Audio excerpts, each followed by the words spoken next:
Prologue. Kalmyra Superstitions. The rhythmic sound of the crashing waves was soothing as I gazed at the blue ocean and sky. The beach is so peaceful. It's hard to believe that the ocean is so rough out there. Mr. Naofumi, isn't there still a storm raging offshore? We were at a resort island called Kalmyra, but we weren't there to relax. The island was in the middle of an activation phenomenon, so we'd come to reap its benefits. The activation event was something similar to what happens in scheduled MMORPG events. It was a set period of time where the amount of experience points received by players was dramatically increased. So while the phenomenon was occurring, we would receive much more experience than usual for the same amount of battling. Experience points seemed like such a strange idea, but I'd gotten used to it. This was a completely different world after all. See? If you squint way out at the horizon, you can just make out some black clouds. I strained to see them, but it was so far away that I couldn't be sure. I guess I did see a dark line over the ocean. The waves looked higher out there too. The breeze was wet. Raphtalia, you seem to know a lot about the ocean. Well, I am from a fishing village. I have a sense for these things, I guess. Oh, yeah. Why were we relaxing and watching the waves roll by? Well, we did have a fair amount of time to kill until we could act on the next phase of our plans. To explain what I was doing in a completely new world, I should explain from the beginning. My name is Naofumi Iwatani. I used to live in Japan as a member of a normal, modern society. I used to be a university student with otaku tendencies. One day, I stumbled into the local library to kill time and found an old-looking book called The Records of the Four Holy Weapons. I started flipping through it, and before I knew what was happening, I lost consciousness and woke back up in a new world, apparently summoned there to serve the role of one of the characters that had been described in the book, the Shield Hero. The book had told the story of a disastrous phenomenon called the Waves of Destruction.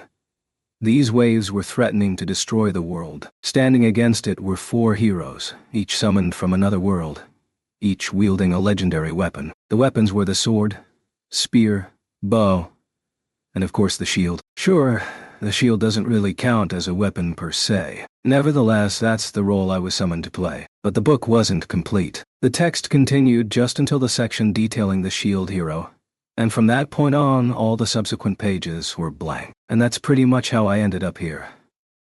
Anyway, this world was very different from my own. People here accrued levels and experience points, as if it were a game. Whenever you battled and defeated monsters, you were awarded a certain amount of experience points, which would raise your abilities and level. They called this system status magic.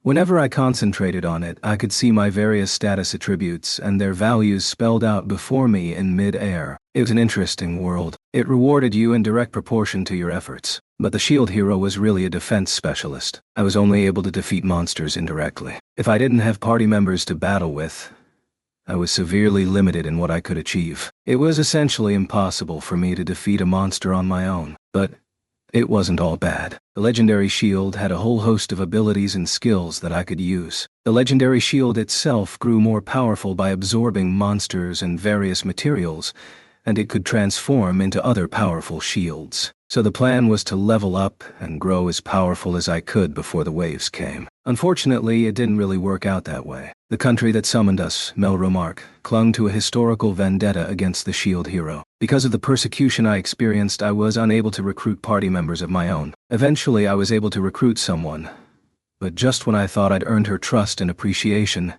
she betrayed me. I was framed for a crime and sent out into the streets, penniless and alone. It was a very dark time, but I eventually found a party member. Actually, I purchased one. She was a slave when I bought her, so she didn't really have a choice in the matter. Nevertheless, together we were able to face the first wave of destruction and come out of the ordeal alive. That doesn't sound very good, and it wasn't. But it is the truth. The slave's name was Raphtalia, and she was only a young girl. I purchased her for a paltry sum and forced her to fight monsters on my behalf. What should we do next? We can't go out into the open ocean until the storm blows over, so I guess we'll just kill time here on the island. The girl next to me on the beach, the one who now cared for me sincerely, was Raphtalia. She appeared to be around 18 years old, but in truth she was younger than that. She was a demi-human, a type of person that existed in this world. There were different races of demi-human, among which she was a tanuki type. If you think of her as a girl with tanuki ears and a puffy tanuki tail, you'll be pretty close to what she looks like.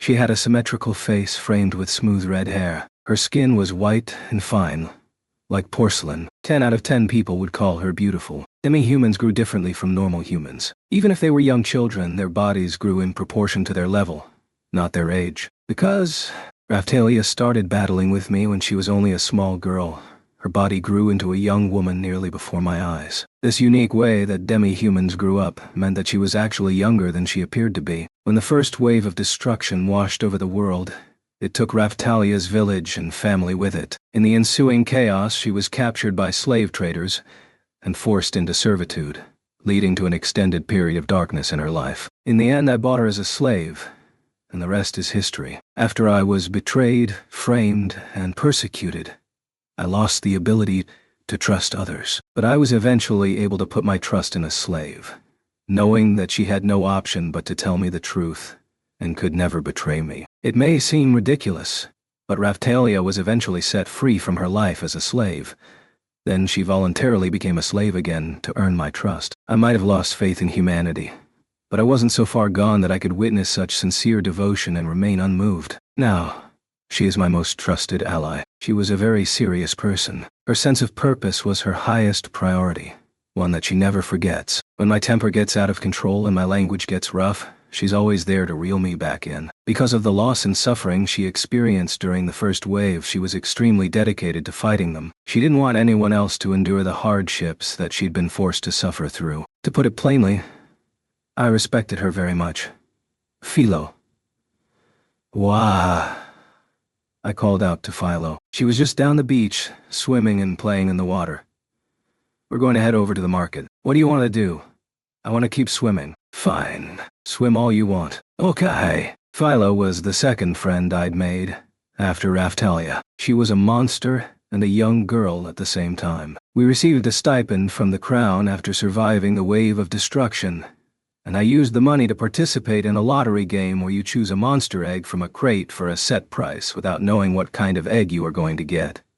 Philo was the monster that hatched out of the egg, but for some reason she eventually acquired the ability to transform into a young human girl with small angel-like wings on her back. When she was in human form, she looked like a blonde-haired, blue-eyed girl of 10. Her hair was glossy and smooth. Her eyes were clear and blue like the sea, her skin white like snow. She looked like a foreign pop idol who ran around barefoot, a snapshot of carefree youth. One look at her face, and you knew that she was as unavy and carefree as they come. Her innocent face and expressions and her absurd, playful antics always cheered me up. Sometimes she took things a little too far and could be irritating, but even that could be endearing.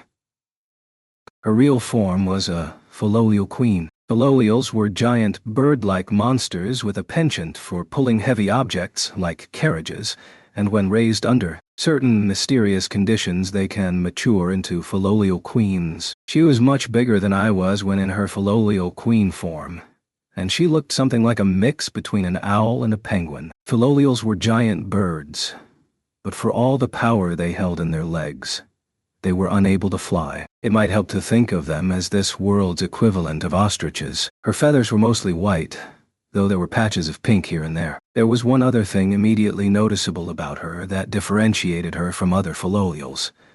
She had a giant feather crest that rose vertically from the top of her head. When she was in human form, it manifested as a huge cowlick in her hair. It was very distinctive and memorable. It was her trademark. She looked like she was around 10 years old, but if you didn't take her seriously, you'd end up in a lot of pain. She was very quick on her feet and much stronger than she looked. I had grown to trust her with my life. As for our levels, I was at level 73, Raphtalia at 75, and Philo at 76. Those two were my only party members, and my only real friends. To be honest, I was starting to think that I needed to recruit someone else. If this were just a game, then we should have been able to overcome any difficulty just by leveling up enough to overpower the enemy. This was reality, albeit a different one than I was accustomed to. No matter how high our levels got, we were eventually going to need another pair of hands. How should we prepare for the next wave? I think we need to find another party member. What about Melty-chan? She proved herself powerful during the time we spent together. Melty? Sure, she's powerful enough, but I don't think we can just commandeer her for our own purposes. Melty was Philo's friend and also the Princess of Melromark. A lot had happened and we'd ended up fighting with her for a time, during which she had demonstrated what a powerful fighter she could be. But the waves were dangerous, and it didn't make sense to put the heir to the throne in the line of fire. Oh, that reminds me. I mentioned that I had been framed for a crime. Melty actually had a lot to do with that. But to explain, I need to back up and tell you a bit more about the country that summoned me to this world.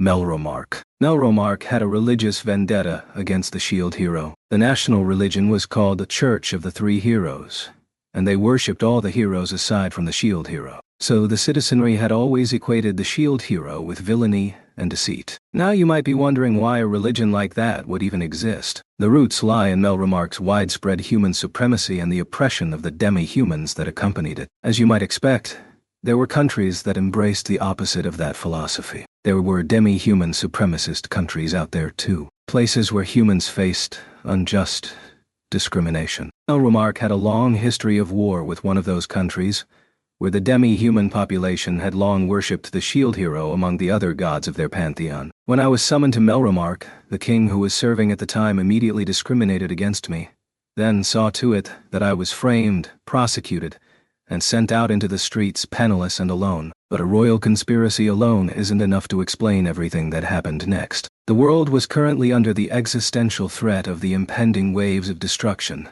There was no time to spend dilly-dallying over how to treat the Shield Hero. The true ruler of Melromark was not the king, but the queen. The queen sent Melty as an intermediary between myself, the Shield Hero, and her father, the king. Melromark was traditionally a matrilineal country. All the true power lay with the queen. When all this happened, the queen was traveling around on diplomatic missions to try and rally the disparate nations of the world against the threat of the waves. It was a particularly perilous time for diplomacy. Realizing the threat of the waves and the need to call on the heroes, an international agreement had been reached. The heroes would be summoned by a mutually agreed-upon country. But in the queen's absence, the king had teamed up with the Church of the Three Heroes and summoned the heroes to Melromark without conferring with the international body. Understandably, this act of defiance angered the rest of the world, and the queen had her hands full simply trying to prevent the outbreak of war, which seemed imminent. Were it not for the efforts of the queen in those dark days, Melromark would probably no longer exist as a sovereign nation. At the time, Raphtalia and I had no way to know what was really going on. After surviving the first wave, we slowly saved money by selling various trinkets. That was the only way to secure the funds necessary to update our equipment from what we'd started with, which wasn't anywhere near powerful enough to ensure our survival. Our traveling merchant life was boring, but had plenty of advantages. Of course, I hid my identity as the Shield Hero and instead called myself the Saint of the Bird God, because Philo was pulling my carriage, and she really stood out in a crowd. Citizens actually started to respect the Saint of the Bird God. We were eventually able to secure better tools, materials, and equipment through my mercantile efforts. In the end, we managed to become at least as powerful as the other heroes. But the Church of the Three Heroes didn't like the idea that I was traveling free under a pseudonym. The other three heroes had caused some trouble on their travels, and it was starting to foment doubt among the populace. Realizing that its status as the national faith might soon be shaken, the Church decided to become an active player in the events unfolding in Melromark. They concocted an elaborate plan to tarnish my reputation further. I was accused of kidnapping the very princess that the Queen had sent to repair the strained relationship between the king and I, the heiress of the throne, Melty. The Crown sent the other three heroes to bring us back in while we fled from them in an attempt to prove our innocence. Along the way we ran into all sorts of trouble. We battled the very same nobleman that had once imprisoned and tortured Raphtalia, and we had to take down a massive monster that he had released from its magically sealed prison. There's more. We ended up running into the Queen of the Philolials after that fight. And finally, after the smoke had cleared, the Church decided to dispense with its shadowy operations and came after us directly. They called it a holy war, and they were out for blood. In the end, I was forced to use my last resort. The cursed, dark side of my shield contained an unbelievable power, and I used it to destroy the head of the Church itself, the High Priest. At last, my innocence was proven to the people. The queen returned to the country and heavily punished her husband, the king, and Melty's bitch of an older sister, the one who had originally framed me. She had their names officially changed to Trash and Bitch. At long last, things were as they should have been from the very start. I was considered equal to the other three heroes, and my actions were officially supported and sanctioned by the crown. Finally, we were free to dedicate our efforts to fighting the waves, or so I thought. It wasn't long before new problems started showing up. Why did they have to be our enemy? I wanted to invite them to join our party. I know how you feel. They were very powerful and kind. They were the kind of people we could have depended on. Yeah. On the ocean voyage to the Kalmyra Islands, we had coincidentally shared a room with two other adventurers, Lark Berg and Therese. Lark seemed really nice, like a dependable older brother type of guy. He was very experienced in battle, he was considerate, and he was fun to be around. To be honest, I didn't hate him. Therese was very skilled with magic, and because my party didn't have a lot of back row support, she was a very valuable asset during the time we spent together. Both of them had been extremely powerful in comparison to other adventurers I'd met, but in the end they turned out to be compatriots of the enemy we'd met at the end of the third wave of destruction, a mysterious woman named Glass. During our exploration of the islands, we found an underwater temple. Venturing inside, we found a dragon hourglass, which was a mysterious object that counted down the time until the next wave of destruction appeared. The wave came, and after a large battle we fought an interdimensional whale, which was the wave's boss monster. Immediately after the monster fell, Lark and Therese turned on us. The battle was one of attrition and ended with their retreat. I don't know who would have won if we had continued to fight. So we survived another wave. But the mystery at the core of the phenomenon had only grown deeper. When Lark and Therese retreated, they disappeared into the dimensional rifts that occurred during the wave. I tried to follow them, but we were too late. What were the waves? When I first arrived in this world, I thought they were a phenomenon where endless waves of monsters poured from dimensional rifts. But after listening to the things Lark and Glass had said, I wasn't so sure they were a natural phenomenon anymore. They had to be something else. Lark and the others had made it clear that their end goal was specifically to kill the heroes. There's no point in worrying about it. Let's go kill some time at the market. Good idea. We were stuck on Kalmyra for the time being. The storm at sea would calm down eventually. The massive monster boss we defeated out at sea had already been hauled back to the island. The monster was an interdimensional whale. The thing was so massive that I wasn't going to be able to use any of it for materials until the villagers on the island managed to break it down a bit. And apparently that was going to take a while. Look, Mr. Naofumi, they're selling accessories. Oh yeah. I looked over at the shop she was indicating and could hardly believe my eyes. What the hell? The prices were absurd. I get that merchants want to get what they can from their customers, but there have to be some standards. I glared at the shopkeeper. Had he set the prices up to, say, double the market value, I could have overlooked that. You have to expect that sort of thing in tourist areas. But did he really think he was going to get away with charging 4 times the market value? Hey! Yes, step right up. What can I do for you? Don't you think your prices are a little high? I pointed to a necklace hanging from a rack behind him. Dummy sapphire necklace. Magic. No. Quality. Poor.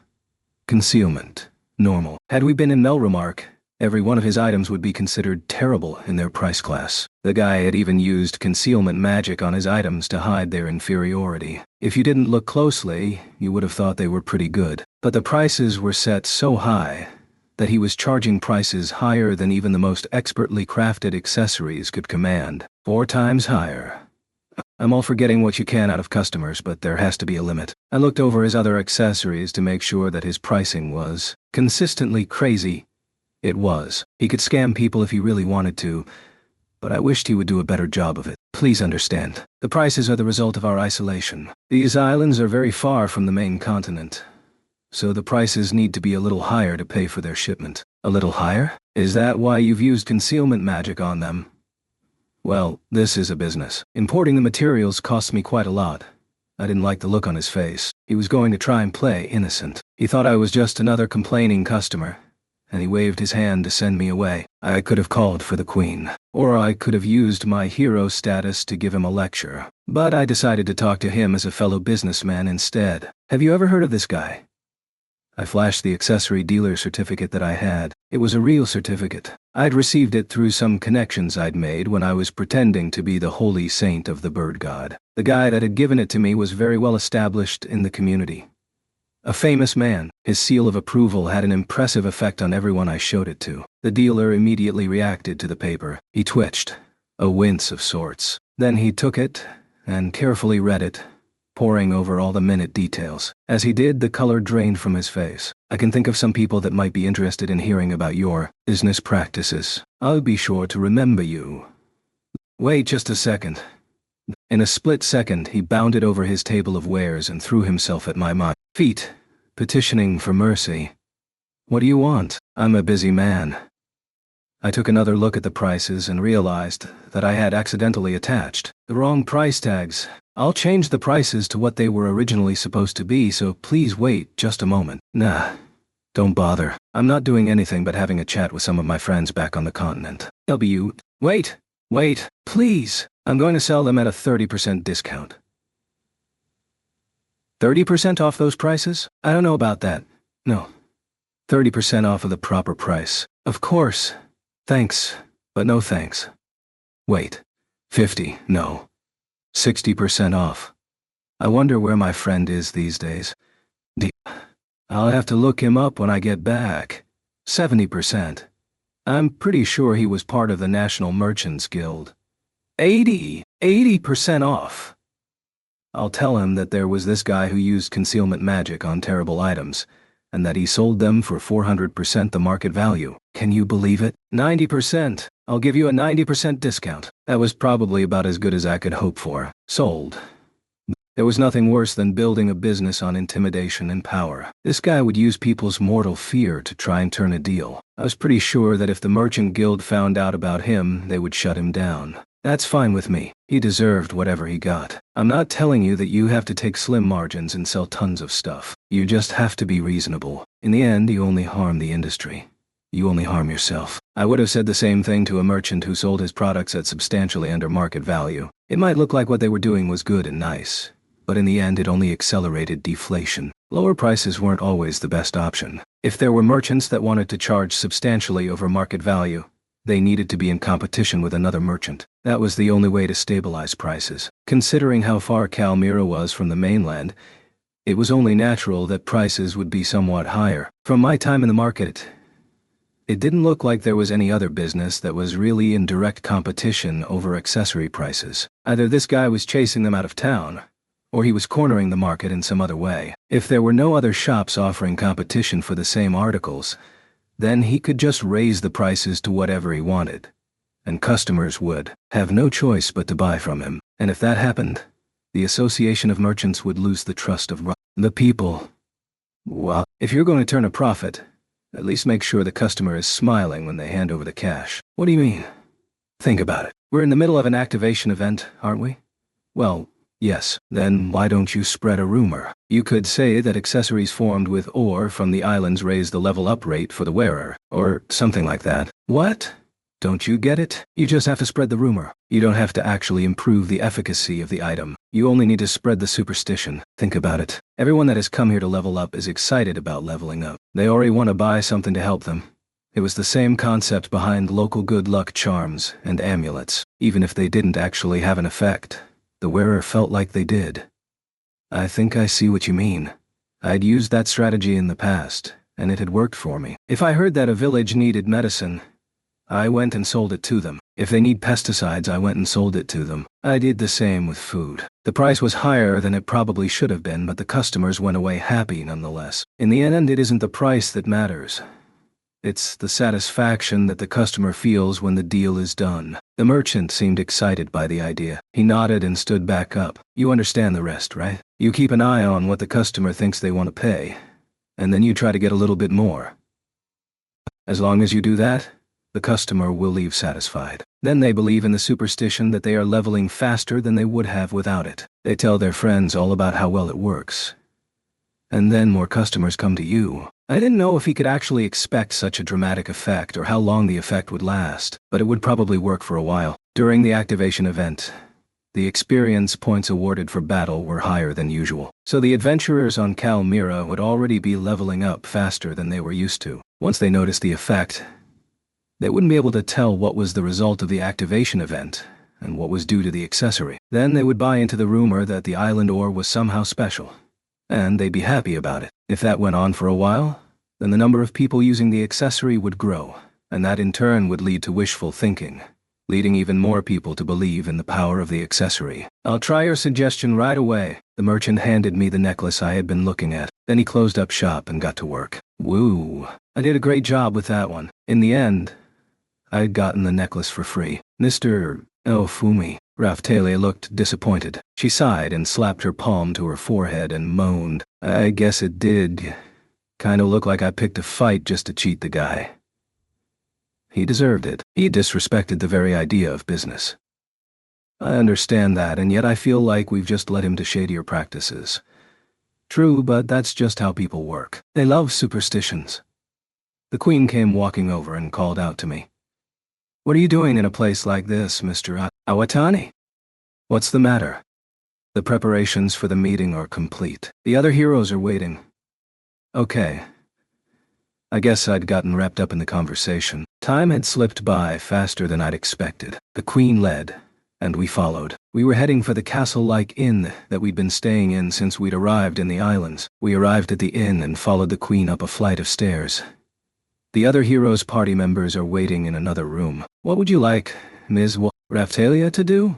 The last time we'd had a meeting of the heroes, it had been back in Melromark Castle. During the meeting, Raphtalia had gotten in a fight with some of the other heroes' party members. It wasn't really her fault. A certain few of them were really selfish and cruel, and they were prejudiced towards demi-humans. Just because the national ruler publicly declares something bad doesn't mean that the racism inherent in society just vanishes. People were mean to her just because she was in league with the shield hero. Never mind that she was a demi-human. At the moment, the majority of the heroes' compatriots are wandering around the island freely. Still, I can have a room prepared for Ms. Raphtalia, if you would prefer that. The Queen meant to imply that the easiest solution would be for Raphtalia to take this as free time and go somewhere else to avoid unnecessary conflict. Raphtalia had figured that out as well. She nodded. I understand. I'll just be off then. I'll call for you if we need you. Just do whatever you like until then. All right. I parted ways with Raphtalia, and the Queen led me into the meeting room where the other heroes were waiting. Chapter 1. The 7-Star Heroes. I was led up the spiral staircase just like in Melromark Tower and into a high room with an impressive view over the country. The other heroes were already there, sitting around a table and waiting for my arrival. So you finally showed up, eh? The sword hero, Ren Amaki, blurted out. He was a 16-year-old swordsman that liked to dress in black. His hair was cropped short, and his face, or actually his whole aura, gave off an intelligent, cool and collected sort of vibe. If you ask me, he faked it all. He just wanted people to think he was cool. For example, I just recently found out that he didn't know how to swim and was terrified of the water. So my guess was that he just tried to keep his pathetic side hidden. He had been summoned from an alternate version of Japan, just like me. In Ren's Japan, they had a type of game called VAR MMO, which apparently was a combination of virtual reality and internet gaming. He'd explained that the players could completely immerse themselves in an online world. I sort of thought that maybe he had just come from my Japan. Only in the future. From the interactions we'd had, I gathered that he was able to exercise some degree of common sense. Still, I only say that in comparison to the other heroes. Where have you been? Demanded Itsuki Kawasumi, the bow hero. He had naturally curly hair and looked like a sensitive, artistic type of guy. In reality, he had an overactive sense of justice and was pretty hot-tempered. His favorite thing to do was to travel around the country in disguise, hunting down bad guys and making sure they were properly punished. He liked to exercise his authority as a hero, to right the wrongs of the world. He was like a famous general commander character from a period drama. From where I stood, he just looked like an arrogant prick. But I couldn't deny that some unfortunate people had benefited from his self-righteousness. The problem was that his party members worshipped him with religious fervor, which naturally only fueled his arrogance more. Knowing that they basically worshipped the ground he walked on, Itsuki himself made no effort to change their behavior. That's another thing about him that rubbed me the wrong way. I bet you were out picking up chicks, weren't you? They probably threw themselves at you after that last battle, chimed in Motoyasu Kitamura, the spear hero. Is that all you think about? Motoyasu, let it go this time. Yeah, we're all tired of your shut. Motoyasu was the most handsome of us 4 heroes. His hair was pulled back into a ponytail. I guess you called it a ponytail? I'm a guy, but I can admit that he was pretty good looking. He looked pretty easygoing, not uptight at all. If you were just going to hang out normally, then I guess he was fine. I mean, you probably wouldn't hate him or anything. He sure was stubborn, though. Once he decided what he believed, nothing would change his mind. Apparently, he was supposed to be the most loyal of the heroes. That was true in a way. But he was also an idiot that never doubted his friends. He was also a full-time womanizer. Whenever he had a second to spare, you could bet he'd use it to hit on a girl. He'd hit on both Raphtalia and Philo the first time he met them. I'd heard that he was walking around Kalmyra hitting on girls too. I didn't doubt it for a second. The bitch that framed me was one of his party members, so of course he believed her completely. To this day, he still thought that I tried to rape her. But lately, the queen had forced bitch to show her true colors time and time again, and it seemed like even Motoyasu was starting to take notice. All 3 of the other heroes had been summoned from alternate versions of Japan, and all 3 of them had played games that very closely resembled the world we now found ourselves in. Ren had played a game called Brave Star Online, through the VMMO system that was used in his world. Itsuki had played a game called Dimension Wave, which he has said was a console game. Motoyasu's game had been called Emerald Online, and it was an MMO, but I had never played a game resembling this world. I had read about it in a book called The Records of the 4 Holy Weapons. We'd all learned about this world in different ways, but what that meant was still a complete mystery. I was just watching the ocean from the beach. I took a seat. Yeah, well, the storm is still raging out there, so we can't leave yet. I guess we could use the time to level up and collect drop items. Any other ideas? Not really. At least they seemed to understand that we were stuck on the island for the time being. So, what's the meeting for? Don't you know? The reason we'd all been called to the meeting was obvious. I'll just be blunt about it.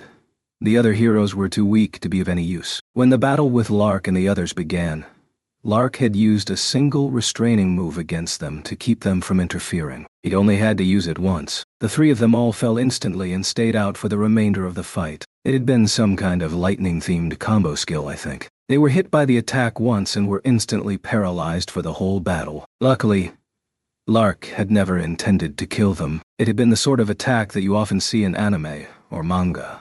The sort intended to knock someone out, without causing any permanent damage or threatening their lives. If they were so weak that they were knocked out of battle by a single hit, then they were never going to stand a chance of victory. Lark and Therese were both very powerful. I had spent a long time leveling and powering up.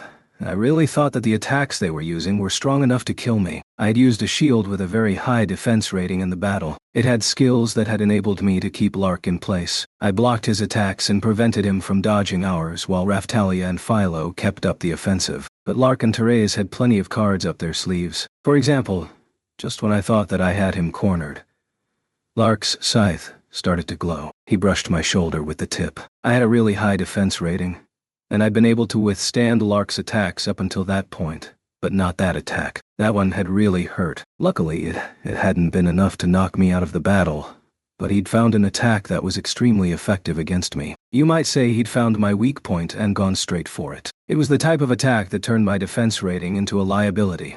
A defense rating attack. It worked by dealing damage based on your defense rating. The higher your defense, the more damage you would take. It was a very rare sort of attack, but I'd seen it before in a game. This whole world seemed to operate just like a game, so I'd realized that it was a possibility that such an attack might exist. Still, I certainly hadn't expected to get hit with it right in the middle of a life-or-death battle. For a shielder like myself, whose greatest strength is their defense rating, an attack like that can be fatal. There was another problem.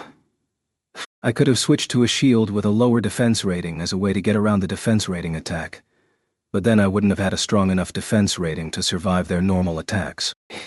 He really had found the most effective means of fighting against us. For a moment, I thought we were done for. Then I realized that I could use skills that I had, like Airstrike Shield and Shooting Star Shield, to prevent their attacks from reaching me. That would make their attacks completely ineffective. Still, the existence of their defense rating attacks turned the tide of the battle, and we were put on the defensive. For the most part, I could use my skills to defend myself, but then I was left with no way to deal any damage to them. Even if I teamed up with Raphtalia and Philo to get some attacks in, Lark still had Therese on his side. I couldn't figure out what to do, but then things got even worse. Glass showed up right in the middle of the battle. Glass also had an attack that was very effective against me, though for the opposite reason. She had a defense rating ignoring attack. Both Lark's defense rating attack and Glass's defense ignoring attack were very effective against me. With both of them there, it felt like there was no need for the shield hero to participate in the battle at all. Just when things were looking their worst, we put up an impressive fight and were able to beat the three of them back. Glass was exhausted and depleted of energy, and it looked like we might win. But then Lark pulled out a bottle of soul-healing water and dumped it all over Glass, immediately restoring all of her SPI. I don't even want to remember what happened after that. I'd been able to withstand all attacks aside from the defense rating and defense ignoring attacks, but the newly restored Glass came flying at me with new attacks that were now much more powerful than I was capable of defending against. Her attacks were unbelievably fast and strong. They were so quick that Raphtalia and Philo, despite all the leveling up we'd done, weren't able to follow them at all. And then, for whatever reason, Glass and the others just retreated. The battle was put on hold. I'd like to call it a draw, but it wasn't really like that. We weren't going to be able to defeat them, and they ran away for some other reason. If we ran into them again, we would probably lose. Which brings me to the main problem. If the other heroes were so weak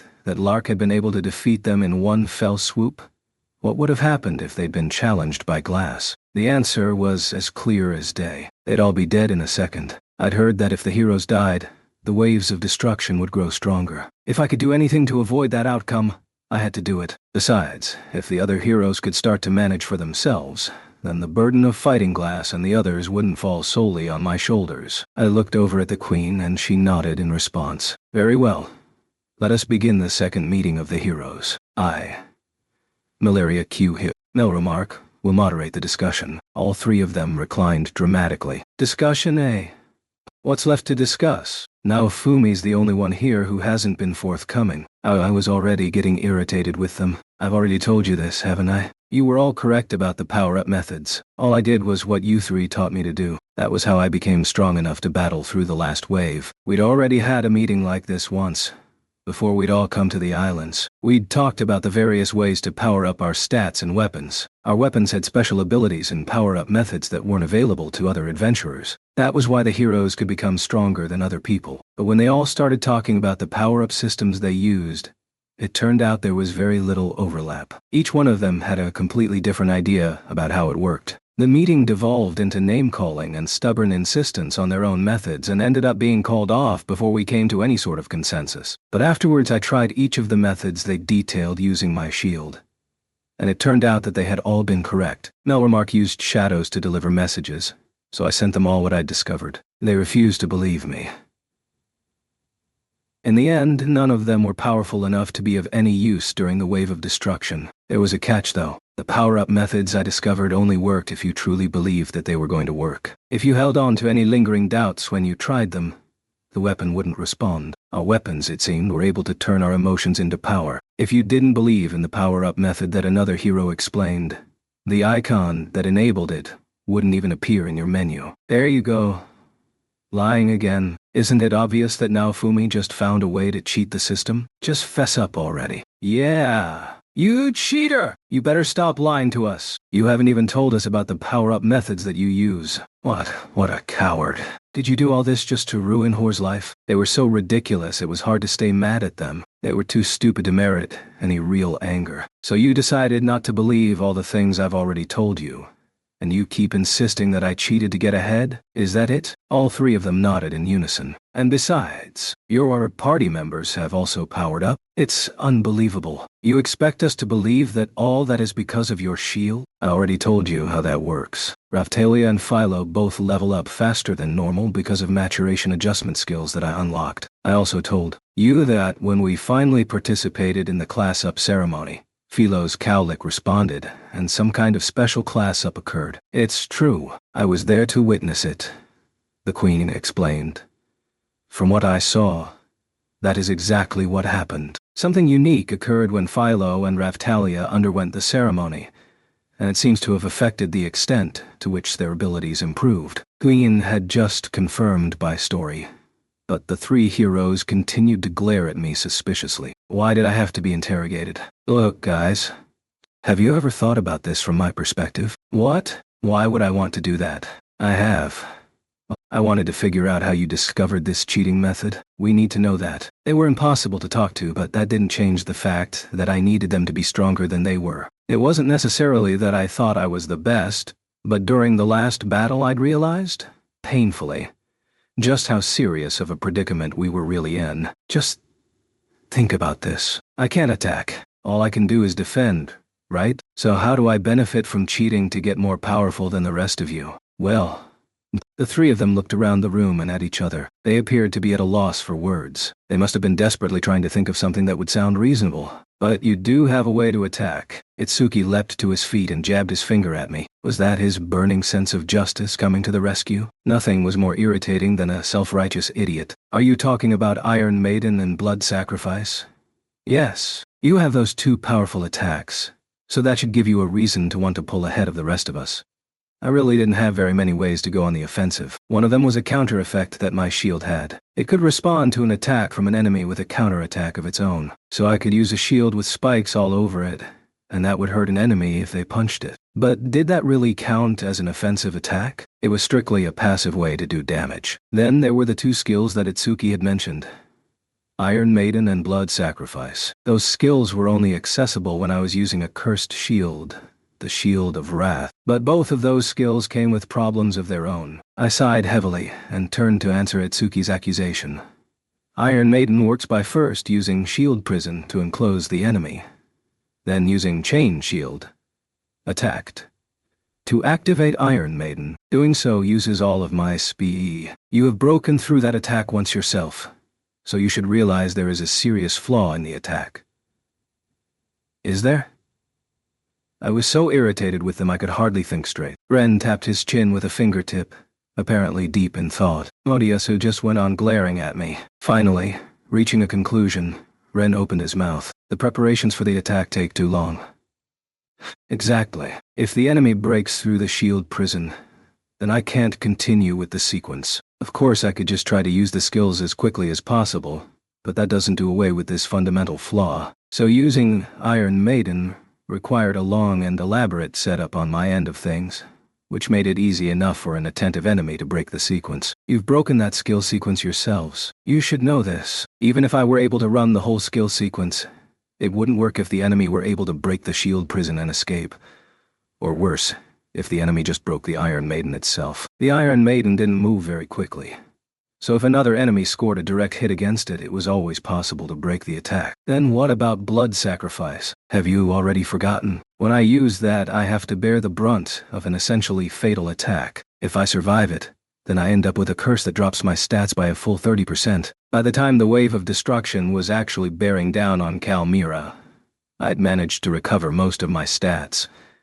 But it wasn't like I could just push myself to the brink of death every time I got in a fight. The recovery was taxing and took a long time. Those are the only methods of attack available I've got, both of which are burdensome and ask way too much of me in payment. Even the Shield of Wrath comes with its issues. I can't just use it whenever I want, you know? The shield was cursed. Using it eroded my very soul. But there were others, too. What about that attack that throws black flames everywhere? That's only a counterattack, and that skill is tied to the Shield of Wrath. So I can't just use it whenever I feel like it. Every time I used the shield, it had an effect on me. It felt like I was going to be swallowed by rage and misery. So every attack I was capable of using on my own was tied to the Cursed Shield series. There was no proper method of attack open to me. If they wanted to call that cheating, fine. They could call it whatever they liked, but they were missing the point. The actual problem had yet to be addressed. It was like they bought a game but skipped the tutorial and didn't read the instruction manual. Then, when they realized that a method they knew from another game worked, they stuck with it and never bothered to check to see if there was a better way. They were the worst kind of gamers. They weren't using the right power-up method, so it only made sense that their progress would bottom out halfway through. Besides, the Shield of Wrath seems to have its own power-up method that I don't understand. None of your methods work on it, and I can't get it to unlock any other skills. As for the Shield of Wrath, whether it's Iron Maiden or Blood Sacrifice, it seemed like nothing I did would unlock any additional abilities. Do you get it yet? I really don't have any proper attack abilities of my own. Liar! Motoyasu screamed at me. I didn't see any other way to make them understand, so I stood up, walked over to him, and punched him in the face. I slowly pulled my fist back, and then returned to my seat. Motoyasu looked like he couldn't believe what just happened. He was holding his cheek. It hadn't hurt him at all. I could tell. That was exactly what I was trying to tell them. Do you get it now? It seems like you all think I've somehow weaseled my way into an enormous amount of power. But don't you see? No matter how high my defense stat grows, my attack stays the same. I'm never going to be able to attack. Motoyasu hadn't taken any damage. Now, if you wanted to try attacking me yourselves, I might be able to make you regret that. Want to try? Finally, I got what I'd longed for all this time. All three of them shut up. Still, they were looking at me as though they couldn't process what had just happened. It doesn't matter how far ahead of you three I get. It doesn't help me at all. If only one of you had managed to power up the way that I have, don't you think that battle on the sea would have turned out differently? I already explained this, but the three of them were knocked out right along with the other adventurers and knights by Larkin Therez's combo skill at the start of our battle. They just stayed unconscious for the entire fight. You all like to call this sort of thing a losing event, like we were never supposed to win it. How many losing events do you think happen in a row? Ren murmured to himself, annoyed. Itsuki and Motoyasu's hands were curled into fists. You all need to get it through your heads. Lark, Berg, Therez, and Glass came here specifically to kill the heroes. Luckily for you, they thought I was the only real hero, so they focused on trying to kill me. If they figure out who you really are, they'll come after you next. And then what would happen? I actually already knew the answer. Vittoria, the queen of the Philolials, had told me. I heard that the waves get stronger if a hero dies. If one of them died in battle, it would only make my life harder. I couldn't afford to let that happen. If that's the situation that we are in, how do I stand to benefit from overpowering you three? Obviously, you want to be stronger than us so that you can claim to be a real hero. You want all the glory for yourself. Give me a break. Itsuki was getting dumber and dumber. I cannot believe the words of a man who strives for nothing other than his own self-satisfaction. Stop making stuff up and then believing it. I could have said the same thing to myself, but it was still true. Deciding things in haste will only make your life harder in the long run. That's why I decided to believe in my friends as much as I could. If I didn't, then I'd never make it out of this alive. Of course, I still have a healthy amount of skepticism, but I've realized that if you doubt everything, you'll never get anywhere. You aren't the protagonist of this story.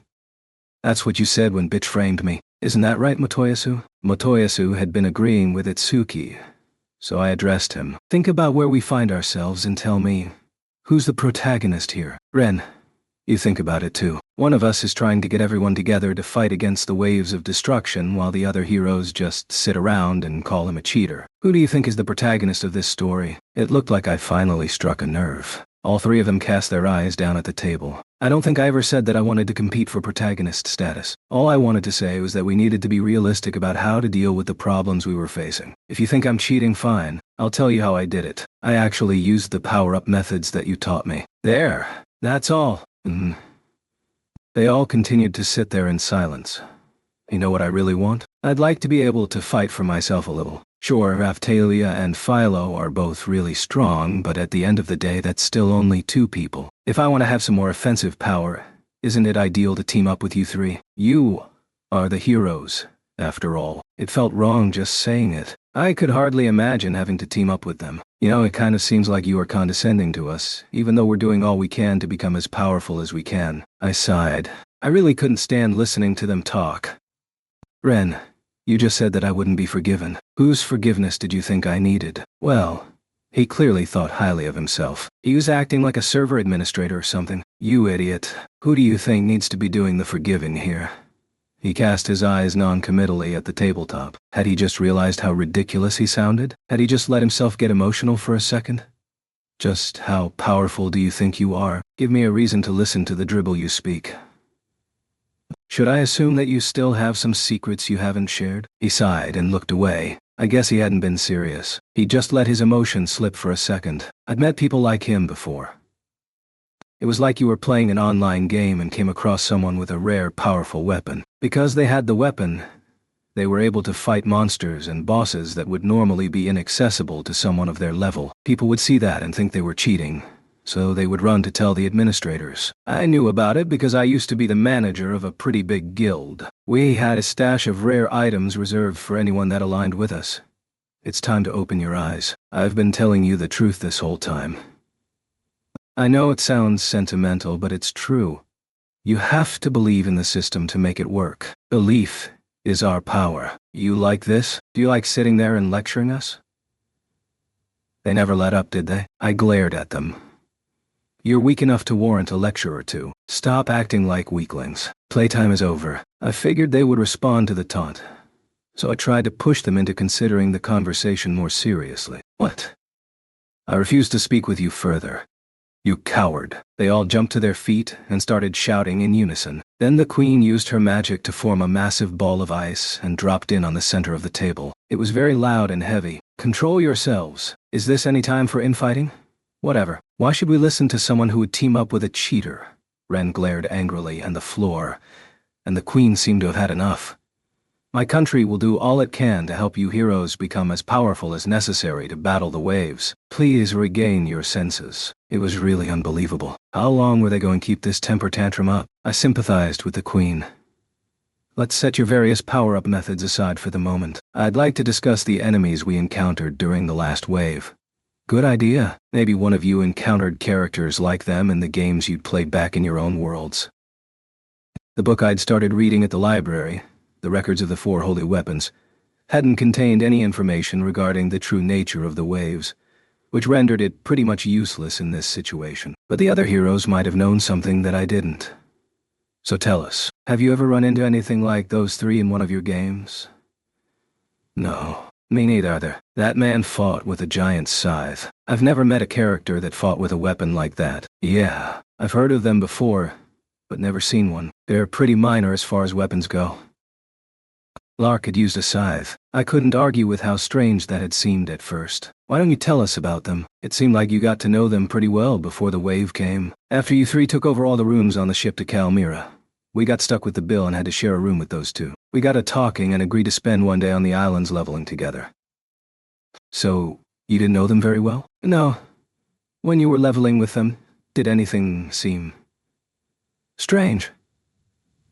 Actually, yes. Lark's giant scythe acted like our legendary weapons do. He was able to absorb monsters and items into it. Didn't you think that was odd at the time? How was I supposed to know what was normal in this world? The other three were supposed to understand how everything worked, and yet little things surprised them all the time. Had they been in my position, I'm sure they would have done the same thing I did, which was to ignore the mystery until it became a problem. I don't know much about how things work in this world. I thought it was weird though, so I asked him about it. He acted like it was a relatively normal thing, so I didn't press the issue. Is that true? Itsuki asked the queen.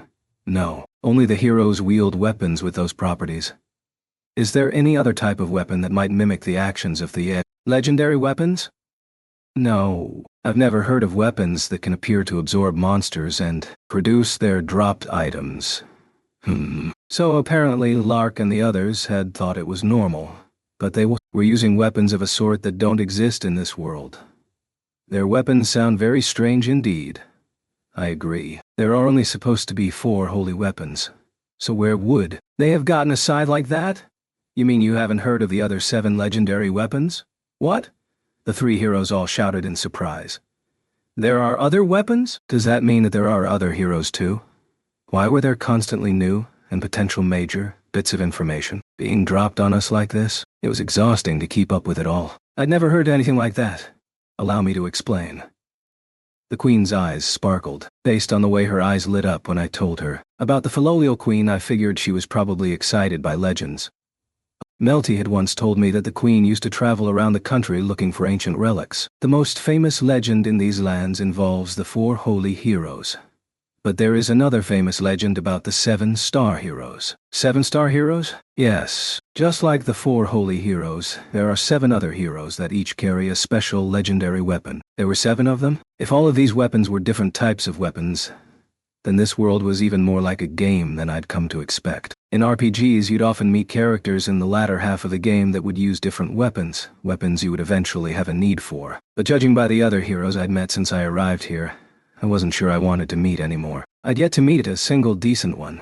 Trash in the church made a real mess out of my country. But Melromark abandoned any attempt to claim partial ownership over the 7-star heroes long ago. We may have shut our eyes and ears to some of the particulars since then. Whoa. The 7-star heroes and the 4 holy heroes are intimately connected, as they are both known as legendary heroes. They went on explaining the legend for a while. So there are 7 other heroes that were summoned here just like we were. There are that many people from other worlds here. But sounds like a better deal than only having 4 people in charge of saving the whole world. The other heroes looked away when I said that. Not exactly. No?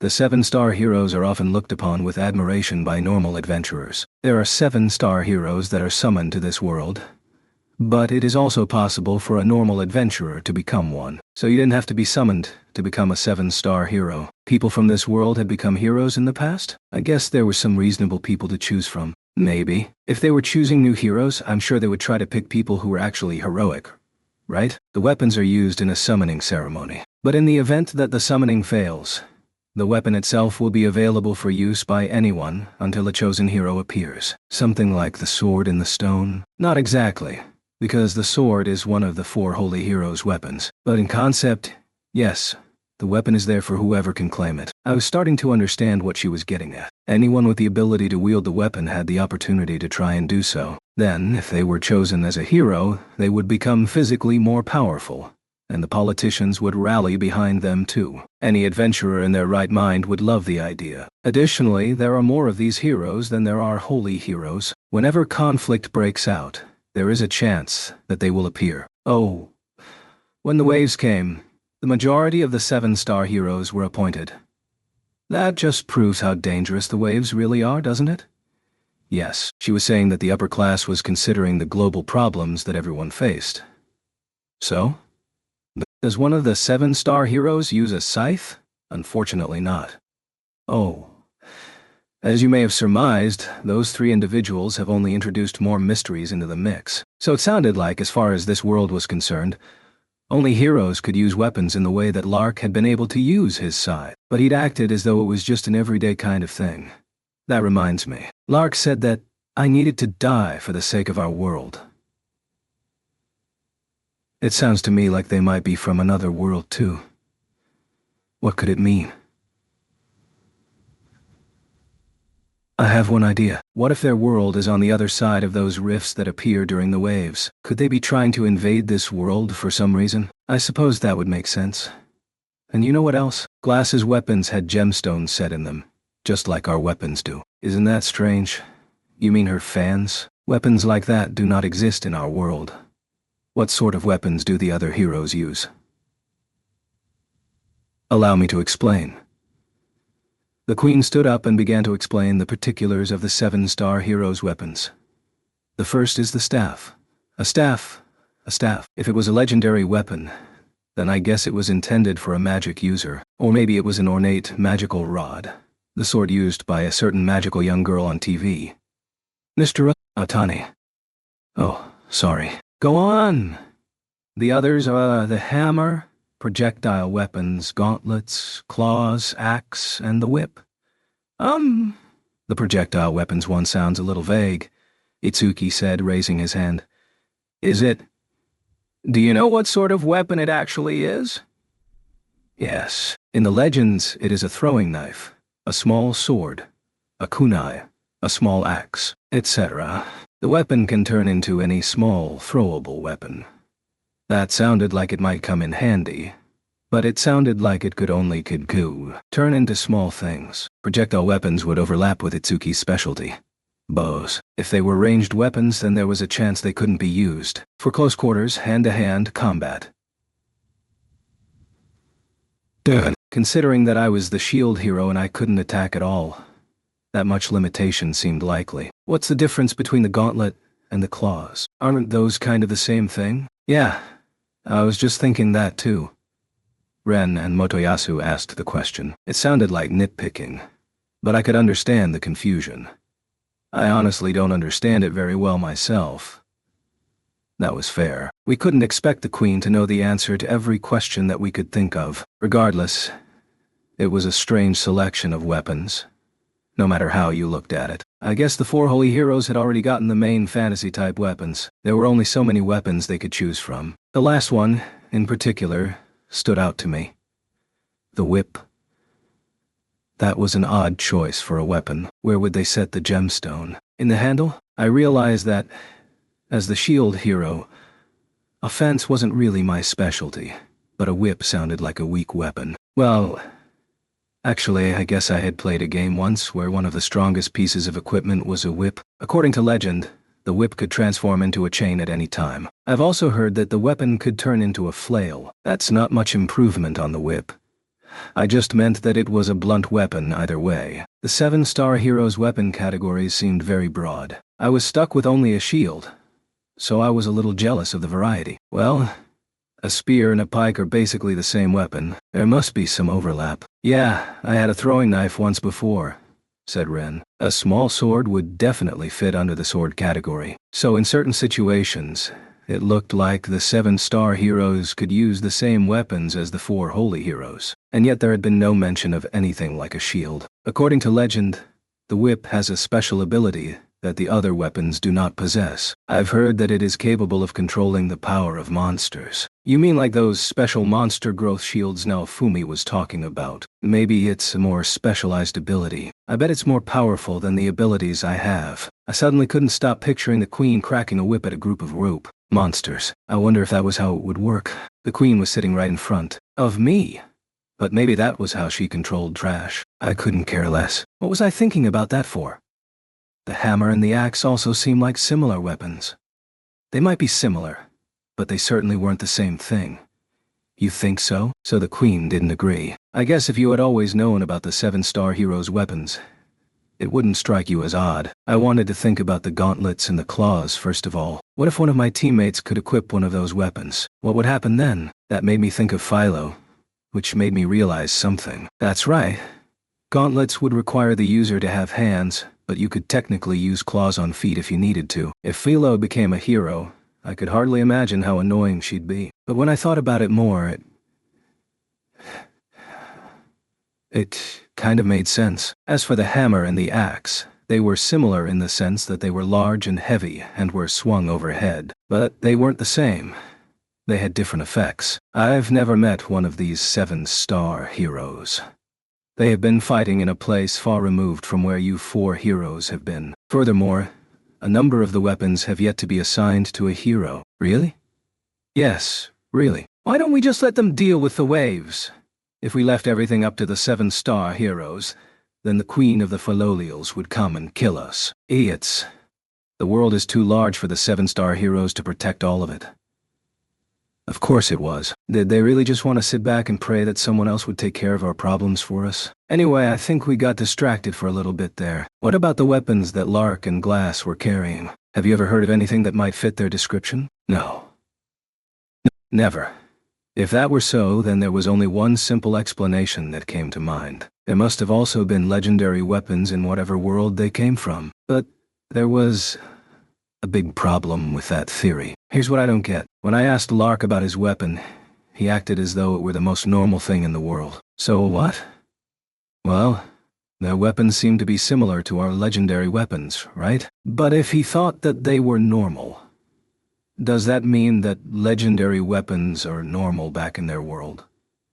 The Queen and the other three heroes all fell silent at the thought. What if everyone on the other side of the rifts had weapons like our legendary weapons? If that were true, we would never stand a chance against them if they came to attack our world in earnest. After all the leveling and powering up I'd done, I had only just managed to hold my own against them in battle. If everyone from their world was as powerful as Glass, then we didn't have a hope of winning. I see what you mean. If the enemy we face is truly that powerful, then we have to put an end to this as soon as possible. I agree.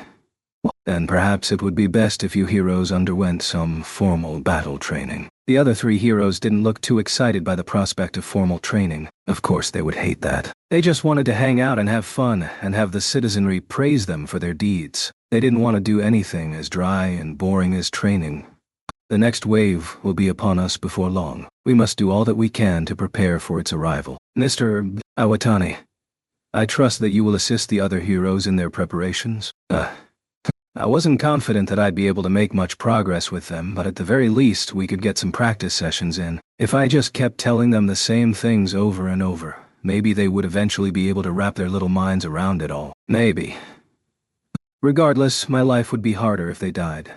So it was in my own self-interest to see that they were as strong as possible, going into the next wave. In the meantime, I will gather as many knights and powerful adventurers as I can. Hopefully they will be able to assist in your efforts. Thank you. You were a big help in the last battle against Glass and the others. If you hadn't stepped in when you did, who knows what might have happened. In the middle of the battle, when Glass and the others were staring us down and planning their next move, the Queen threw an exploding barrel of Rukolu fruit at them. Rukolu were like very concentrated blobs of alcohol, and it really threw their game off, giving us the advantage we needed to survive. It was an excellent idea, but it wasn't mine. It was one of Mr. Kawasumi's party members' ideas. Her name was Rishia. If it weren't for Rishia, who knows where we'd all be now. We owe her a debt of gratitude. Really? Oh, Itsuki nodded to himself. He seemed concerned. Rishia. Mr. Kawasumi, please give her my thanks. We were only able to survive the wave because of her efforts. Very well. I'll tell her. Itsuki's party members were forced to adhere to a hierarchy, and Rishia fit in right at the very bottom. But she'd proven herself in the last battle. The bottom of the party meant that she was mostly treated like a slave. I hope that this would help get her out of that situation. Excellent. Now then, until we are able to return to Melromark, you are all free to do as you wish. Thank you for meeting with me today. We had a lot of problems, but at least we had been able to organize our war. Thoughts, a little. As for the other heroes, they weren't going to get much stronger unless they would learn to level up their maturity first. We would deal with their experience and leveling later. We had all probably leveled up sufficiently during our time on the islands. Mr. Iwatani, I have something I'd like to discuss. Do you mind staying for a little while? Huh? Sure, what is it? The Queen caught me on the way out of the room just after the other heroes had filed out. Was it something that she didn't want to discuss in front of them? What is it? I didn't want to discuss this with the other heroes present. Honestly, I was planning on sending the other three heroes to another country to deal with the waves there. Aren't they too weak to entrust an important mission like that to them? Indeed. That is why I was hoping to gain the assistance of the 7-star heroes we were just talking about. Well, I guess that would depend on how powerful these other heroes actually are. If they weren't any more powerful than the other three heroes, then they wouldn't be much help. But if I were to send you instead of them, you would have very little time to recuperate. True. She was right. I could have gone myself, but that was likely going to push me over the edge. My stats were still low from the last time I used blood sacrifice, and it cursed me. I didn't like the idea of entrusting the other heroes with anything remotely important.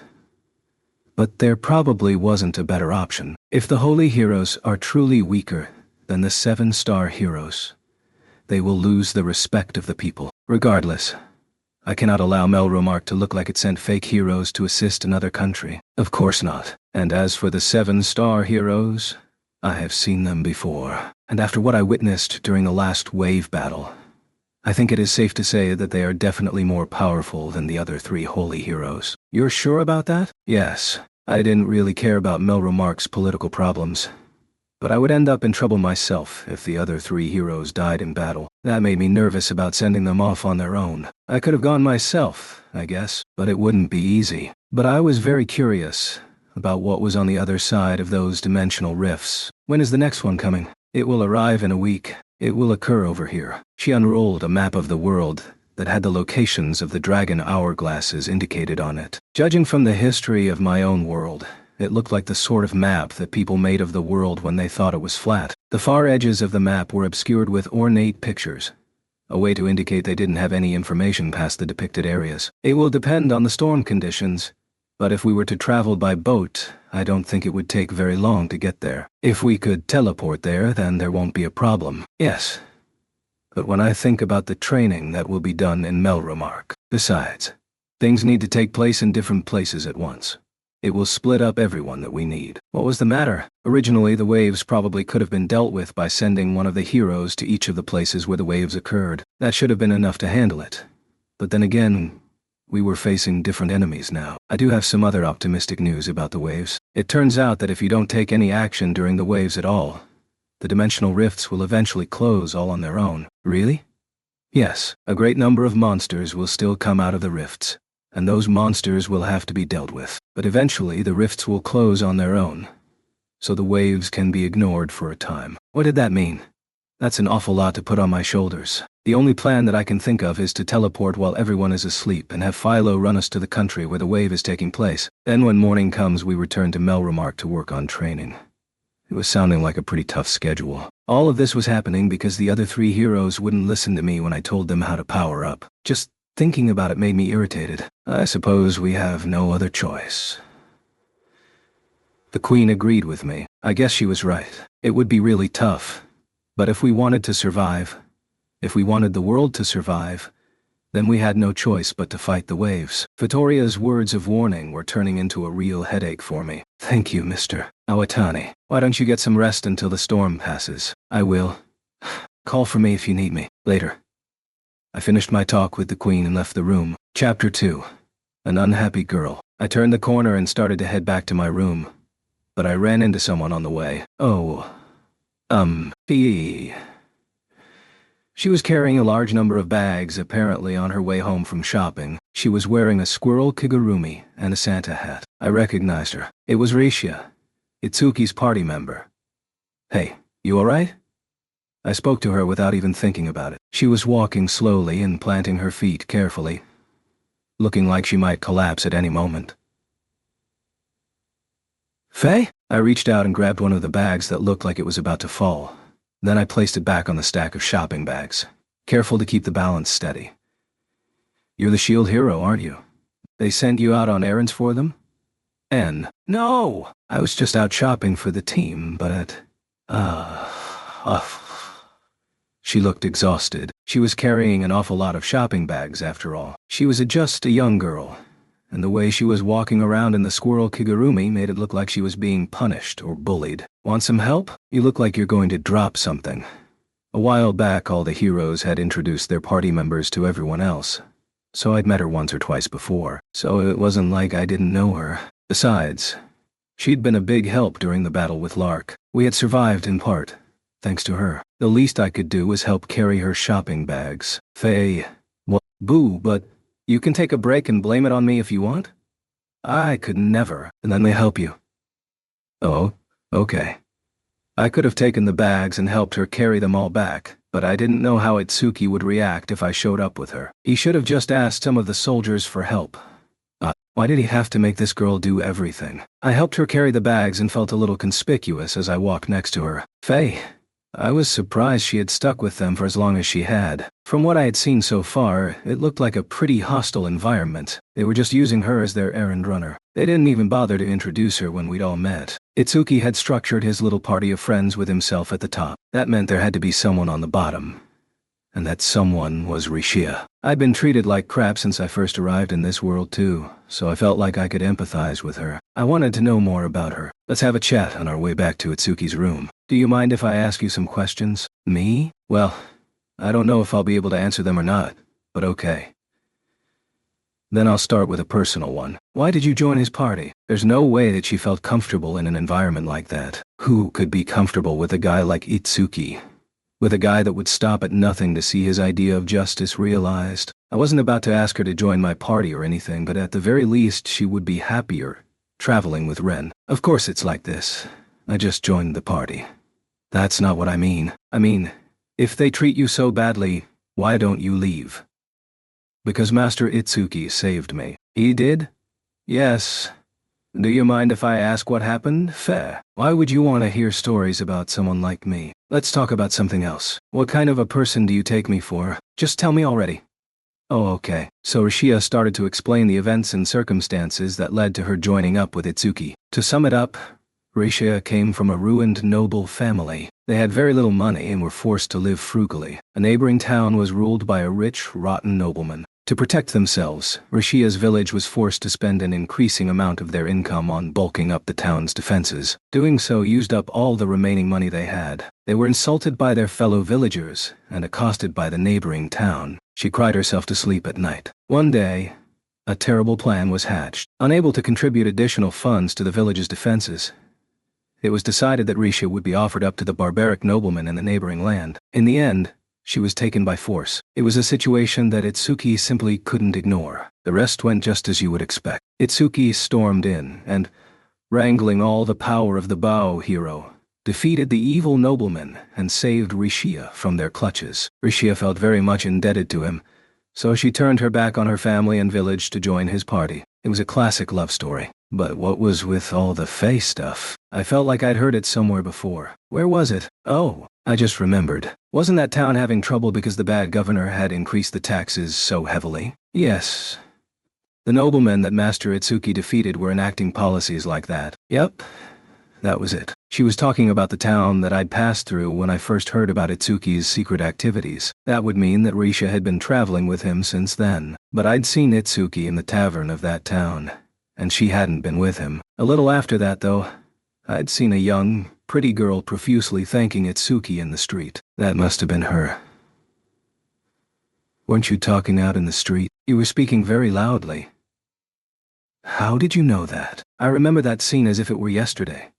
You said it's a secret, didn't you? How did you know that? I'll test your memory. When you were talking in the street, do you remember a giant pink Philolio walking by? That was Philo. Fair. Risha nodded to herself. I remember. She was pulling a carriage. You have an awesome memory. I can't believe you could remember that. Maybe she just thought she was remembering it, because I'd painted the scene for her. You were there? All right. Calm down already. I just happened to be passing through. She freaked out over the littlest things. Her eyes were always darting this way and that, ready to panic over anything that happened. She looked really on edge, but it was a little hard to tell what she was thinking underneath the kigurumi. Oh, okay. I feel like I need to pay my debt to him. From what I could tell, everything that Itsuki did was only in the service of his own ego. But to Rishia it must have looked as though he was behaving exactly as a hero would be expected to. The way she spoke about him made it clear that she really did feel indebted to him. At the very least, she was able to sit through Itsuki's other party members boasting and not go insane. That had to mean something. I see. Sounds like you're in a pretty tough spot. Yes, I don't know how well things are going. From what I've seen, it looks like you are suited to battling from the back line. I've never been very talented or skilled with weapons. If I'm good at anything, I guess it would be magic. But Master Itsuki said that he needed front-line fighters, so when it came time to class up, I changed my stats to increase my skill in melee. Why would he? Well, he'd ignored her strengths and forced her to focus on her weaknesses. Granted, Itsuki used a bow in battle, so he would need more front-line fighters. But if he didn't choose the right people for the job, then he was only going to make everyone's lives harder. If she'd been in my party, I'd have asked her to focus on what she was already good at. Well, good luck with everything. If you keep it up, nobody will say that you're untalented. You'll impress them all yet? You'll see. Thank you. She was skittish, but deep down she seemed to have a pretty strong heart. She was going to be fine. I'd fallen pretty low myself before, but eventually I found a way to make it work. And look where I am now. If Rishia kept making an effort, I was sure she'd prove herself essential to Itsuki's team. Sorry about all the questions. Did I wear you out? Not at all. I'm fine. Well, that's good. Just as the conversation was trailing off, we turned a corner and Itsuki's room came into view. Later. Thank you. I handed the bags I'd been carrying back to Rishia, turned and went back the way I'd came. I was heading for my room. Welcome back, Mr. Naofumi. Thanks, Raftalia.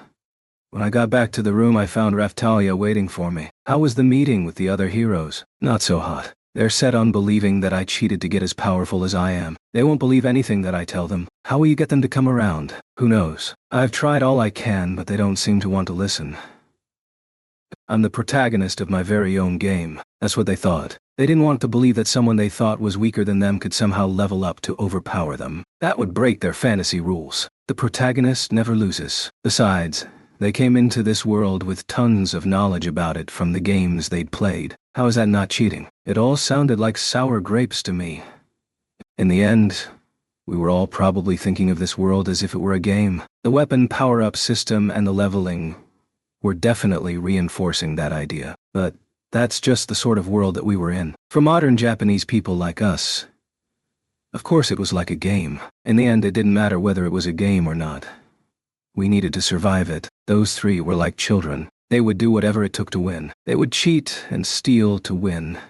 But they would always point their fingers and accuse everyone else of being unfair. If I didn't get a grip on their psychology, I was never going to be able to rein them in. Honestly, as long as they were strong enough to battle through the waves without dying, I didn't care what they did after that. If we were all battling together, then I would probably survive this whole ordeal. Why? I told them how to power up and demonstrated it right in front of them. So why? Why wouldn't they believe me? Because more than they wanted to win, they wanted to be special. I would probably have thought the same thing, had I been transported to a world similar to a game I was already familiar with. The other heroes are too weak to be trusted, so it looks like we are going to be sent to another country to battle in the next wave that appears there. I guess we will be pretty busy. I'm back. Philo came skipping into the room. Had she gotten sick of swimming already? What's wrong, Master? I guess I'll tell you about it. Remember how Vittoria said that we needed to get along with the other heroes? Well, in order to get them to power up a little more, it looks like we're going to have to put in some serious work. I didn't think that Philo was going to understand what I had to say, but I made an effort to explain what we discussed during the meeting anyway. So when we are training with the other heroes, you have to be honest with them about how everything works. Of course, she didn't understand. That's Philo for you. Anyway, it looks like we're going to have to go to another country and fight in the wave battle there. It happened just when I said it. Philo's cowlick started to twitch back and forth. Philo looked a little confused. Huh? Oh, you mean you'll go for me? What was that?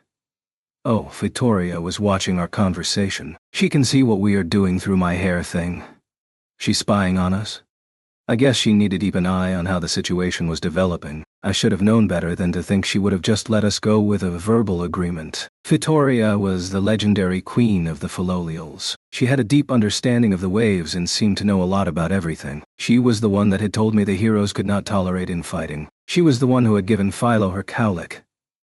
And she was saying that if the weak heroes are going to battle against a wave, she could offer them some backup. So we don't have to go? She'll do it for us? Philo nodded. She says it's not a problem, as long as we are trying to get along with the other heroes and grow more powerful. That's a big help. To tell the truth, the other heroes won't listen to anything I say. It's been a real struggle. We were going to have to take on responsibility for everything. Yeah, why she says she'll help. That cowlick was proving itself convenient, even if it had interfered with Philo's class-up ceremony. Hey, Vittoria, do you know anything about Lark and the others? She's thinking. Okay. She says that sometimes people like that come out of the waves, but she doesn't know what they are. That's right. She'd mentioned that she had forgotten a lot about the past, so I couldn't expect her to know everything. But did that mean she had fought against them herself? So, she's fought against Glass and the others before? No. She says it was someone else. But that meant that this had happened before. It meant that people lived on the other side of the dimensional rifts. What did it all mean? Maybe it's like the other heroes? Heroes aside from the 4 holy heroes? I thought so too, but it doesn't sound like that's the case. Vittoria says that she doesn't really understand it either. She just says that things like this happen sometimes during the waves. Oh yeah. But what were the waves? An idea? She says that there might be a clue in the story of the 4 holy warriors. That's great. I'll tell the queen about it and see what she says. Personally, I didn't know very much about what the legends of the heroes said. All I knew was what I had read in the records of the 4 holy weapons. But maybe the queen, or a scholarly advisor of hers, would be able to find a clue. Vittoria would be a historical witness if they needed one. If she was bringing it up, then there had to be something to it. But she says that she wants you to take care of the waves that occur in the country, that the 4 heroes are currently in. Fine. That's still a load off of my shoulders. I can handle that much. The biggest problem would be facing off against Glass again before we understood the nature of her existence. At least we had some time to figure it out. I wasn't very confident we'd find a solution, though. Though, honestly, I think we'd all be better off if you were the one to fight Glass. She says that she'll beat them back if she ever runs into them. Philo's cowlick stopped twitching, indicating that our conversation was over for the time being. Anyway, I'll tell the queen about all of that. At the very least, she just took a major job off of our plates, which will be a big help. How wonderful. I'm glad that Miss Vittoria wants to help us. I wish she would just take care of everything. Mr. No, Fumi. I don't think that. I know. If a legendary Faloial could calm the waves on her own, she'd be unbelievably powerful. My mood felt a little lighter after that talk, like a load had been lifted from my shoulders. Still, I didn't know any more about the nature of the waves. I sat by the window and started to think as I watched the sun set over the ocean. We would have to get the other heroes to understand the power-up system. Then we'd have to figure out some way to get around the defense rating and defense ignoring attacks that Glass and the others had at their disposal. Once the other heroes were powered up, they would rely on my defenses to coordinate their attacks. After that, I wanted to stop by the weapon shop in Melremark to see the old guy there and stock up for the next wave. The weapons that Raftalia and Philo were using, the Karma Rabbit Sword and the Karma Dog Claws, were new. They didn't have a blood-clean coating applied to them, which meant that they would eventually get dirtied and blunt. I would have to keep sharpening them. If there were stronger, more durable weapons that we could replace them with, that would probably be a better option for us in the long run. I bet the Queen would be willing to provide us with whatever materials we need to craft new weapons, or if we had enough time, we could go find the materials ourselves, leveling up on the monsters we encountered along the way. Finally, I'd have to make sure my shield was as powerful as possible. I still felt like there were plenty of areas in need of improvement. Besides, I still wanted to see what sort of shields I could unlock with the materials I'd gotten from the interdimensional whale. Chapter 3. Framed again. Night fell. I had dinner and a bath and then went out on the terrace to cool off. I looked out at the ocean and relished the cool night air. Had the storms finally subsided? I caught sight of Philo out in the water. She'd wanted to go swimming after dinner. She was borderline obsessed with swimming lately. I decided to pretend I didn't see her. Huh? At the far end of the terrace I saw Motoyasu walking with Rishia. They seemed to be walking back to the hotel. She wasn't wearing the squirrel kigurumi. Was he hitting on her? That would make sense. He had indicated that she was on his list of pretty girls. I guess the guy really wanted to build a harem for himself. What did he think Itsuki would have to say about his ambitions? I decided I had better warn him to keep his distance. Hey, Motoyasu. Better stop hitting on everyone you see. Hey, no, Fumi. It's up to you now. Motoyasu looked pale when he walked over to me and slapped my shoulder. Then he shoved me in Rishia's direction. What's your problem? Nothing. She's yours. What was going on? He was a real womanizer. So why would he want me to have her? I looked over at Rishia and was shocked by what I saw. Her eyes were red and puffy, as if she'd been crying for a while. I took a seat next to her. Hey, what's the matter? All right, I'm out of here. Wait, you didn't... Could it be that he was so rotten he'd done something awful to her? She didn't want to be with him or something, so he said something like, "It will be fine. It only hurts the first time." And then raped her? I wouldn't be surprised if Motoyasu had done something like that. He seemed like the sort of person that would push and push until he got his way with a girl. She was crying so hard that she was shaking. That was too awful. I couldn't let him get away with it. I did not. Prove it. No, it's not the spear hero's fault. Risha collected herself and whispered, I guess I let myself get carried away. Motoyasu probably wasn't that terrible, right? Then, what happened? Something's up. But I'm not so good at dealing with this sort of thing, so I'm leaving it up to you, Motoyasu said as he left. He was smiling, but he also looked sick, like he might throw up. He ran off on shaky legs. I'd never seen him look like that before, and I'd never heard him say that he wasn't good at dealing with something. What had happened? Had she done something to him? What happened? Please, don't worry about it. I can't do that. I was afraid that he had raped you or something. No, I couldn't hold myself back anymore. Hold yourself back from Motoyasu. And, no. She looked angry, like she might burst into tears again. At least she had the energy to be angry. The spear hero tried to cheer me up, but I probably shouldn't be talking about it. Well, you've already started. Is it about what we discussed earlier? I don't know why I wanted to help her. Maybe it was because I felt like we were in the same situation, and I couldn't help but empathize. No, please, don't worry about it. She jumped to her feet, made an apologetic face, and ran off. What was that all about? I was left alone, having no idea what had happened, but feeling terrible about it. The next morning I lay in bed reading, but my mind was still occupied with worries about Risha. We'd already done plenty of leveling up here, so there was really no need to do any serious leveling while we were confined to the islands. So, I had some time to myself with nothing important to do. But I couldn't stop thinking about the previous night. I really want to know what happened. Normally, I would probably feel fine just ignoring it, but this time I couldn't help but dwell on it. I felt the way that I had when Bitch had framed me, or when I'd been attacked and forced to defend Melty. Basically, I had a bad feeling about it. A feeling that something bad was about to happen. What do you mean? Oh, nothing. I'm going to go look into something. So you can just relax here. Raphtalia wanted to know what was going on, but I left the room without explaining. I didn't know what I would say anyway. What was happening? I was nervous about it, but I decided to stop by Itsuki's room and listen in on them to see if I could figure it out. I could hear exuberant voices coming from the other side of the door. Was I overthinking this? I spotted Risha. She was gazing at the room enviously from far away. Then she noticed me and ran off. What was going on? I figured that all I could do was try to get Motoyasu to fess up and tell me what he knew, so I went to his room and knocked on the door. Coming! A woman, one of his party members, came to the door. His party consisted of Bitch and 2 other women. The woman at the door was one of them, so I'll call her Woman #1. She was smiling from ear to ear. She wore a look on her face like I was the last person she expected to find knocking on their door. You? What are you here for? What do you want? She looked at me for a second before realizing who I was. Then she accosted me. I really couldn't stand talking to these people. Is Motoyasu here? Why should I tell you that?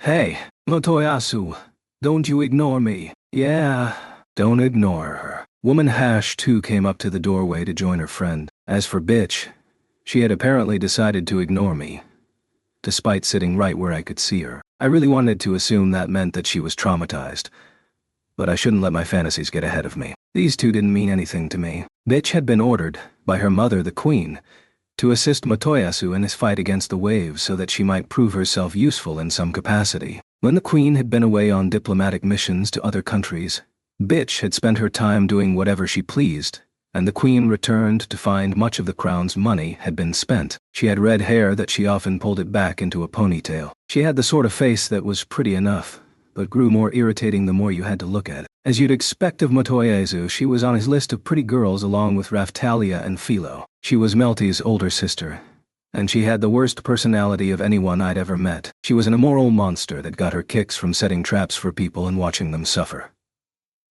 Her equipment looked a little shabbier than it had before. I wonder if the queen had completely cut her off financially. What do you want now, Fumi? None of these girls like having you around. Motoyasu stepped into view, surrounded by his harem of girls. Seeing him standing there with his confident swagger really got on my nerves. If I didn't want to get information out of him, I would have just told him off and left. I don't really care what your girls want. I have a question for you.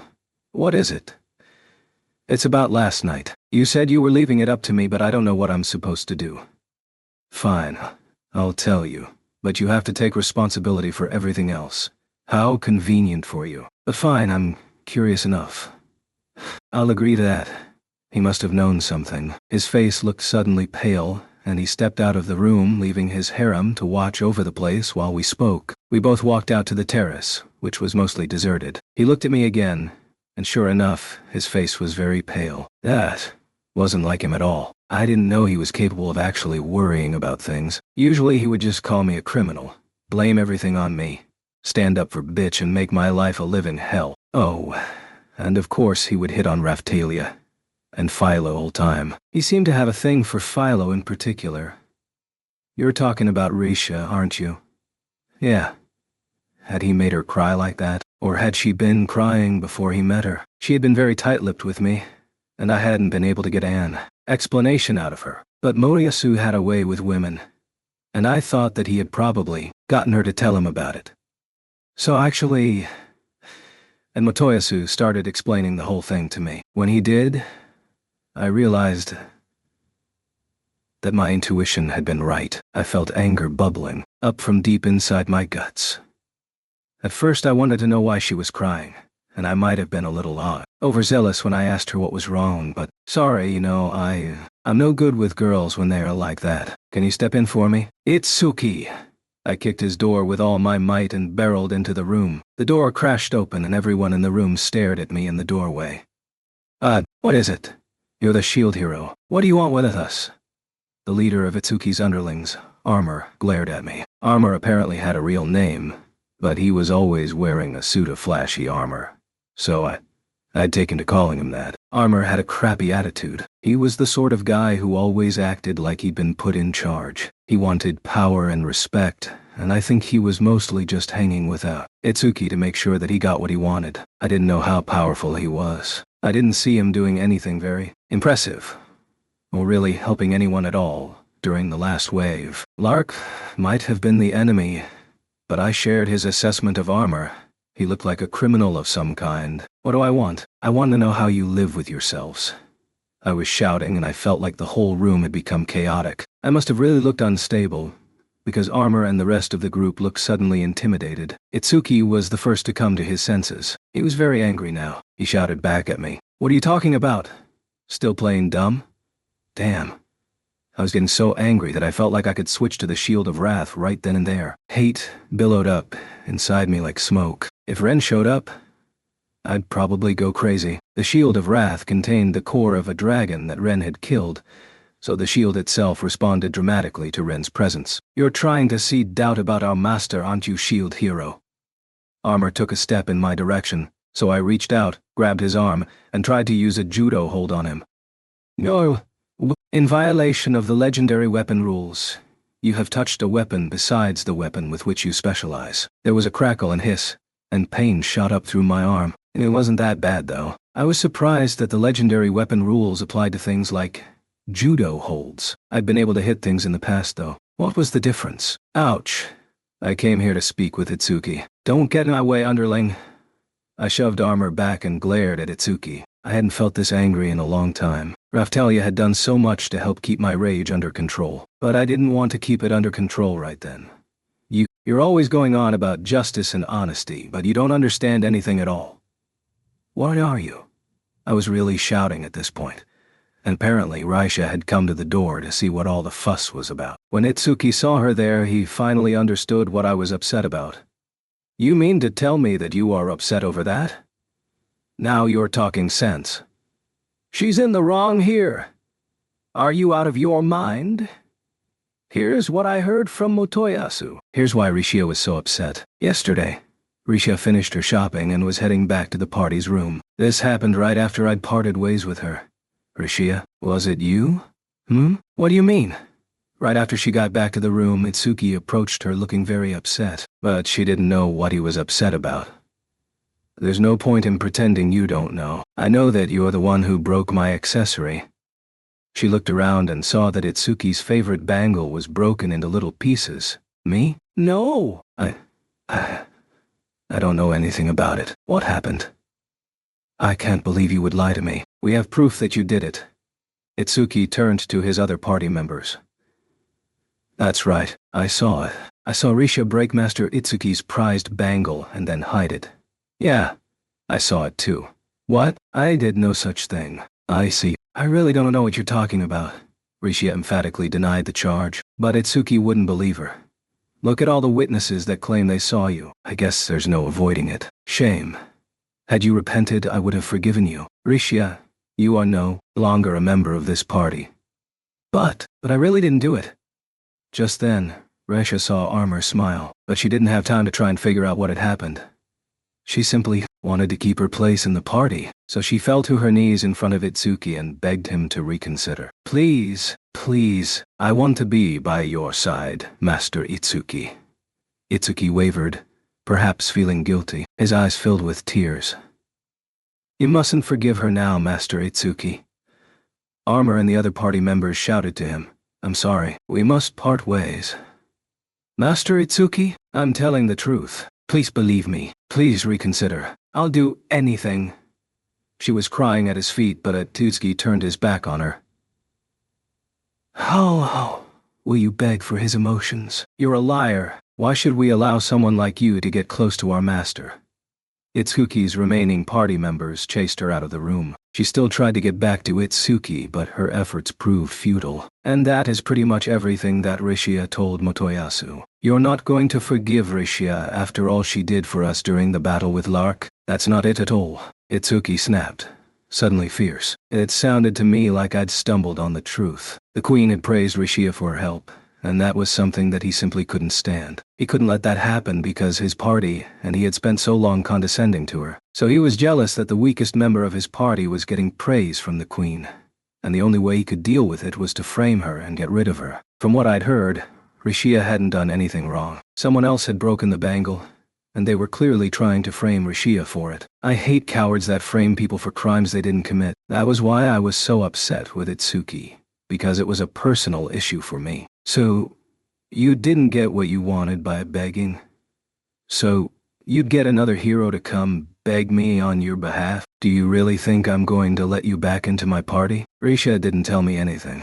Our womanizing friend, Motoyasu, used his charm to pry the story out of her. Speaking of which, Motoyasu had come to this world because he'd been killed in an emotional fit back in his own world. He was probably nervous around girls that seemed to have an unhealthy obsession with guys. I guess it was like a Yandere character from a Jirage. There were Jaruj like that back in my world too. It was infamous for the bad ending. If Motoyasu had experienced something similar in his past, then hearing about Risha and her relationship with Itsuki would have prompted memories of his own personal traumas. But that wasn't the issue here. What I've already said about it is the truth, and needs no elaboration. Risha lied about her actions. She forgot about her debt to me and was only using me for her own ambitions. Removing her from my party is only natural. And you don't think that any of your other party members are just lying about it? Seriously? You would accuse my trusted teammates of lying to me? I don't think that is likely. Risha has been with us for the shortest amount of time. Therefore, I have reason to trust their word over hers. The idiot.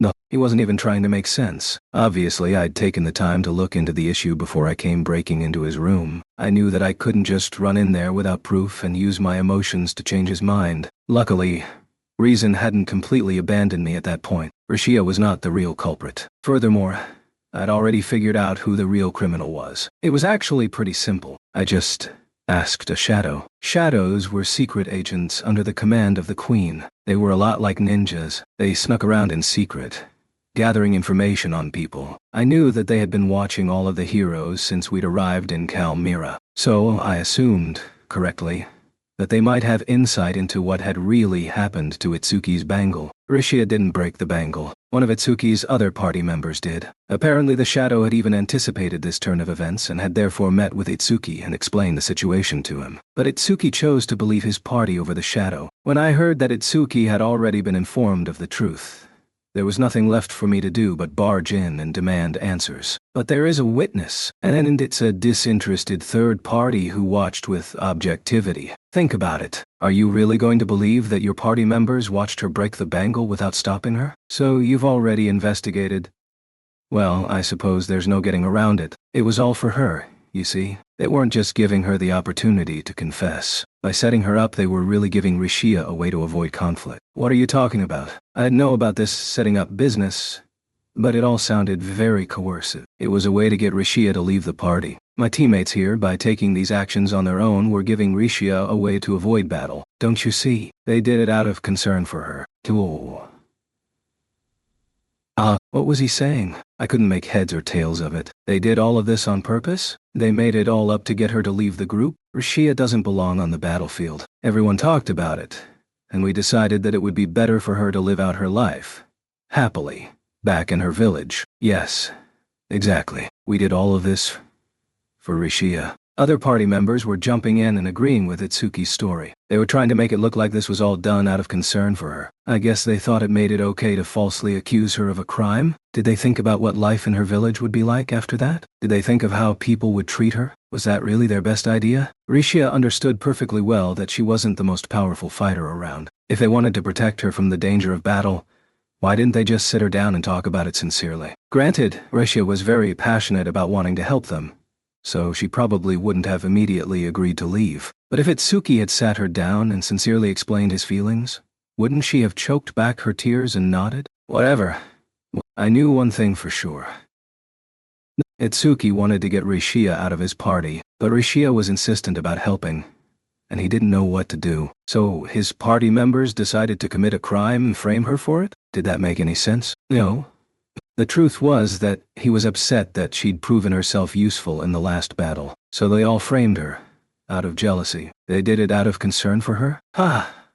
Give me a break. It seemed more likely to me that he knew he wasn't in any risk from the plan, so he thought it up and asked his party members to carry it out. He could have made a sincere request of her, but instead he tricked her and ended up hurting her in the process. And all because he was jealous of her success in the last battle. When was he going to understand that we weren't playing a game? Besides, had this been a game, a party member probably would have just left the party if he'd asked her to. But that's right. Itsuki had been used to playing console games. If those were single player, then he would be accustomed to his party members being NPCs. I was really at the end of my rope with this guy. Exhausted, I turned to Rishia. She looked like she was on the verge of tears. She was shaking as she looked at Itsuki, clearly using what energy she had to stay composed. As for myself, well, this was really the last straw. There's no way I could respect Itsuki at all after this. Motoyasu was an idiot who believed everything bitch said, sure. But he wasn't the sort of person that would cast off one of his teammates and leave them to rot. As for Itsuki,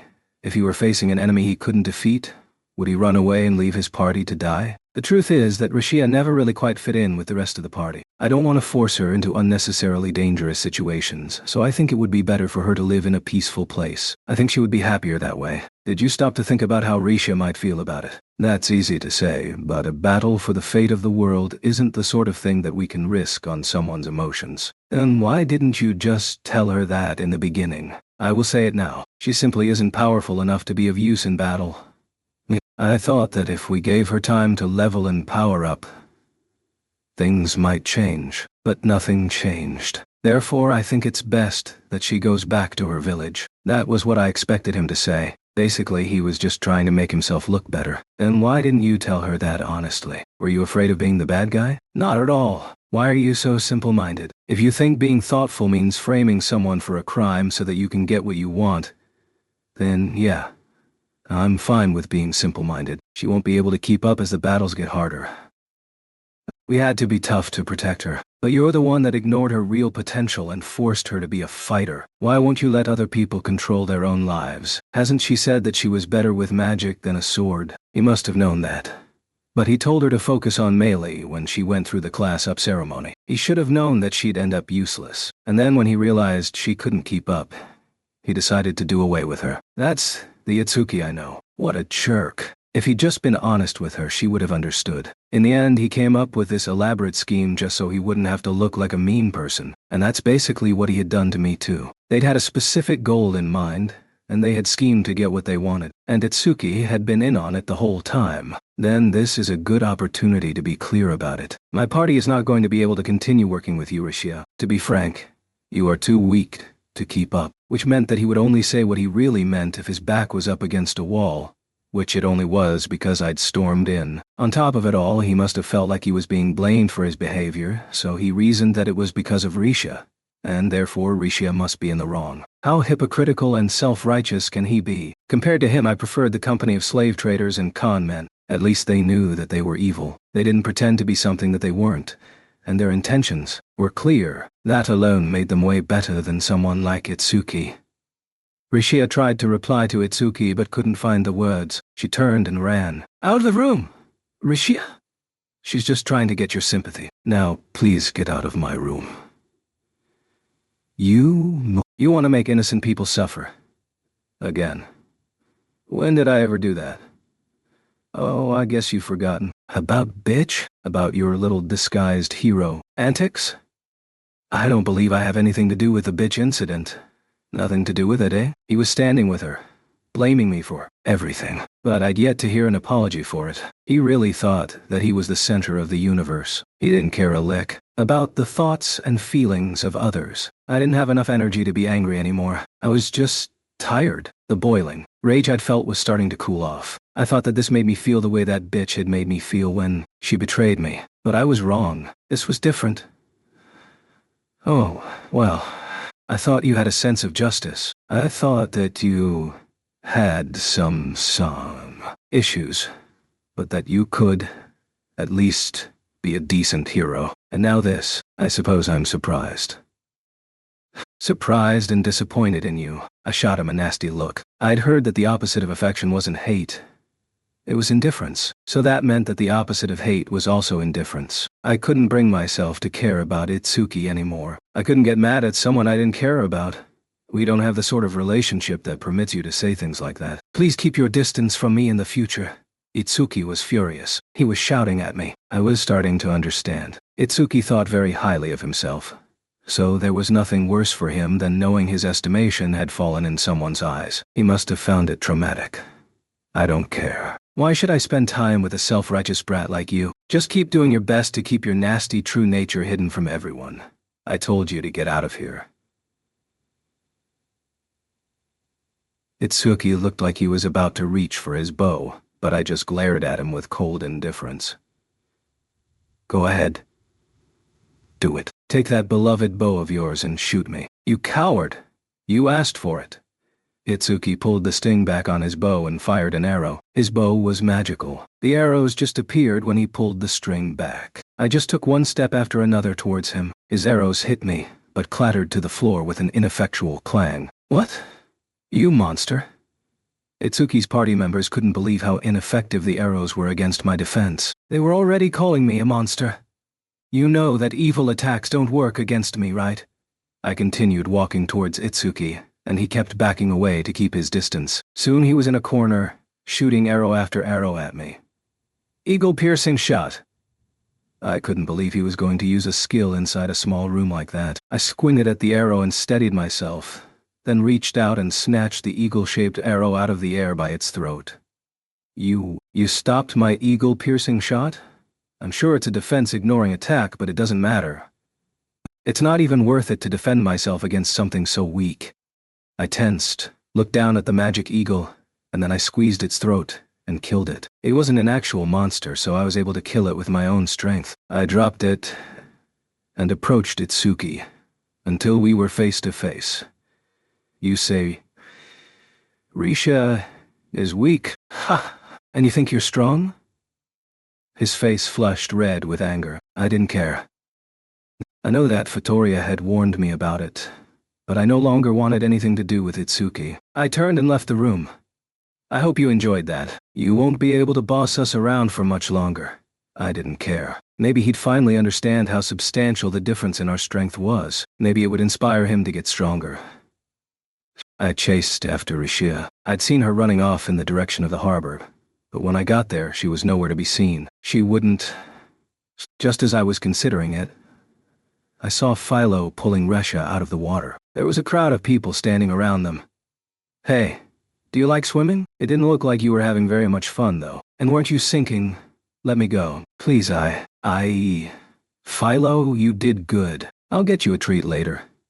I don't know what you mean, but yay. Tell me what happened. This nice girl just fell into the ocean, but she started to sink. So I jumped in and pulled her out. She jumped.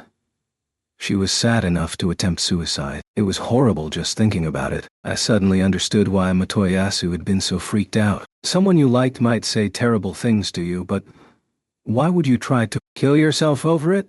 Good work, Philo. I rubbed Philo's head. If Philo hadn't been there, that might have been the end for Rishia. The harbor was very deep in places. The spots where the large ships docked were especially deep. If you tried to drown there, you could do it. We had just managed to avoid a real disaster. Okay, Rishia. Philo was still holding Rishia, who seemed to be very distraught. I took her hand and talked to her. Let's just say that you succeeded and that you've died here. Now what do you want to do with the life that was saved? Let me die. Master Itsuki rejected me. I have no reason left to live. I'm not worth anything to anyone. No one said that. You're the one who decides what you are worth. Then let me die. You can do what you want, but I won't forgive you. I couldn't stand the thought of her being treated this way. Are you just going to accept that they've pinned a crime on you? Don't you want to prove them wrong? But don't you want to make Itsuki say, please come back. We need you? I know that I'm weak. I know it. Who says you'll always be weak? Only Itsuki. But he's wrong. They'd told me that I was the weakest hero, too. They'd looked down on me. That's why. That's why you can't just accept the things that people say about you. Can I be stronger? Will he respect me someday? I promise you that. We'll show Itsuki just how strong you can be. We'd make him regret kicking her out of his team. The fool. If we made Rishia stronger than any of his other teammates, then eventually Itsuki would have to believe the things I told him about the power-up system. Rishia, I'll help you. I'll help you until you are strong enough to help yourself. We can do it. That was how I really felt. We'd been through the same things. We'd been framed, called weak, and condescended to. I saw myself in Rishia, and I was going to make sure that Itsuki understood how wrong he had been. Come with me. I reached out a hand to her. She hesitated, then took it. But I love Master Itsuki. Fine. Love who you want. I don't care what you think of me. I care what you think of yourself. It's not like I was inviting her into my party because she was a girl. I just couldn't forgive Itsuki's actions. He'd forced her to level like he wanted her to, then tossed her to the curb when she didn't suit his needs. And I felt like I'd been through the same thing she had. That's why I knew what I was talking about. You'll be strong. We'll do whatever it takes. Okay, thank you. She was still sobbing when she accepted my party invitation, so Rishia ended up joining my party, but when we were on our way back to the room, we ran into Raphtalia. I heard you screaming. You sounded very angry. What happened? Itsuki pissed me off. But, oh, isn't that Rishia behind you? So she knew about Rishia. Good. Good. That would make explaining it easier on me. Oh, yes. What happened to you? I'll explain when we get back to the room. What about Rishia? She's in our party now. Really? Okay. Raphtalia nodded. It looked like she had already run through the possible scenarios in her mind. We went back to the room, and I told her what had happened. Raphtalia reacted like I expected she would. She was half annoyed, half angry. Itsuki. Please, don't speak ill of Master Itsuki. After all he did to you, you still want to defend him. Raphtalia looked like she couldn't believe her ears. I felt the same way. If Philo hadn't stepped in, she would have drowned. Did I do good? Yeah, you did great. I already told you that, though. Apparently Philo hadn't gotten enough praise yet, so I reached over and ruffled her hair. Her cowlick was kind of annoying. Master Itsuki isn't bad. It's my fault for being weak. Rishia looked like she was about to burst into tears again. Raftalia reached out and took her hand. You really care for him, don't you? Yes? He'll come around someday. Until then, you and I just need to be patient. You feel the same way then, don't you? Very well, huh? What were they talking about? I didn't really understand, but the room felt a little claustrophobic all of a sudden. What did she mean by you and I? Whatever. At least they weren't being antagonistic with one another. Okay. First things first. Rishia, no stalking Itsuki, okay? Oh, okay. She was already well on her way to being a stalker, so I felt like I needed to nip that in the bud. What she really needed now was distance and space to think. I'll do my best. Itsuki is pretty pissed off right now, so it's best to keep your distance. I didn't want to see him either. His whole self-satisfied attitude really got under my skin. So, what role should Rishia take on in our party? What do you think she's something? Nor. What do you think she's? That's that. Oh no. Calm down. We're not going to force you to do anything you don't want to. All I was saying was now that she was a member of our party, we needed to figure out what role she was going to play. But she'd been in Itsuki's party this whole time, which meant there was a good chance she thought I was a sexual predator or something like that. What are you good at? From what I've heard, you've been a melee fighter.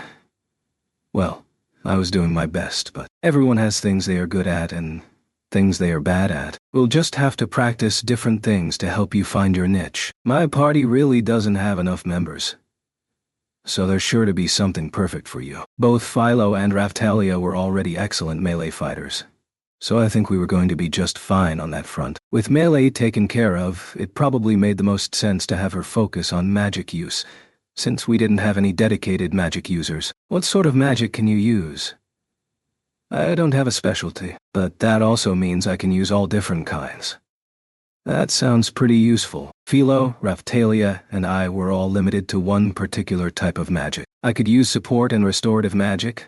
Philo could use wind magic, and Raftalia could use illusion magic. But Rishia was saying that she wasn't limited the way that we were. Unfortunately, that probably meant that she wasn't going to be very advanced with any particular type. Regardless, it would be a big help. If she could use any king of magic, then we would be able to adjust our battle plan on the fly, responding to whatever came up. Strength wasn't only about your level and your stats, after all. If we thought our strategy through, we should be able to perform above what might be expected of someone at our level. So, this was a good opportunity for us to sit down and decide on the most strategic way to divide up the necessary roles in the party. I was in charge of defense and healing, which made me the supporting player. Raftalia was an attacker that could offer support in a pinch, our version of a shortstop. Raw. When she was attacking, she would follow up on Philo's offense. In a pinch, she could use her illusion magic to give us an advantage. Philo was a flat-out attacker. She was strong and fast. She could use Hakuiku to take out and decimate a range of monsters quickly. So I needed to find a useful job for Rishia to perform and then adjust our strategy to accommodate her.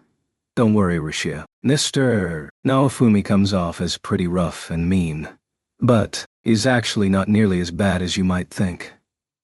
Maybe you and Rishia should have a long chat about it someday. What was that supposed to mean? Not as bad as you might think. Oh well, it wasn't who I really was.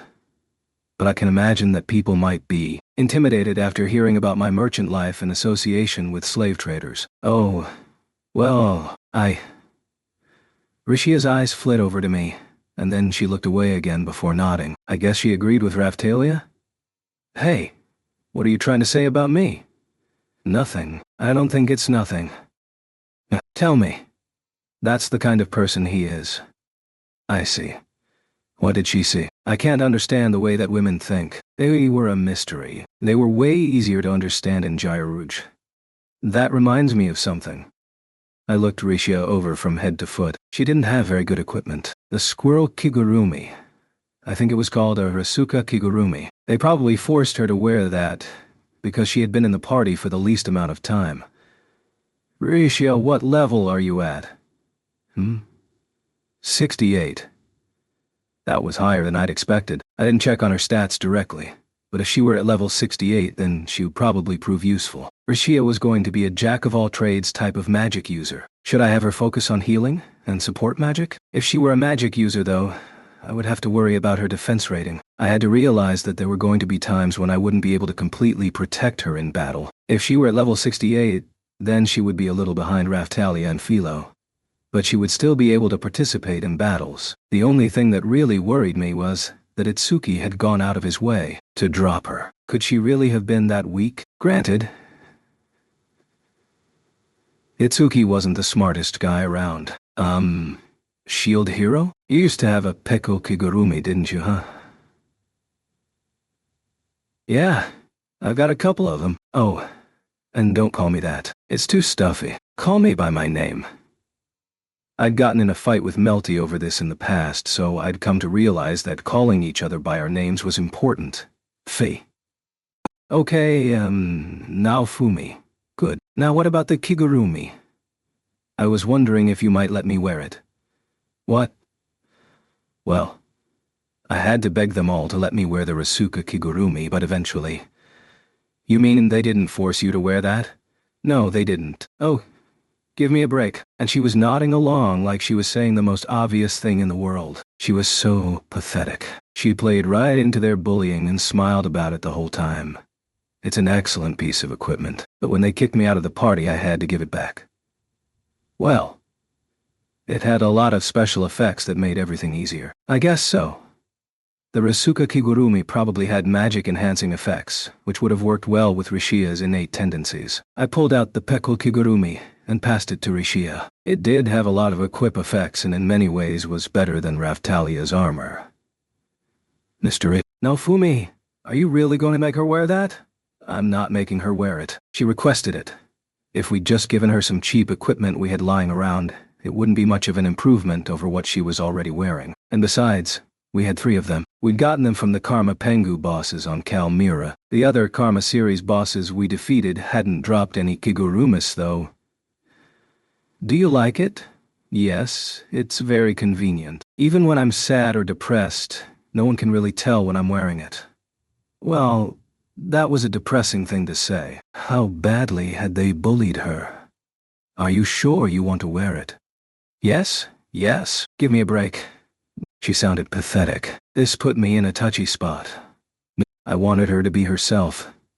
But if she didn't truly want to get better, then she wasn't going to. And here she was asking to wear a Kigurumi so that she could cry and it would go unnoticed. You can wear it for a little while, but eventually I'm going to have to ask you to move on. Raftalia looked concerned. Were they going to be friends? Could Raftalia stand it? Personality-wise, I'm sure we'd be able to get along, but it was too early to make a judgment call anyway. Let's work together and get stronger, okay? Yes. At least she could answer with some vigor. It seemed to me like she might get along with Ren's party. Slowly, but excitedly, Rishia unveiled how she looked in the Peko Kigurumi. How's it look? Pen. Yep. She seemed a little too excited about it. She reminded me of myself, before I was summoned to this world. But now I'd met another person, besides Philo, who actually enjoyed wearing those things. She didn't seem to know how to make friends with humans, but she could probably make friends with monsters. Thanks for inviting me into your party. No problem. Thanks for joining. Yay, we can dress the same. Pleasure to be traveling with you, Rishia. And so my friends welcomed her to the party. Chapter 4. Custom Order. The offshore storms finally calmed down. The heroes and royal soldiers all prepared to leave the islands. The activation event was going to continue for a few more days. But we had leveled all that we could, and we'd accumulated more drop items than we knew what to do with. So there was no reason to stay. But I didn't want to end up stuck on a ship with Itsuki and his friends, so I had the schedule changed to make sure we weren't going to be traveling together. Besides, I was just going to use a teleport skill to get back to the castle once we got in range. I told the Queen my plan, and she decided to travel with us. The other heroes were also going to return to the castle, and we were all going to start training to prepare for the next wave. Before all that started, though, I decided to check out the shield I'd unlocked from the last wave's boss monster. Whale shield conditions met. Whale skin shield conditions met. Whale meat shield conditions met. Whale bone shield conditions met. Whale eye shield conditions met. Whale magic core shield conditions met. And others. When you broke down an animal and got a shield from each of its parts, you ended up with a long list of things like this. When I figured out how to use the power-up system, I realized that most of the information concerning the individual shields wasn't important. Lately, I just checked them for their equip effects and stat boosts, then ignored the rest. Out of all the new shields, the only interesting things were Whale Shield 050C, Abilities Locked, Equip Bonus, Skill Dritty Shield, Mastery Level 0, Whale Magic Core Shield 045C, Abilities Locked, Equip Bonus, Skill Bubble Shield, Naval Combat 2, Mastery Level 0, Whalehorn Shield 060C, Abilities Locked, Equip Bonus, Undersea Battle Ability 3, Mastery Level 0, Drit. I looked up what that was, and apparently it was a skill that could be linked with Airstrike Shield to form the third skill in a chain. I tried using Bubble Shield, but all it did was make sound like it was leaking air. Nothing more than that happened. I wondered if it was meant for use underwater. Maybe you could make a stream of air bubbles with it, so I went ahead and tried it underwater. It was actually a skill that made a bubble that allowed you to breathe under the surface, but you couldn't use it forever. If you used it once, you would have to go to the surface before it would become available again. It would be useful if we had to fight underwater again, but I was hoping it wouldn't come to that. We'd just finished an undersea battle a few days ago. The other heroes had also tested out the new weapons they'd unlocked during their time on the islands. I hoped that their parties understood that the real training hadn't started yet. The Queen and I left on the earliest ship and teleported to the castle as soon as we were within range, so we were the first ones to arrive. Oh no. Once we stepped out of the portal, Philo shouted, "What is it?" "The carriage. The other soldiers will be bringing it back with them on the ship." "Do not worry," said the Queen. "Oh good. We never ended up using it on the islands though."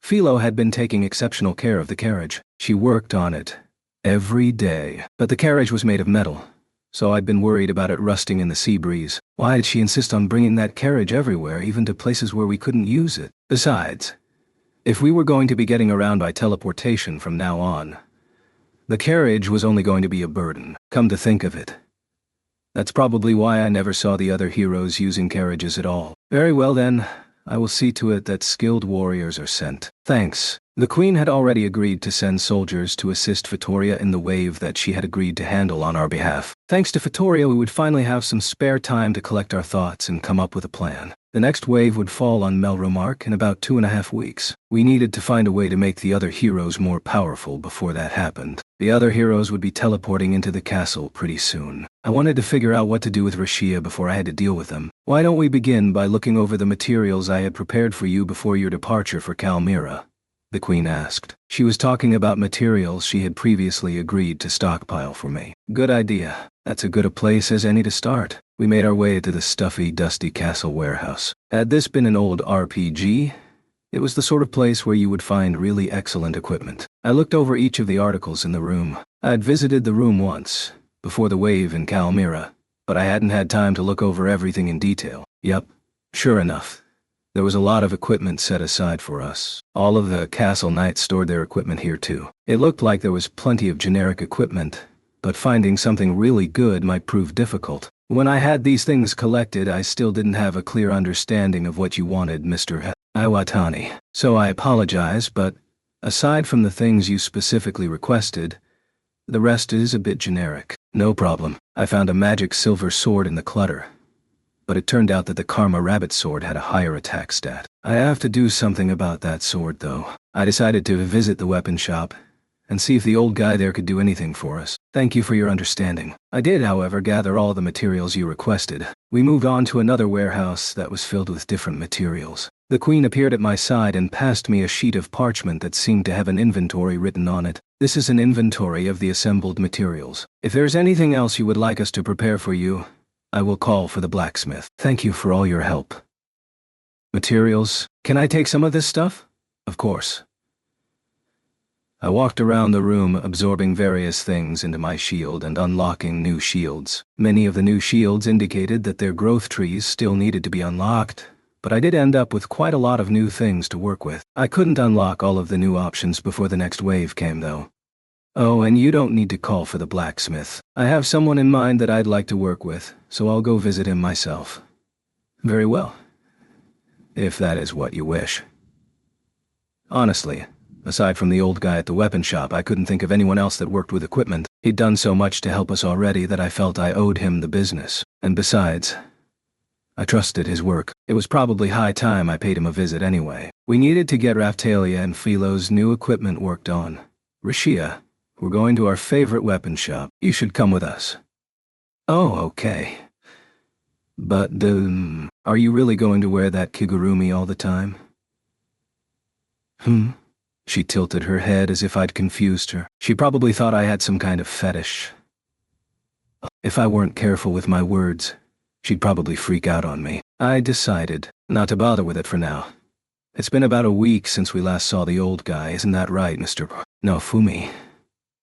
Yeah, I guess so. And just like we promised him last time, we're going to get our equipment from him. I can't wait to see what sort of awesome stuff he will whip up for us. Most of the materials we had accumulated during our time in the islands would be arriving with the ships. But we had managed to bring a lot with us too, so I'd like to see what the old guy thought he could make from them. Considering how many ores and different materials the Queen had set aside for us, it wasn't like we had to risk running out of anything. I hoped he would come up with something good. If he did, it would be a big help in the coming battles. And besides, I was hoping he could come up with some armor that had better stats and effects than that kigurumi. Hey there, kid.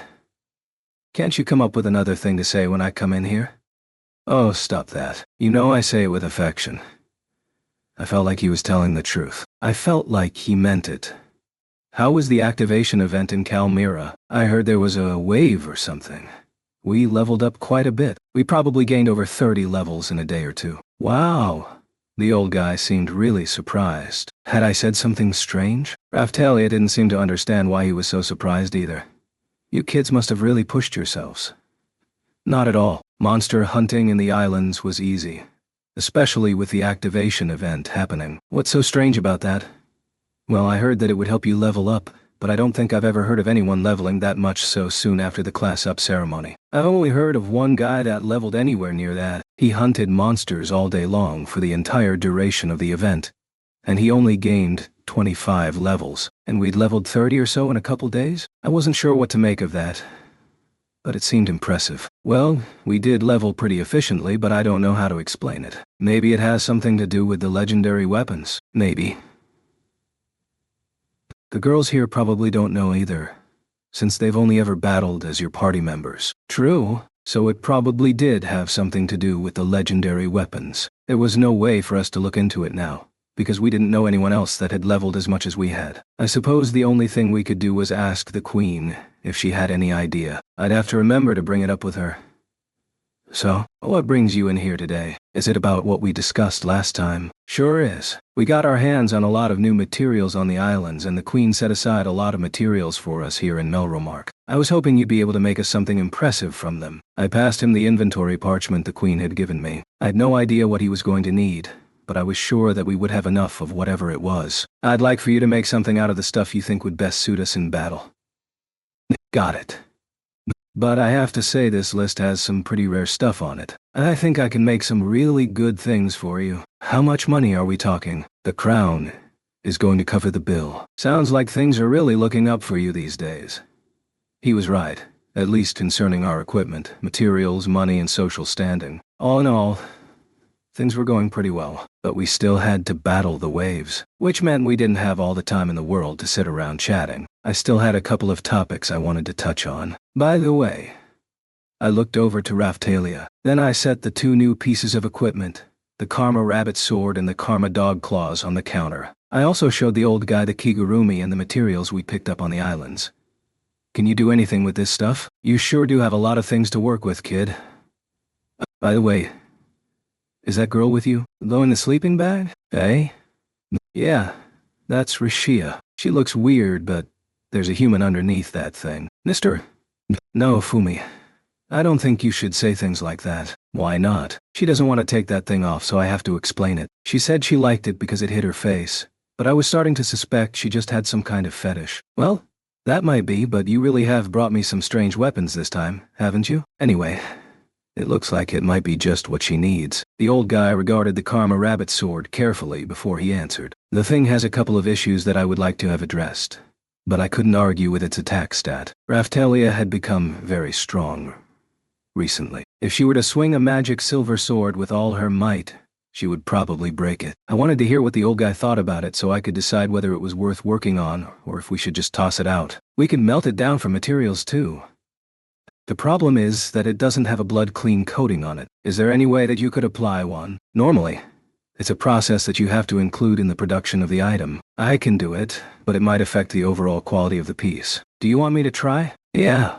Well, of course, I could do that. But it might be more interesting to try and make something new out of it. Was he saying he wanted to stick it onto my barbarian armor or something? Come to think of it, that might be pretty interesting too.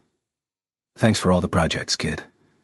No problem. While you're at it, though, what kind of a weapon do you think would be best for Rishia here?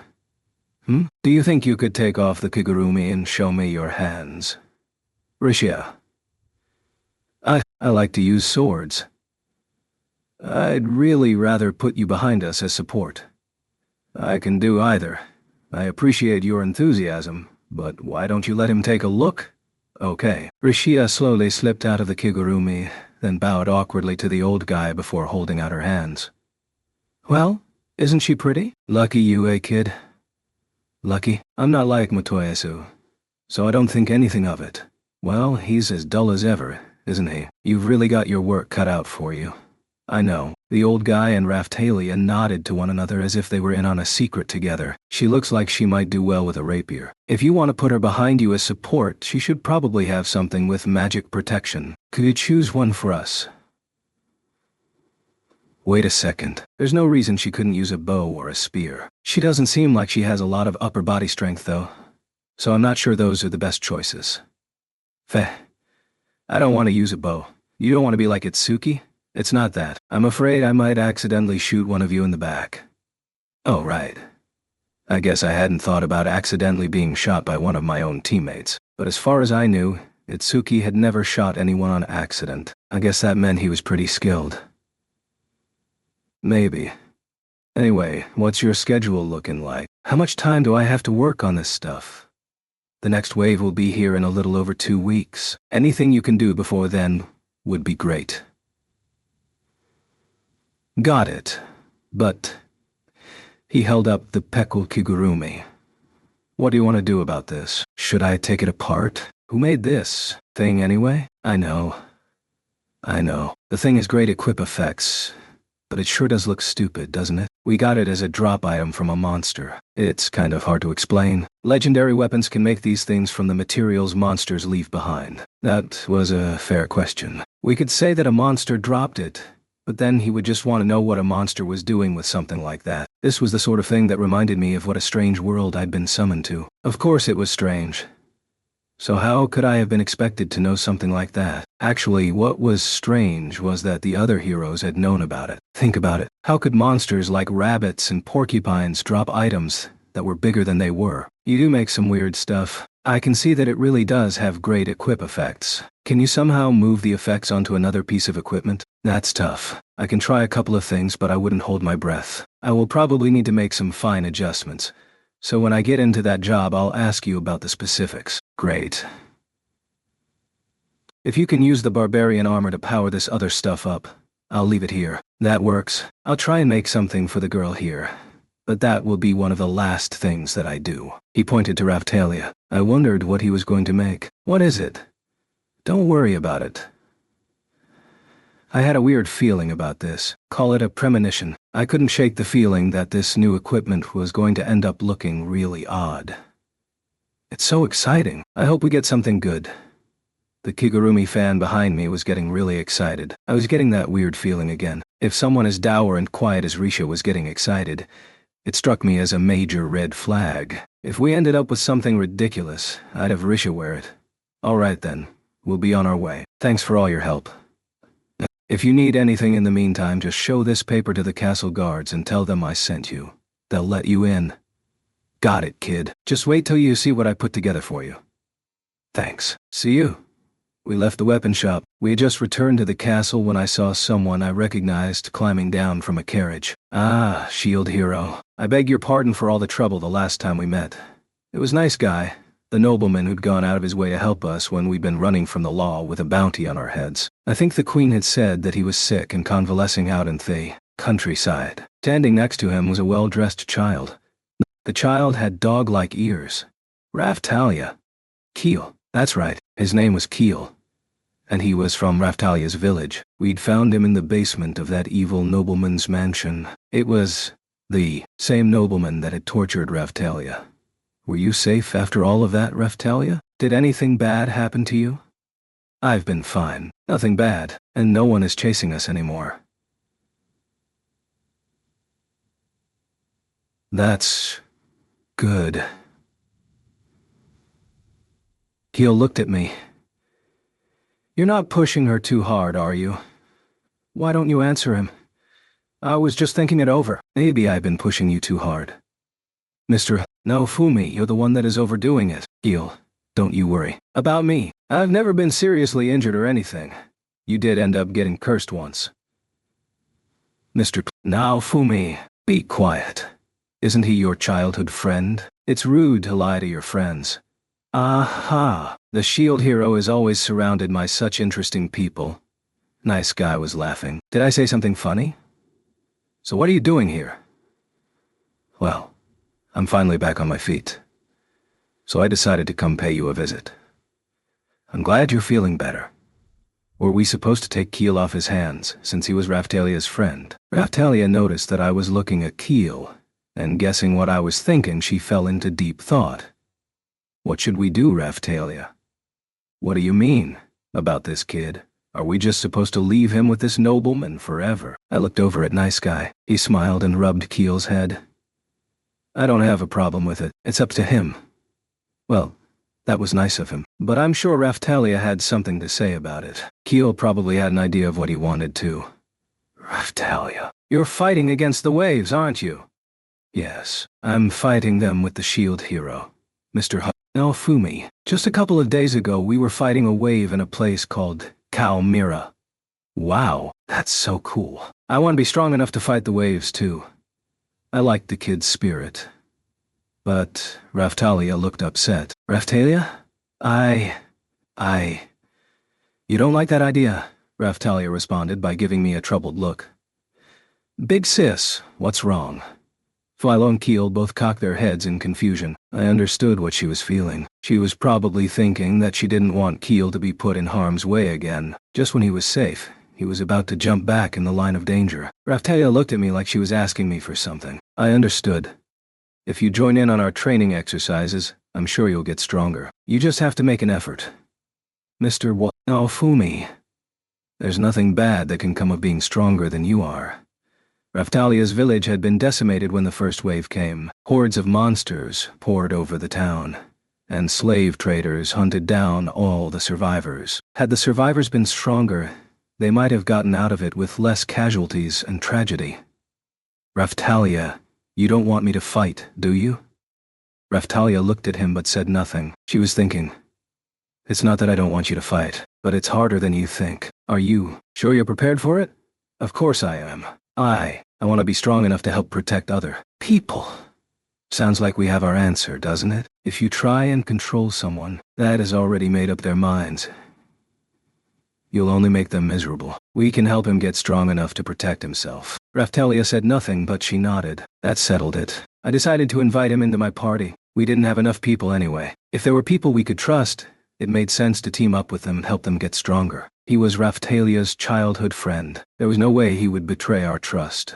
All right then, Mr. Naofumi. Can we take care of Keel for now? Yeah, of course. He's from the same village that Raphtalia is from. Isn't that right?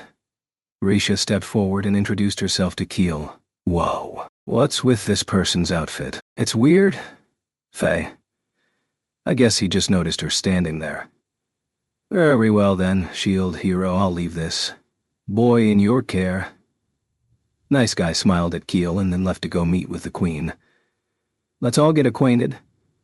I'm Philo. We met before I could even finish talking.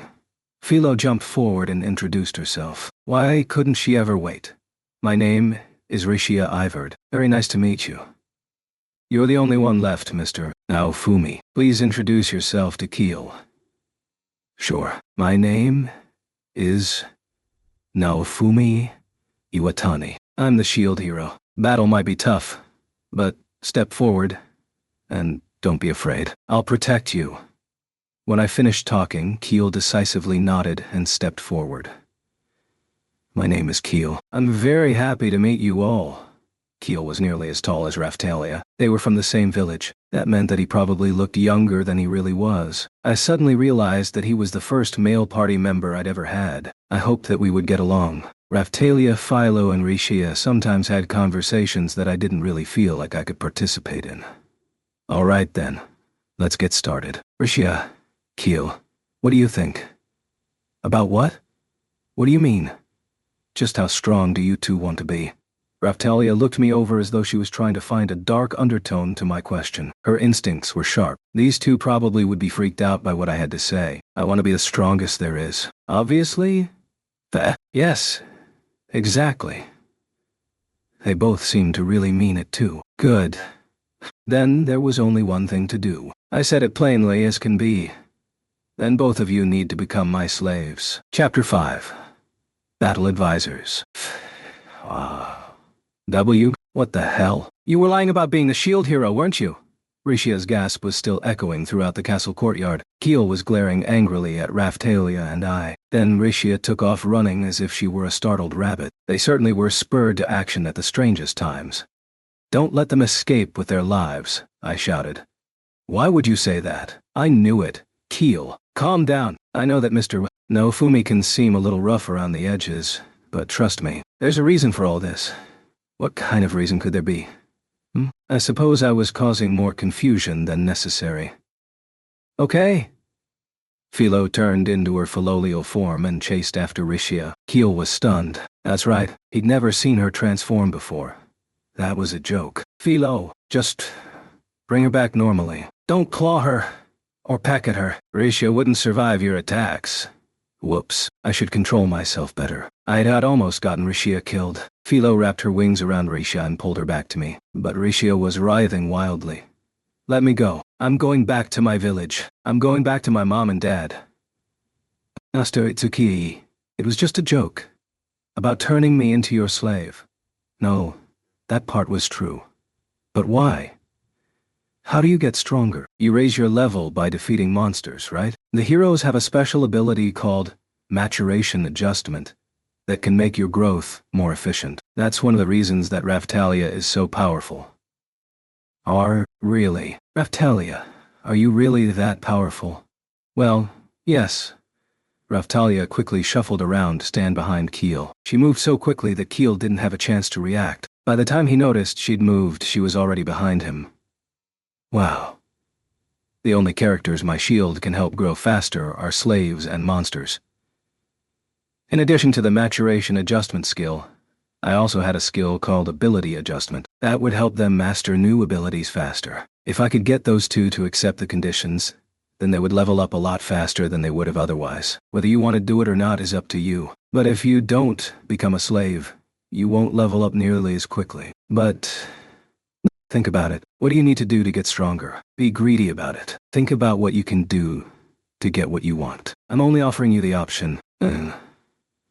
Both Risha and Keel fell into deep thought. It was their lives, so they needed to make up their minds for themselves. But I could give them a little push. Well, Rishia is already at level 68. If you've already leveled that much, then it might not be as effective for you. Still, it would make you stronger than it would if you didn't become a slave. It was the sort of skill that worked best the earlier you started to use it. It snowballed over time. It really was like a game. Characters that had high levels at the beginning either died or betrayed you. Either that, or they basically never leveled up more. That described Lark pretty well. But no, I couldn't let myself fall into that trap. This wasn't a game. Or we could reset your level, but the next wave will be here soon. and I want you to be powerful enough to fight in it. So if we were going to do a reset, we should probably wait until after the wave. The rest of us were in the 70s. So if we were to reset her levels and continue leveling from that point on, the gap between us would only get worse. Oh, alright. But if you become my slave, then don't run. I mean, it's not like I'm going to keep you in chains or... Hey, are you listening?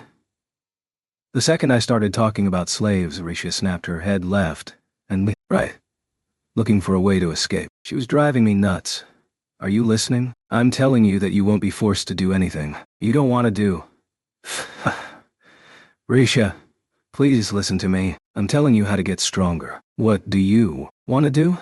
Her eyes were wandering around the courtyard, but she was thinking about the offer. Fair enough. Not many people I know would be first in line to volunteer for Avery. You want, but Raphtalia had. I will technically hold the reins, but I promise that I won't force you to anything against your will. He really is a good person. Although he can be a little selfish from time to time, he won't ever hurt you. You can trust me. Raphtalia. Master, you never tie me up or nothing. Raphtalia and Philo had both chimed in, but Tarisha and Keelit probably just sounded like they were brainwashed.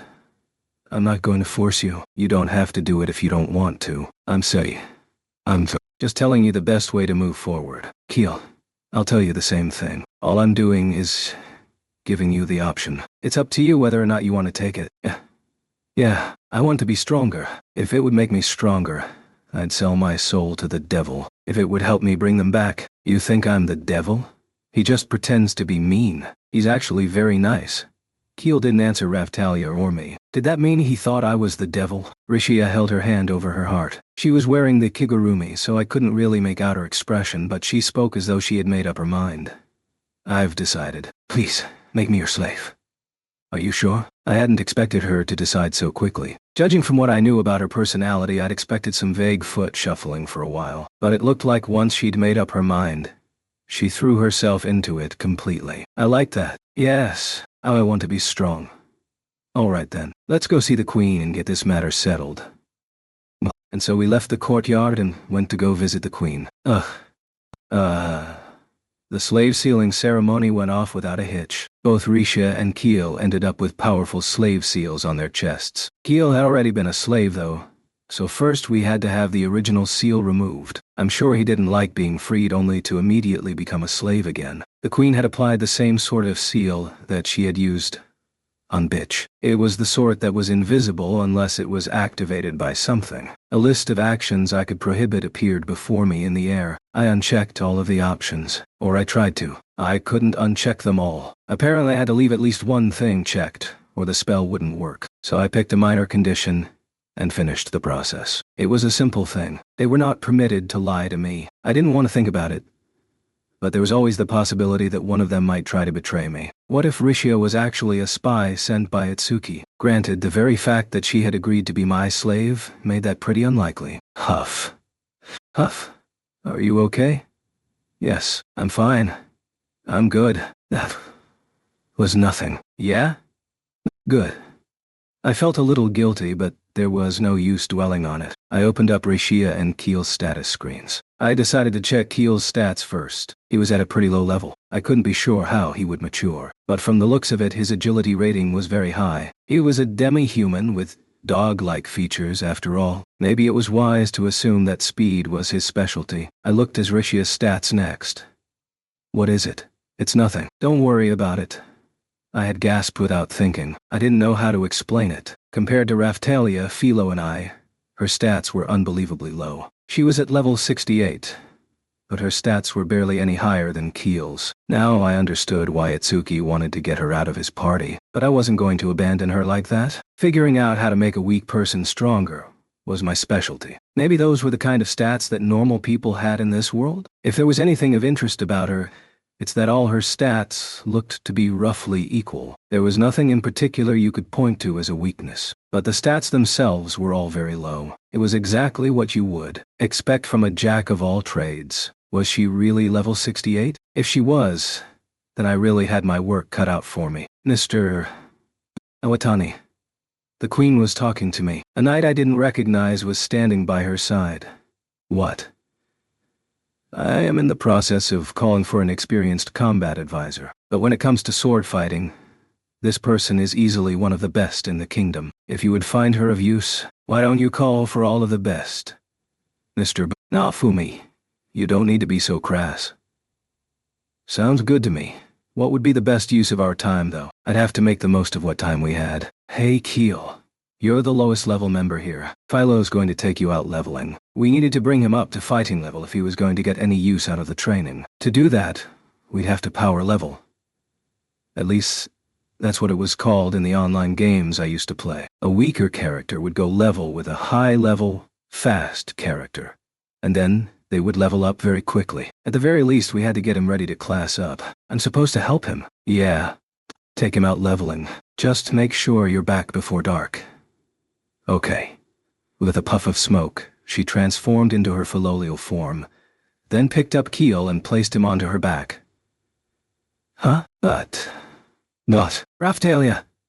Before he could finish his sentence, Philo used her wings to hold him in place and took off running. Oh, Keel. Don't worry about them. Philo's strong. They'll be fine. It was important that they started with the fundamentals. That was the only way to make the most of the following training. And besides, focusing on the fundamentals would probably be good for higher-level characters, too. Risha, once the next wave has come and gone, you'll be doing the same thing as Keel, so look forward to it. She never calmed down, did she? Oh well, I guess there was no getting around it. Even Raphtalia got a little freaked out when she had to ride Philo. They needed to think of it as a trial on the path to strength. There was just no getting around it. The shield hero's companions are boisterous, aren't they? The knight standing with the queen removed her helmet. She looked like the typical strong female knight character than you ran into in RPGs. She was very beautiful also. Like Raphtalia, she had long strawberry blonde hair. She must have kept it tied up when she wore her helmet. Had she dressed like a man, she could have passed for a prince. Please introduce yourself, said the queen. The knight took a step forward, saluted, and spoke loudly and clearly. My name is Eclair Sieto. I am honored to assist in the Shield Heroes training exercises. Sieto. I don't think we've met before, but I felt like I'd heard that name somewhere. Mr. Naofumi. Sieto is the name of the territory my village was in. That's right. Nice guy had mentioned that. Did that mean this woman was part of the nobility that had ruled over Raphtalia's region? But I'd heard that the nobility there had been killed. This woman is the daughter of the nobleman who once governed the land that Raphtalia's village was a part of. I liked her choice of knights. I'd heard that the noble family that had ruled there was exceptionally talented. Raphtalia had mentioned that losing them in the wave had been another major tragedy for her people. Okay, what has she been doing this whole time? When my father died in the first wave, a portion of our knights and soldiers tried to take advantage of the ensuing chaos by hunting down survivors and selling them off as slaves. I have been hunting those cowards down and ensuring their imprisonment. Well. I never expected to find someone so upstanding in such a rotten country. I appreciated that she had taken that upon herself, both as the shield hero and as Raphtalia's friend. It is just as she has said. They have been imprisoned in the castle dungeons. She finished her work while you were in the islands, so I have selected her to assist in the training of the other heroes. I guess the church and trash had still been in power before we left. So if she had tried to hunt down the slavers at that point, they might have had her killed off. There was only one problem. Was she any good? That was the most important thing. There was no reason to receive instruction from anyone who wasn't at least as strong as Raphtalia. Is she any good? Very. She was the winner of the last national fencing tourney. Are there others as good as she? Not ones that haven't been imprisoned, killed, or demoted, so there was no one else in the kingdom that was good enough to train us further. She seemed like an upstanding person, but... You can hate me if you like. I realize I was unable to defend your lands after my father's death.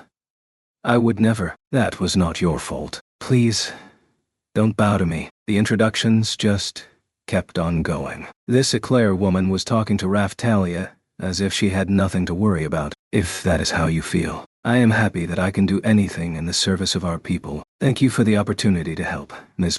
Raphtalia. Please, just call me Raphtalia. Understood. Now then, Raphtalia, I do not know how worthy I am to be teaching you anything at all, but I will do my best to show you the things I know. So this Eclair person was going to be teaching Raphtalia what she knew about sword fighting. I should probably participate in the training too, huh? I do not know if I have anything to teach you, Master Shield Hero, but I will certainly do all that I can to assist. She was so proper. I could tell she was one of those overly serious types. Thank you for your time. I will be returning to my duties now. Please let me know if there is anything you need from me. The Queen turned and left us alone with Eclair. So, what should we do? Do you want to start training right away? I felt like they were going to make us run laps or whatever counted for combat training in Melromark. We must begin by evaluating your current skill level. You're not going to make us run laps, are you? I am confident that you are far beyond that level of training. I would like to start with actual battle operations. I wondered if I should tell her that I wasn't a track star or anything like that. The only work we'd really done was that I taught Raphtalia how to hold her sword and we did some pull-ups. And I only did that when we'd had free time. And as for myself, all I'd really done was sit around making medicines and accessories. Oh, I'd made dinner a few times too. That made me nervous. We hadn't really done any physical training at all. All the exercise we had gotten had just been from fighting monsters. Honestly, we haven't done much. All the skill that we do have really just comes from my shield's abilities. Raphtalia is the only one that has actually done some work. Mr. Naofumi, don't be so crude. Really? Well then, shall we start with a run around the interior courtyard? I didn't really want to run, but Eclair was probably right. We should go for a run. At the very least, it would loosen us up a bit. Eclair took the lead, and we ran a few laps around the castle training grounds. We ran at a pretty good clip, but the stat boosts I had from my shield kept me from tiring. I was sort of annoyed by it the whole time, running behind Eclair. She was kind of slow. Do you mind if we speed up a little bit? I'm sorry if my pace was holding you back. Please, run at whatever speed you like. I'll adjust my pace to match yours. Hear that, Raphtalia? So we picked up our pace a little. It still wasn't giving Raphtalia or I any trouble. But Risha had run out of stamina and had started walking. It was probably because of that kigurumi she was wearing. Then, just when we had been running for a while. Just a moment, please, Master Shield Hero. Eclair called for us to stop. It sounded like she was getting tired out. Risha had run out of steam a while back, but I was doing just fine, so I'd picked her up and continued running. I think you are plenty fit for the training to continue. Shall we move on? Really? Your advanced level is no doubt an advantage, but from what I've seen, you're more than ready to move on. Had the levels we'd gained in Kalmyra really helped us that much? I didn't get tired no matter how much I ran, and I could carry Risha easily. She was so light, I felt like I could have easily kept running with heavier baggage. Actually, I hadn't even really been running. Just walking quickly. The game-like system of powering up had really changed the meaning of physical training. Of course, I was glad that it was easy, but I still felt that if we made light of the training fundamentals, we would end up regretting it. I wanted to raise my reaction time, and I wanted to get some good physical workouts in to help me move better in battle. If I could improve my speed and strength, that would give me a better chance of dodging Lark and Glass's attacks. But Eclair was huffing and puffing, clearly out of breath. Maybe she was still recovering. Then let us move on to battle tactics properly. Eclair took Raphtalia aside and started showing her the minutiae of sword handling, from how to hold the sword and regard your opponent, to how to set her footing. Thinking back on it, the only instruction she had ever really gotten was a perfunctory lesson at the weapon shop. Everything since that time she'd had to teach herself. She'd managed to handle herself with magic and luck, but she had once had a difficult time taking down a particularly powerful bandit we ran into. She was sure to benefit from instruction by a real swordsman. Now then, may I ask Ms. Risha to act as Raphtalia's opponent? That makes me a little nervous, but go ahead and do as she says. Rishia's stats were so low that I was worried on her behalf, but I'm sure she would be fine. Raphtalia was given a wooden training sword. She set her feet to stand against Risha. Risha was still wearing that kigurumi. It made for a ridiculous-looking scene. Here I go. Okay. Raphtalia dropped her weight low and struck at Risha just as Eclair had instructed her to. That's all she'd done. But suddenly Risha was flying through the air. Oh, jeez. I'd known she was weak and all, But she couldn't even block an attack? I was hoping she'd be able to handle some melee work, but that wasn't looking like an option. What were we gonna do about her? Huh? What? Raftalia was stunned. She kept looking from the wooden sword in her hand to Rishia and back again. Do us a favor and hold back a little. I did, but she still went flying. Oh boy, I couldn't let her get hurt. So I ran over and caught her out of the air before she crashed into the ground.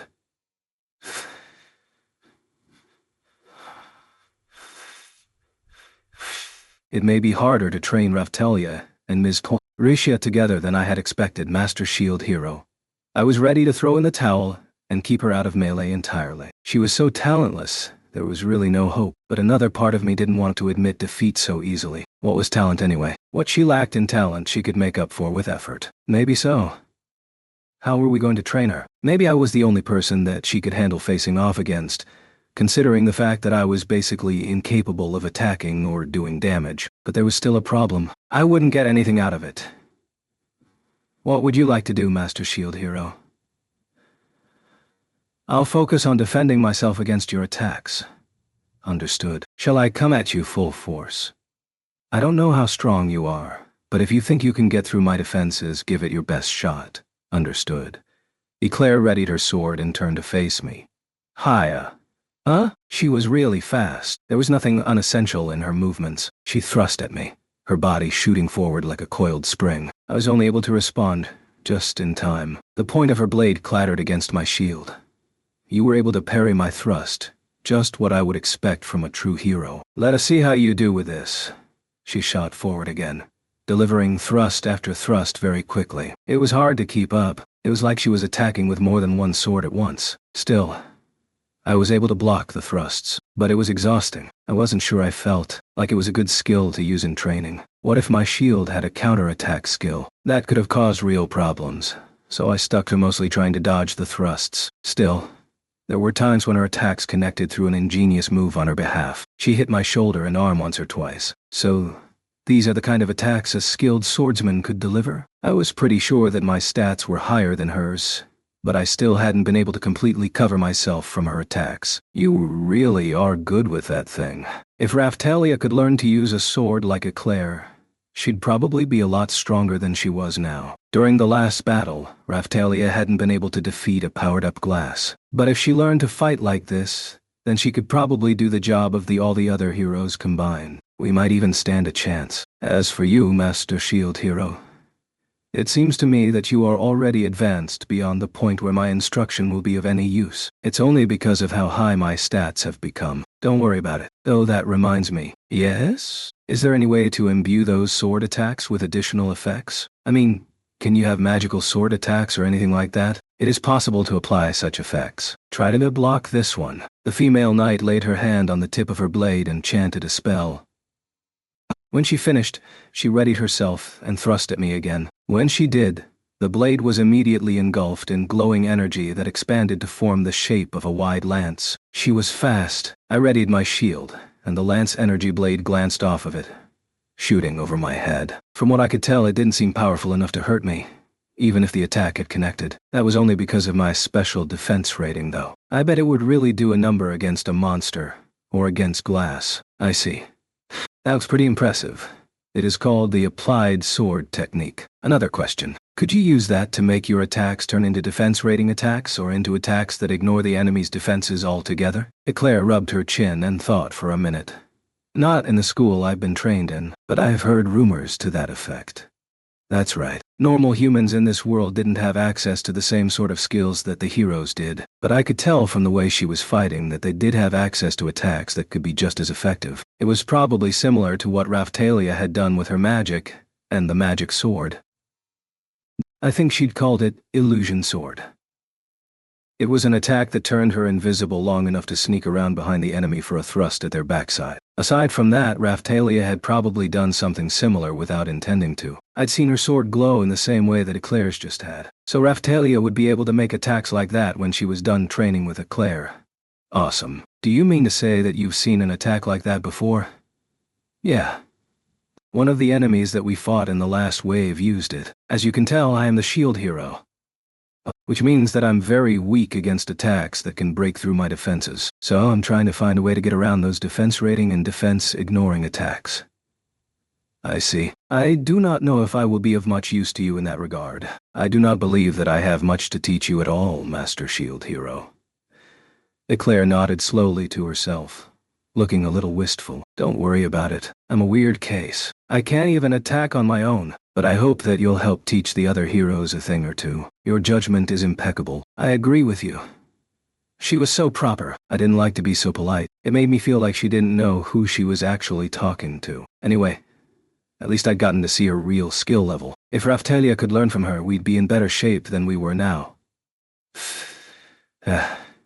As for Rishia, we couldn't start with anything advanced. She could barely run around the courtyard. For her level, she was very weak. She was probably too weak to even participate in the training exercises. She did have the drive to work at it, but did she have the necessary stamina? Okay.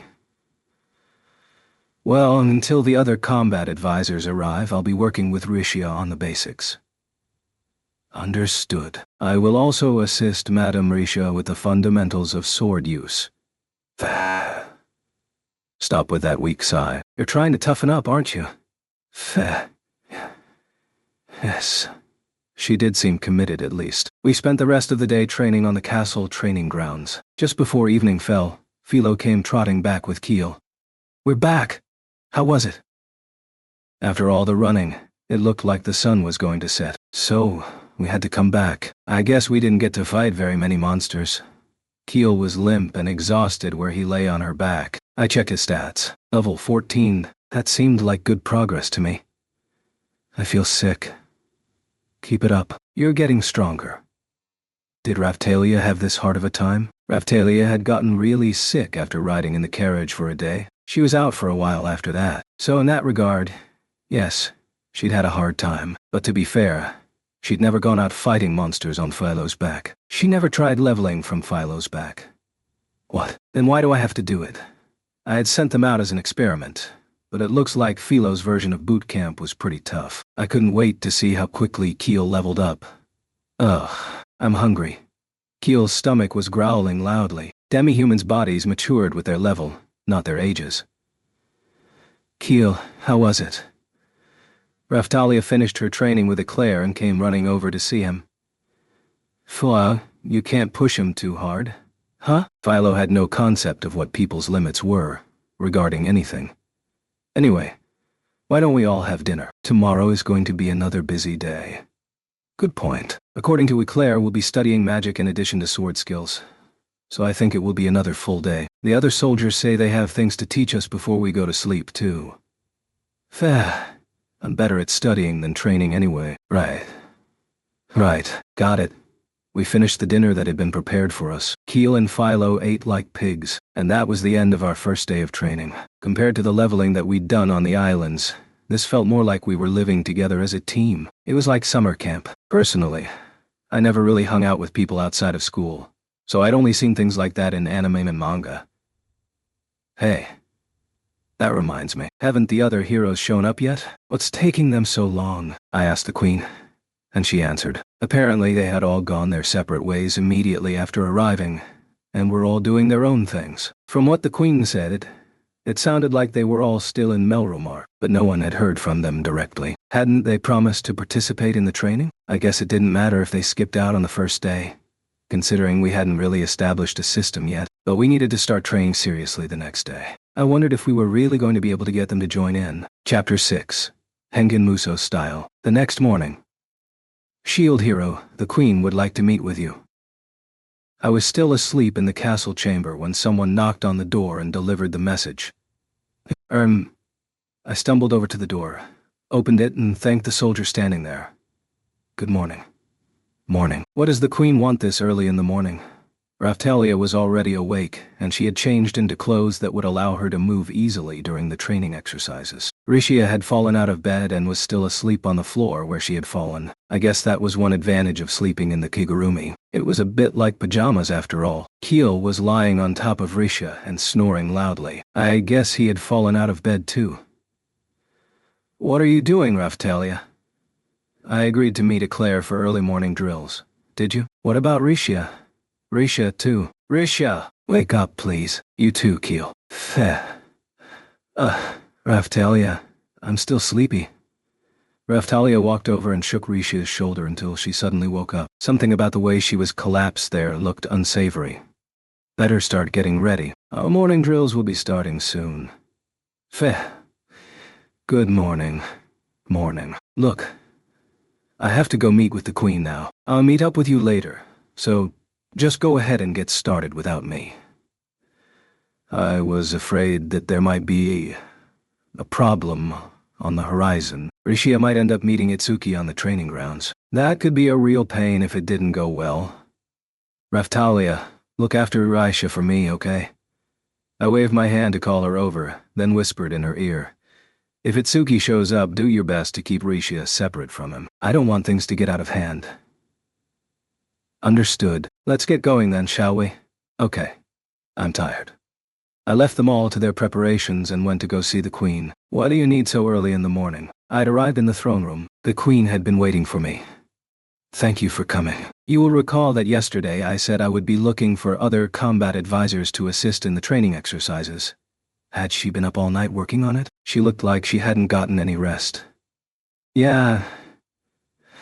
I sent correspondence to a number of individuals, and one of them has decided to participate. Oh yeah? Who? This warrior is well advanced in age, having fought in a war for Melromark long ago. I believe that if you train with this fighter, you'll find it a great contribution to your efforts. Who knew there were still such powerful fighters around? I had never heard of anyone like that. I actually imagined she was talking about some kind of mountain-dwelling ascetic. Was this person going to come down from the mountains to teach me secret martial arts? I'd heard stories like that before. It's true that I didn't want to depend on my levels and ignore fundamental battle skills. The fighting style you'll be taught is known as the Hengen Muso style. What kind of name was that? It sounded like some kind of old action manga. I must have scrunched my face up in confusion, as the Queen quickly offered an explanation. There is a famous legend about this combat style. They say that it was once able to solve a problem that, theoretically, was only able to be solved by a true hero. Oh yeah? According to the legend, this style commands a power commensurate with that of the 7-star heroes. This person is the very last practitioner. And what has this person been doing the whole time? Relaxing? I do not know. There are many mysteries surrounding this style. I guess this world had its fair share of esoteric martial arts. It really was like some old action manga. And you're sure about this? Yes. I saw it in action once when I was very young. I wasn't sure I could really buy into all this. It all sounded like hearsay to me. I'd have to see a demonstration of these skills with my own eyes to believe it. Actually, it seems the warrior had been training on one of the outlying islands in Kalmyra, unable to return to the main island in time to offer us assistance during the last wave, and so asked when the next wave would arrive. I informed the warrior of our current efforts. Okay? Had this person been there to help, the battle may have turned out differently. She was really talking this guy up. Could he really be that good? I looked around the throne room. Where are the other heroes, Mr. Amaki is left to hunt monsters, Mr. Kawasumi is still asleep, and Mr. Kitamura has gone to take his morning bath. They obviously weren't taking this seriously. Mr. Amaki said he would be back before noon. Am I the only one you called for? I am terribly sorry. I sent for the others but received no response. Just thinking about them was giving me a headache. If I was going to be dragged out of bed so early, at least make it worth my while. I guess Raftalia and the others were getting up too. I would have had to wake up anyway. So when is this warrior going to show up? The warrior was on a ship that arrived at the harbor last night. I expect the fighter to arrive at the castle just after noon. That would mean he was either on the ship I'd been on or had been on the ship with the other heroes. Could there really have been someone that impressive in the crowd? I would have to wait and see if he was all that the Queen said he was. I was thinking it all over when the door to the throne room creaked open. A soldier came running in with a report. The combat advisor has arrived. Well, that was fast. Yes, sir. It seems the combat advisor traveled through the night to get here. The soldier saluted and bowed. Where is this combat advisor? Actually, noticing that the Queen and I had cocked our heads in confusion, the Solider explained where the combat advisor had gone. Well, this girl is one in a million.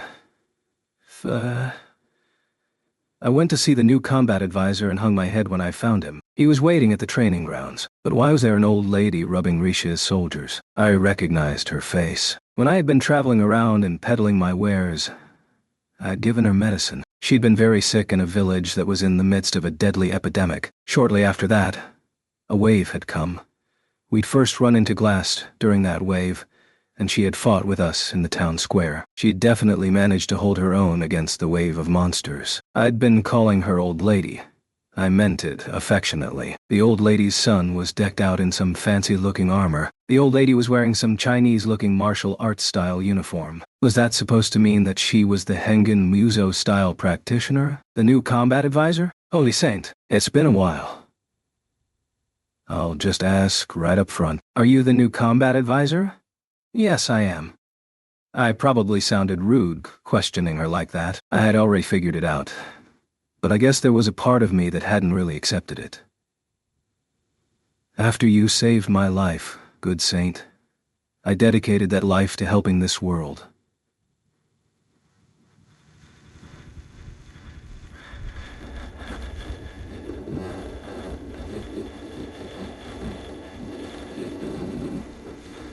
Yes, I can tell. What are you doing to Rishia?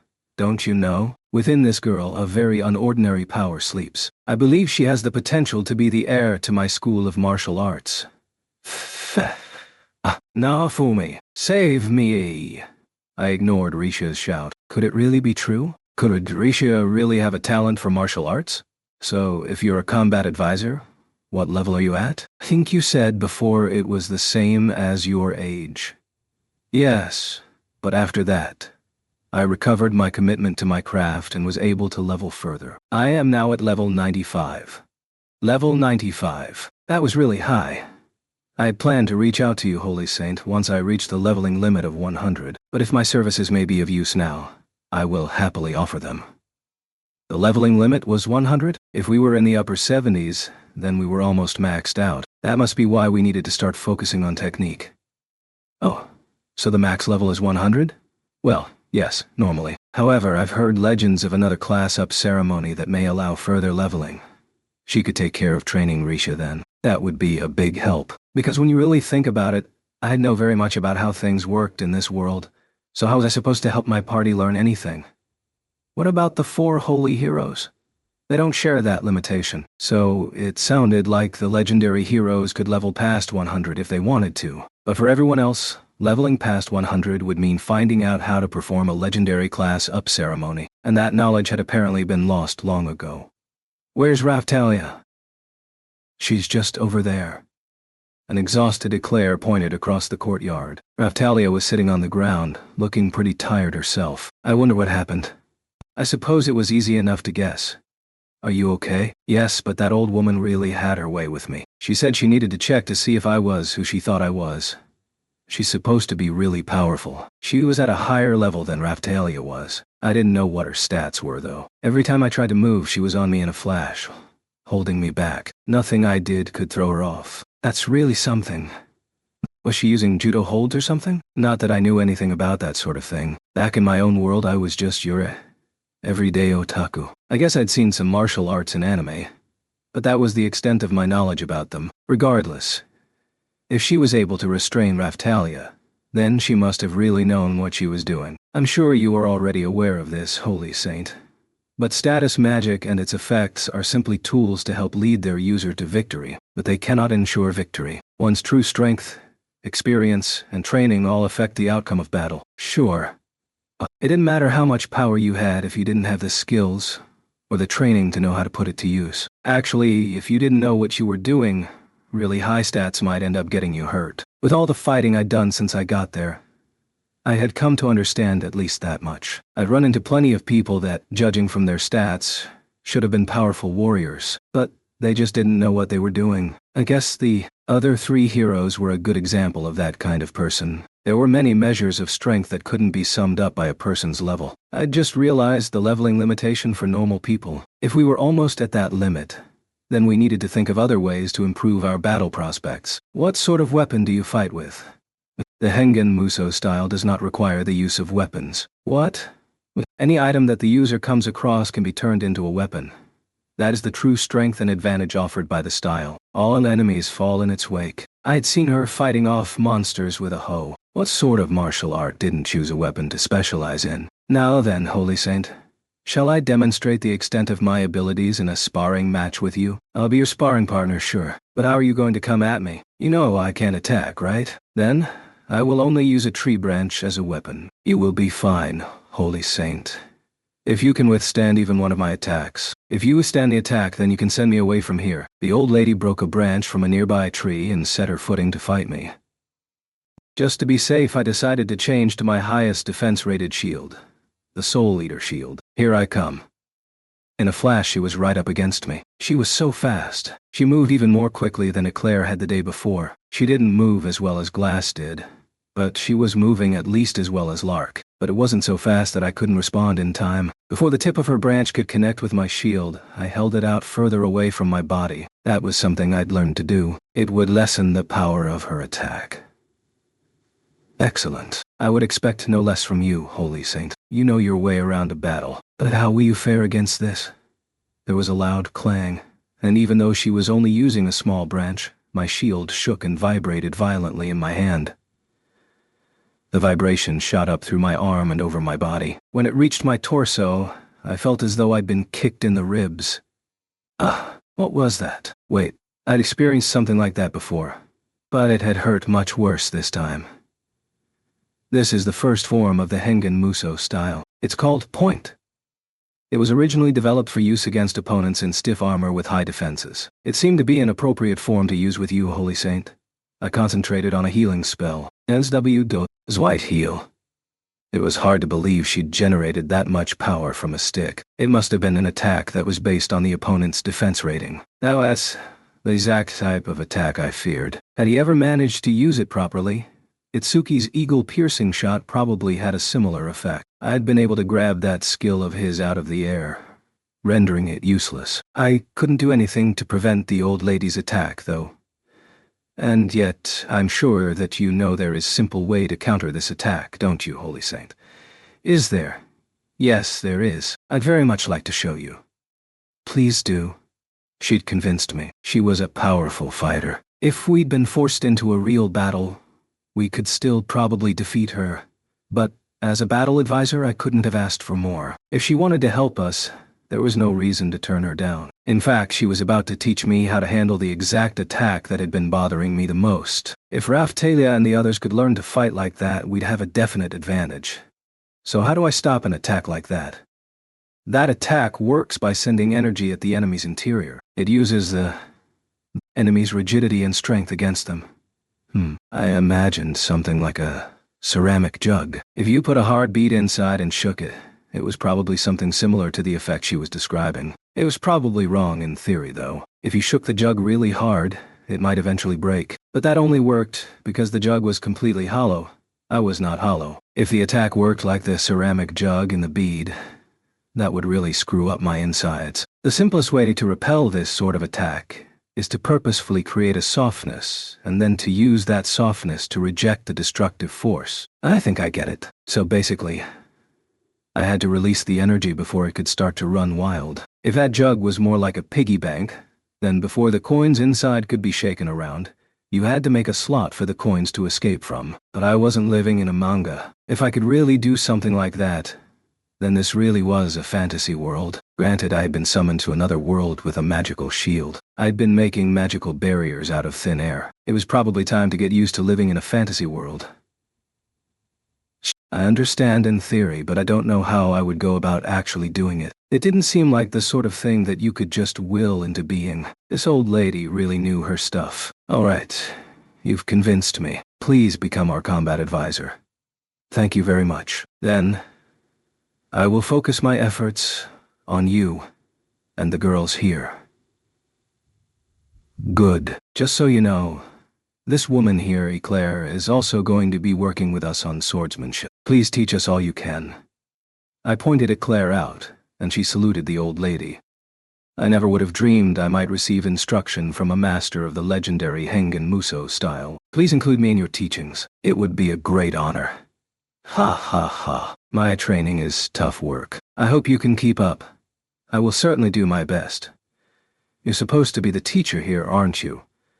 Why was it Claire acting like she was showing up for lessons too? She should be focusing on teaching Raftalia to use her sword. And Keel was clearly intimidated by all the strangers. His tail was curled between his legs. He really was like a dog.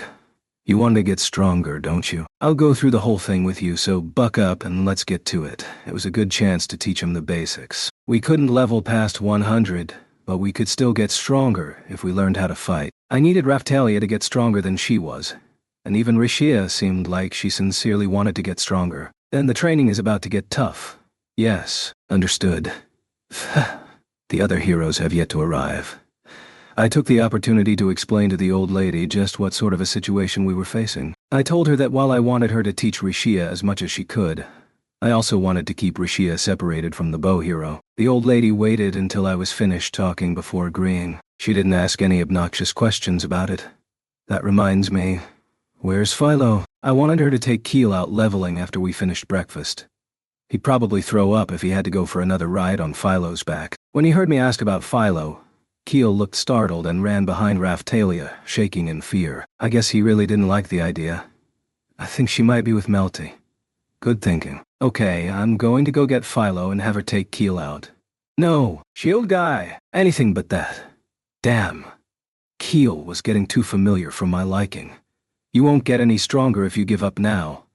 You mean I have to make myself sick or I won't get stronger? Oh, no. Not exactly. Keel, you're not leveled up enough to make use of the training we're doing. Here. You have to go level up first. Considering how much he'd leveled yesterday, it probably wouldn't take very long to... The only way for a lower level character to get stronger was to start leveling. Even if he didn't level enough in time to participate in the training, we could always just teach him the things that we'd learned later. When Philo gets back, you need to go out with her, but you can work with us. Here until then. Okay? Okay. Keel nodded. We spent the rest of the time until breakfast was ready, learning the basics of the old lady and Claire's techniques. It started off with a lecture from the old lady. The Hengen Muso style was first developed so that weak fighters could hold their own against enemies far superior to them in strength. Apparently the style relied on the user's manipulation of life energy. Or something like that. It was the sort of concept you came across in older manga from time to time. Now we would have to learn how to use that energy ourselves. Energy? Was it something different from Spee? Probably.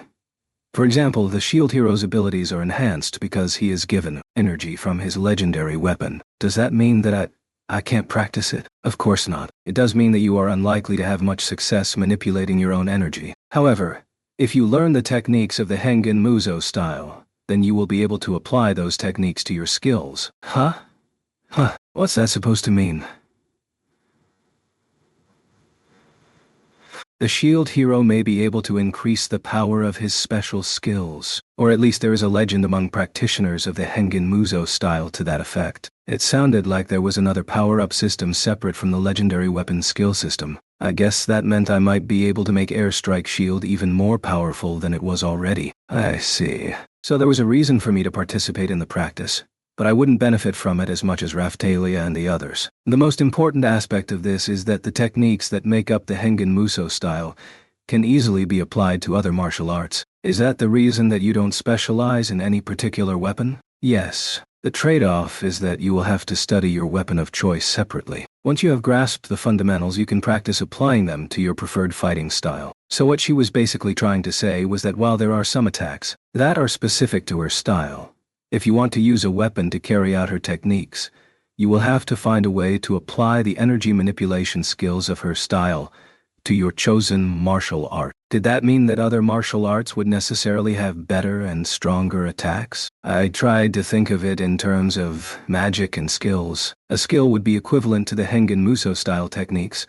while magic would be like another martial art. It would be like if Raftalia was chanting a spell like First Hiding, and I was going to use Airstrike Shield. When we did that, we had the chance to perform a combo skill called Hiding Shield, which produced an invisible shield. Or when Philo used Zwite Tornado and I used Airstrike Shield, then we would have the chance to use a combo skill that literally blew the enemy away.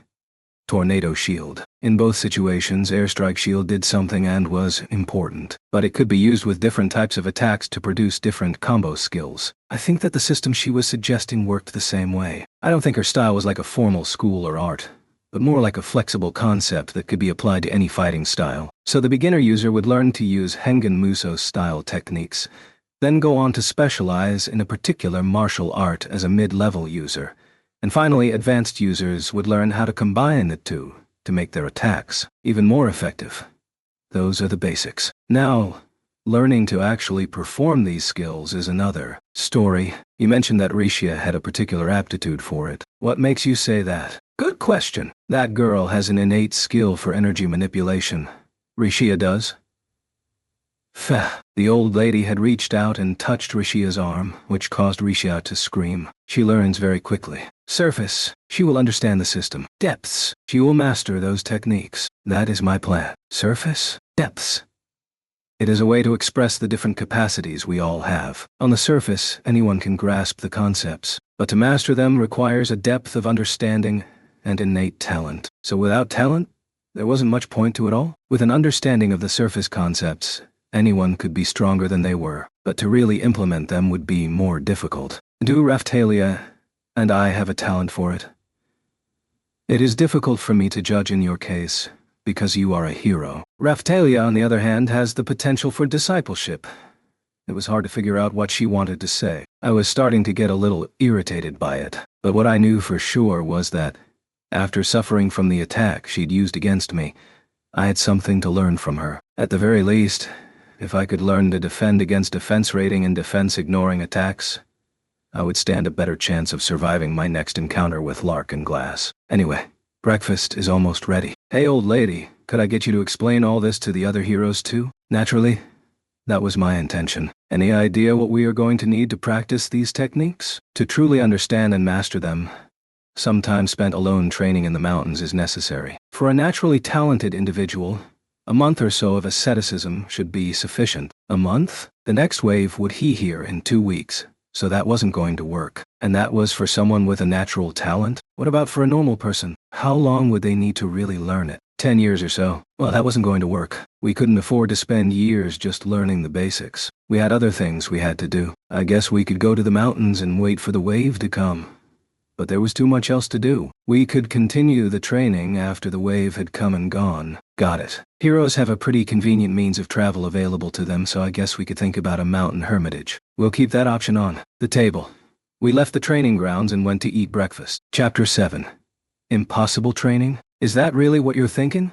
After we finished breakfast, the old lady began to tell us more about her fighting style. She had started acting as our combat advisor in earnest. Just as we were about to start the training for the day, the other 3 heroes all decided not to participate. We were in the castle courtyard when they decided to leave. Raphtalia, Eclair, the Queen, and I all called for them to stop. Rishia had agreed to study in the castle library until the old lady called for her. That was the plan we came up with to keep her from running into Itsuki. Philo had already left to take Keel leveling. Keel shouted something to me as they ran out through the castle gate, but I couldn't make out what he was trying to say.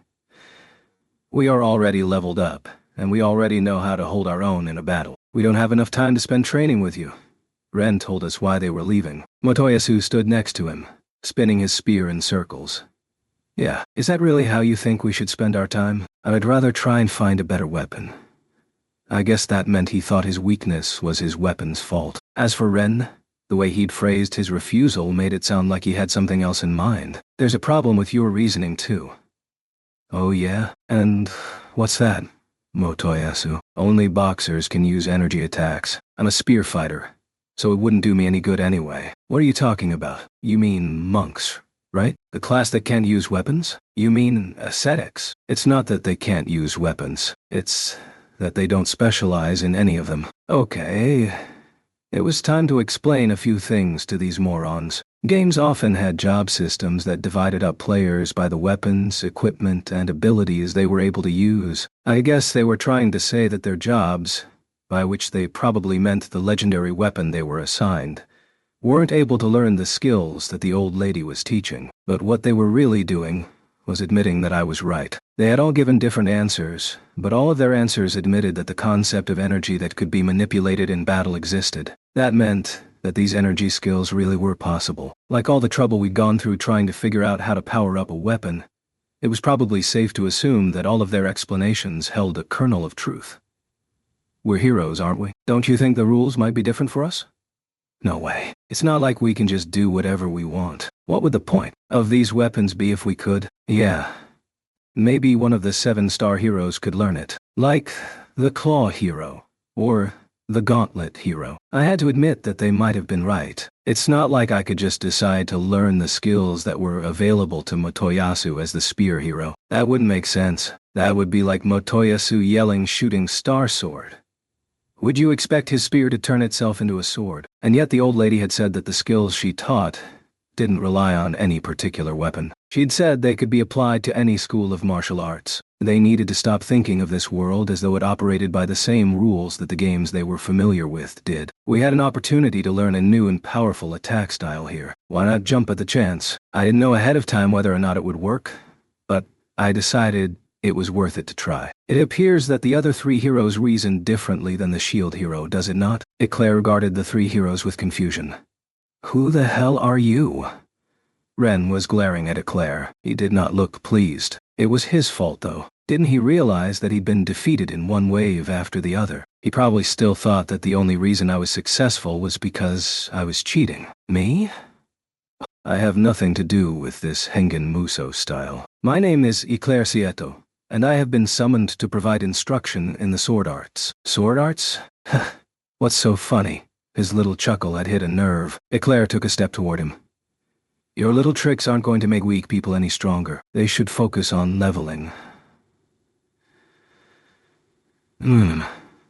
It seems that the sword hero has confidence in his sword play. I wonder if I may bother you for a lesson? Eclair, calm down. Forgive me, shield hero. But I also have confidence in my sword play. If I have been condescended to, I must stand up for myself. Oh geez, I had a regular samurai on my team. She must have been the sort of person that couldn't tolerate having their skills brought into question. If you want a lesson, I'll give you one. You'll regret it, though. Ren adjusted his grip on the hilt of his sword while his teammates looked on, concerned. Motoyasu and his team were watching too. Itch looked thrilled. Itsuki and his team looked on but yawned. I guess they weren't so swept up in it. If they didn't want to be here, I wish they would just hurry up and leave. I didn't want Raftalia and the others losing the motivation they had.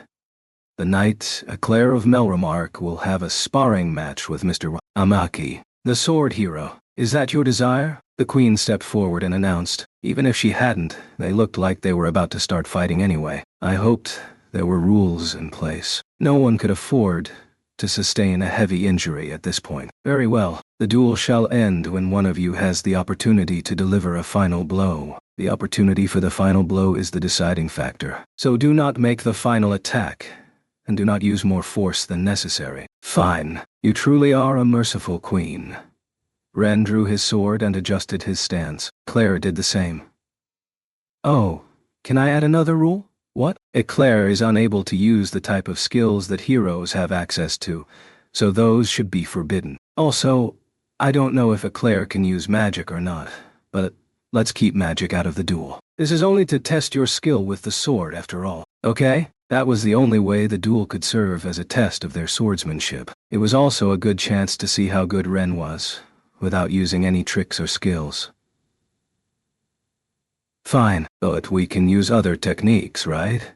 Ren nodded. I guess that meant that he knew about the ways that other people, ones without access to skills, could fight. Fine. Very well then, the queen said, raising her folding fan into the air.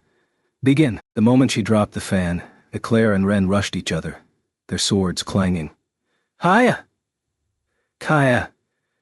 After they were locked in place for a moment, they both jumped back a step, before rushing forward again. Ren was faster. He swiped at Eclair a few times a second, but Eclair could read the movements of his broadsword easily, and she kept out of the way of his blade without trouble. When she found an opening, she thrust at it. Ren jumped to the side, avoiding the point of her blade, but he had to jump around so dramatically that it was affecting his footing. At first, he kept his feet planted, like in kendo, but now he was jumping around to avoid her thrusts. You're better than I thought. This is all I've done with my life. Now, sword hero, come at me. You asked for it. Time to get serious. He rushed at her, swinging his sword heavily, then followed up with a quick V-shaped slice. I don't know much about sword fighting, but I think it was some sort of reverse cut. From where I was standing, it looked like children pretending to sword fight. One attack didn't seem to lead into the next. Eclair used the broadside of her blade to parry his attacks, then brought the blade around horizontally to swipe at his face. Ren was clearly surprised, though he was able to get out of the way without ruining his form. But he left himself open. Eclair saw the opening and sliced down at him, moving the blade overhead. Ren saw it coming and jumped backwards to avoid it. Huh. He recovered his footing and charged her. Eclair rooted her feet to the ground and thrust forward. Ren had to pivot around the blade to avoid its point, and in doing so he exposed his backside. Noticing his mistake, he immediately jumped away. What kind of a move was that? It didn't look very cool. Eclair watched him try to recover, apparently rendered speechless by what she was seeing. From what I could tell, Ren was slowly being put on the defense. Ha! I'm impressed that you were able to avoid my attack. What? Excuse me, but, Sword Hero, did you dodge my last thrust like that on purpose? Is that how you handle a sword in the world you are from? I've never seen anything like it. Eclair seemed to be genuinely disappointed in him. I thought it looked pretty ridiculous too. Why would he show his back and then jump away? Anyone could have just attacked his back. The two of them kept talking to each other as they traded attacks and blocks. It looked like Eclair was slowly pushing him back. She had mostly stopped cutting and parrying. Most of her movements now were thrusts. Ren had to spend most of his time dodging, jumping to the left and right. It kind of looked like he was just doing whatever he could to keep his distance from her. Ha! Ren, suddenly decisive, jumped back and kept his distance. What was that huge back step supposed to mean? Not so fast. Ren had jumped back to get some distance, but Eclair dashed forward and was right up against him in a heartbeat. Her sword was ready, and she thrust at his chest. He was wide open. No way! Airstrike bash! Damn! Ren's sword suddenly flashed a bright light, and Eclair's sword was knocked from her hand. Well, you got me to use a skill. You must really know what you are doing. That means you lost, right? I know it's just a training drill, but I stepped forward and made sure Ren knew he'd lost. He could try and be cool if he wanted to, but the rules were the rules. I just let her win. Oh yeah, it looked to me like you knew you couldn't win on your swordsmanship alone, so you cheated. Eclair said nothing. She looked irritated that Ren had stooped so low. The rule against skills was just something you randomly said. If that's true, then you would have been alright with Eclair using magic in the middle of your duel, right? Obviously, he'd known he was going to lose the fight, so he decided to forfeit by breaking a rule. That was the less humiliating way to lose. Then he said that he admitted she was a strong fighter because he'd had to use a skill. Didn't he realize that was the least cool way he could have handled the situation? There are no rules in a real battle. Oh right, yeah, got it, okay. Even Motoyasu and Itsuki looked annoyed by Ren's behavior. You're at a really low level, so anytime I use just a fraction of my real power, this is what happens. You need to be stronger if you want to fight me for real. Sword Hero, is that all you wish to say? Eclair was trembling. She must have been really angry. I understood how she felt. She'd spent her life working on her swordsmanship. Of course she would be irritated if someone condescended to her on those terms. What? At first I'd thought you were using a style from another world, but in the end, anyone could see you were being dominated. To be honest, I don't believe you have anything to teach me about swordsmanship at all. You only think that because you're so green. Go train for a while and come back. Really, Ren? I think you might be the green one here. Ren looked very irritated by what I said. He glared at me. I once fought a top player in Brave Star Online. Granted, he was a top player in a different game, but I still beat him, and you call me green. What are you talking about? You said the same thing once now, Fumi. You managed one of the most powerful guilds in an online game once.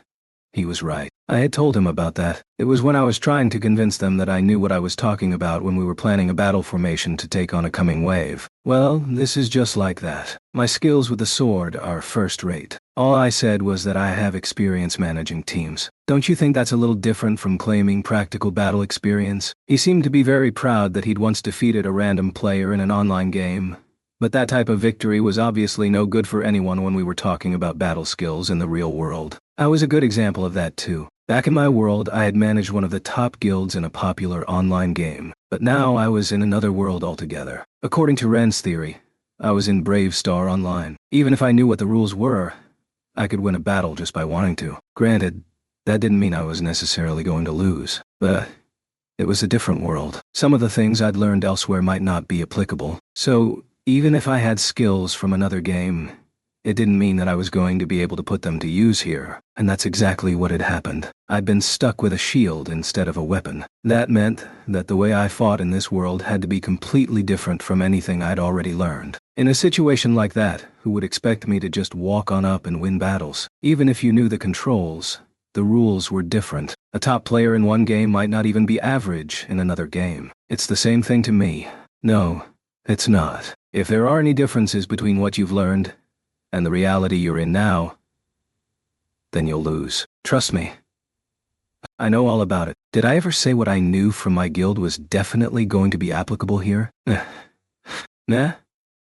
I don't think so. You seem to be pretty satisfied with your victory, but do you think you could win if you stuck to the rules? Ren crossed his arms and looked away. Why was he so haughty? He could only win a battle when it was set up to guarantee him victory. That confidence of his was full of holes. It would come crumbling down someday. What's the point in being proud of yourself for winning a game you're already better at anyway? Yeah, I actually agree with Naofumi this time. You're proud of yourself for beating someone who was good at different game? I actually agree with him also.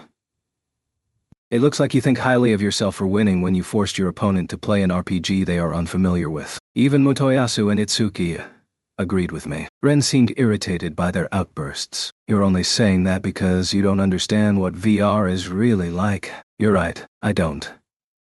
Oh, but look at how upset you are about it.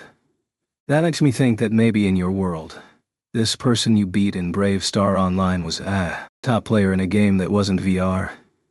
I felt like I was starting to understand what was going on here. He was thrilled with himself because he'd won a battle against a famous player. That could only mean one thing. When he saw Motoyasu and Itsuki's reaction, Ren seemed to understand that he was starting to look pretty bad. He pointed his sword at Eclair and shouted, "Whatever, you're weak." You. Nair was about to scream, but the queen stepped between them and shot Eclair a menacing look. Do not disgrace the Seato name. Calm down. Forgive me. Please understand that we have requested your assistance in our training efforts, and that this training is of the utmost importance. You are the country's combat advisor, and in doing so you must help us prepare for the coming wave. I believe we discussed the necessity of teamwork during the meeting. The Queen was very forceful in telling Eclair to stand down, but if we didn't find someone to make the other heroes understand their own weakness, then it was looking like they weren't going to participate in the training that we had planned. Of course, I understand. Our immediate goal was to make the other heroes stronger. We had to do whatever we could to make an environment that would contribute to that goal. The other heroes and their parties were standing around looking very satisfied with themselves. I hope they didn't think that they were going to get out of this. We needed to start working together. And so we decided to listen to the advice of the old lady about Hengen Muso style and leave to go begin our ascetic training. If we have to be mountain hermits, where are we supposed to go? There is a place in the mountains where you can train, in private, to work with energy. It is a few days' walk from here, or one day by horse or Filolio. Now then, hero, it is time we departed. We collected our belongings and left for the mountains. The castle guards had prepared Filolios to take us there, and so we made our way deeper and deeper into the mountains. We made it to the training spot deep in the mountains. When night fell, we would be using teleportation to move, so we didn't bother to set up a place to sleep. There were wild dragons roaming about the nearby wilderness. We ran into them from time to time. With all the heroes together, they weren't too much for us to handle. I took the lead and held the monsters back, while the others dispatched them. They were dragons, but they were nowhere near as large as the dragon zombie that we had fought a while back. These ones were only about 2 meters tall. That larger one we found was probably around 3 meters tall. The other heroes were weak, sure, but they weren't so underpowered that they couldn't defeat a dragon here or there. Finally, we reached the spot we'd been looking for. It was a shallow mountain pool, complete with a waterfall. It was late in the afternoon, and evening would be on us soon. This is the place for you to train with energy. Everyone, please take a deep breath and assume a meditation position. Meditation? She clearly didn't understand the kind of people we were working with here. Motoyasu clearly didn't care. He climbed up onto a large boulder and crossed his legs. They'd been complaining the whole way, so I wasn't feeling very optimistic about our prospect. God, what a pain. I could hear Bitch whining off in the distance. A shadow appeared and whispered something in her ear. She made an irritated face before walking over and sitting down next to Motoyasu. The other parties all did the same thing. They complained a little bit before finally sitting down. Mr. Naofumi. Raphtalia did the same. She sat down, closed her eyes, and began to breathe deeply. I followed her lead. I sat down and tried to concentrate. We were supposed to focus, but what exactly were we supposed to feel when we were sitting down? Besides, I wasn't really sure what energy even was. I guessed that it was different from magic. Eclair had left trails through the air with her sword though, so I guessed that this energy stuff was something like that. I felt like it would be easier to understand how to manipulate energy if I could figure out what it was. Only heroes had SPI. Was it something else? For heroes, soul healing water would restore SPI, but for normal people, soul healing water just helped them concentrate or could bring people back to normal if they had been knocked unconscious. That made me wonder if this energy they were talking about really referred to SPI. Although, come to think of it, I didn't really know what SP was either. Did it stand for soul points? That actually gave me an idea. I wondered if it felt anything like how it had felt when I first learned how to use magic. The first time that happened, I had touched a fragment that the accessory dealer had given me. When I did, I was suddenly able to feel the magic power inside of me. Now, whenever I imbued an object with magic, it felt a bit like I was moving another arm that I'd never known I had before. It felt similar whenever I used magic in battle. I wonder, if I were to approach energy the same way, maybe I could learn to control it, the same way as I learned to control SPI. I decided to try using my SPI, the same way that I had learned to use magic. I sat there and spent about 30 minutes trying to manipulate it. But then, good, that is enough meditation for today. The old lady clapped her hands loudly, signaling the end of the session. This all seems completely useless to me.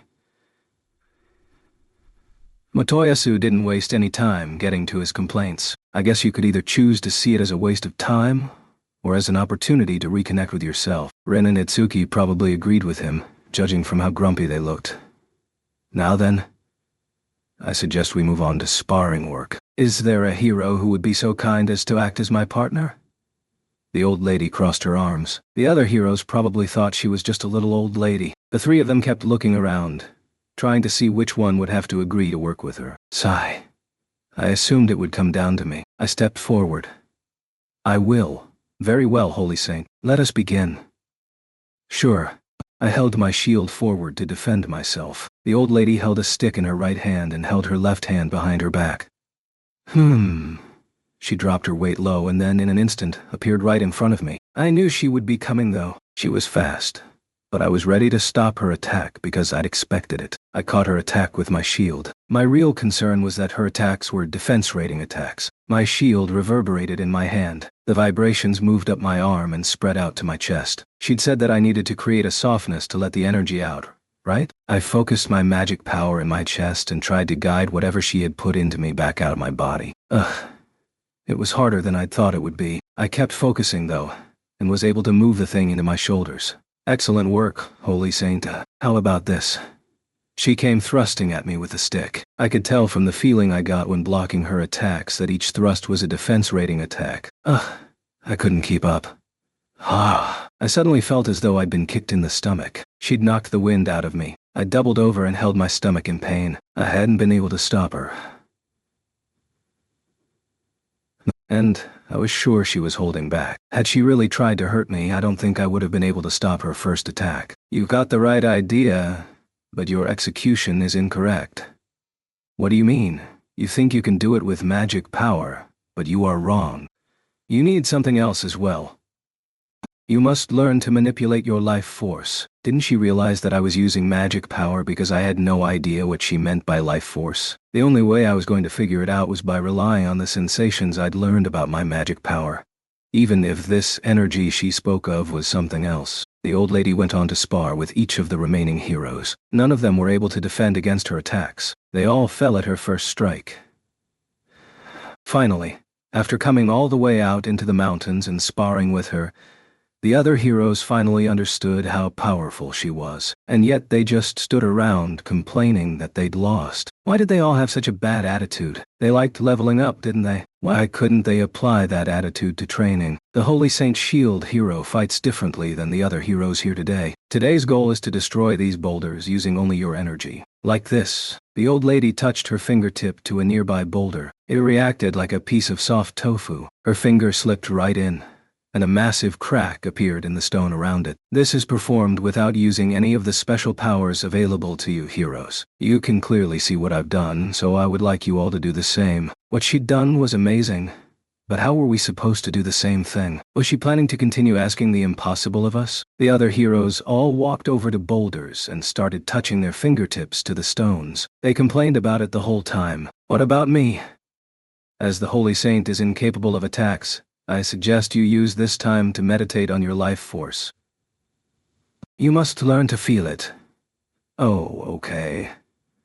I was the only one that had to return to meditation. I looked over at Raphtalia, who was working a boulder with her fingertip. For a second, I was jealous. I wanted to try alongside her. Apparently, I was the odd man out. I sat down to meditate, only to find all sorts of ideas running through my mind. What was energy? It wasn't magic or SP. Well, if soul-healing water restores SP, then maybe I'd be able to feel something when I drank it. That something might be energy. I decided to ask the old lady. Hey, what is it?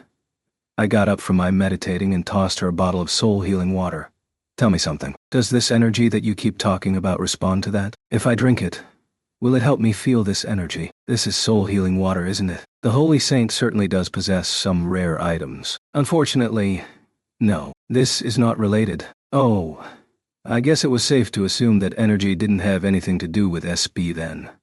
However, soul healing and magic water may have the effect of circulating your energy. Maybe I was getting closer after all. I just didn't really understand what it was yet. But I couldn't ignore the possibility that one of the other heroes might have known about it. I had to think. There must be a shortcut through all this training. If there was, I needed to find it. It's only been a single short day. For such a short amount of time, you heroes seem to be on the way to grasping the fundamentals. The old lady whispered to herself as she watched the other heroes and their parties practicing on the rocks. I didn't know what she meant. I didn't feel like I was any closer to understanding anything. All I'd learned was that if I stirred up my magic power, it had somewhat similar effects to what would happen had I learned to use energy. That was it.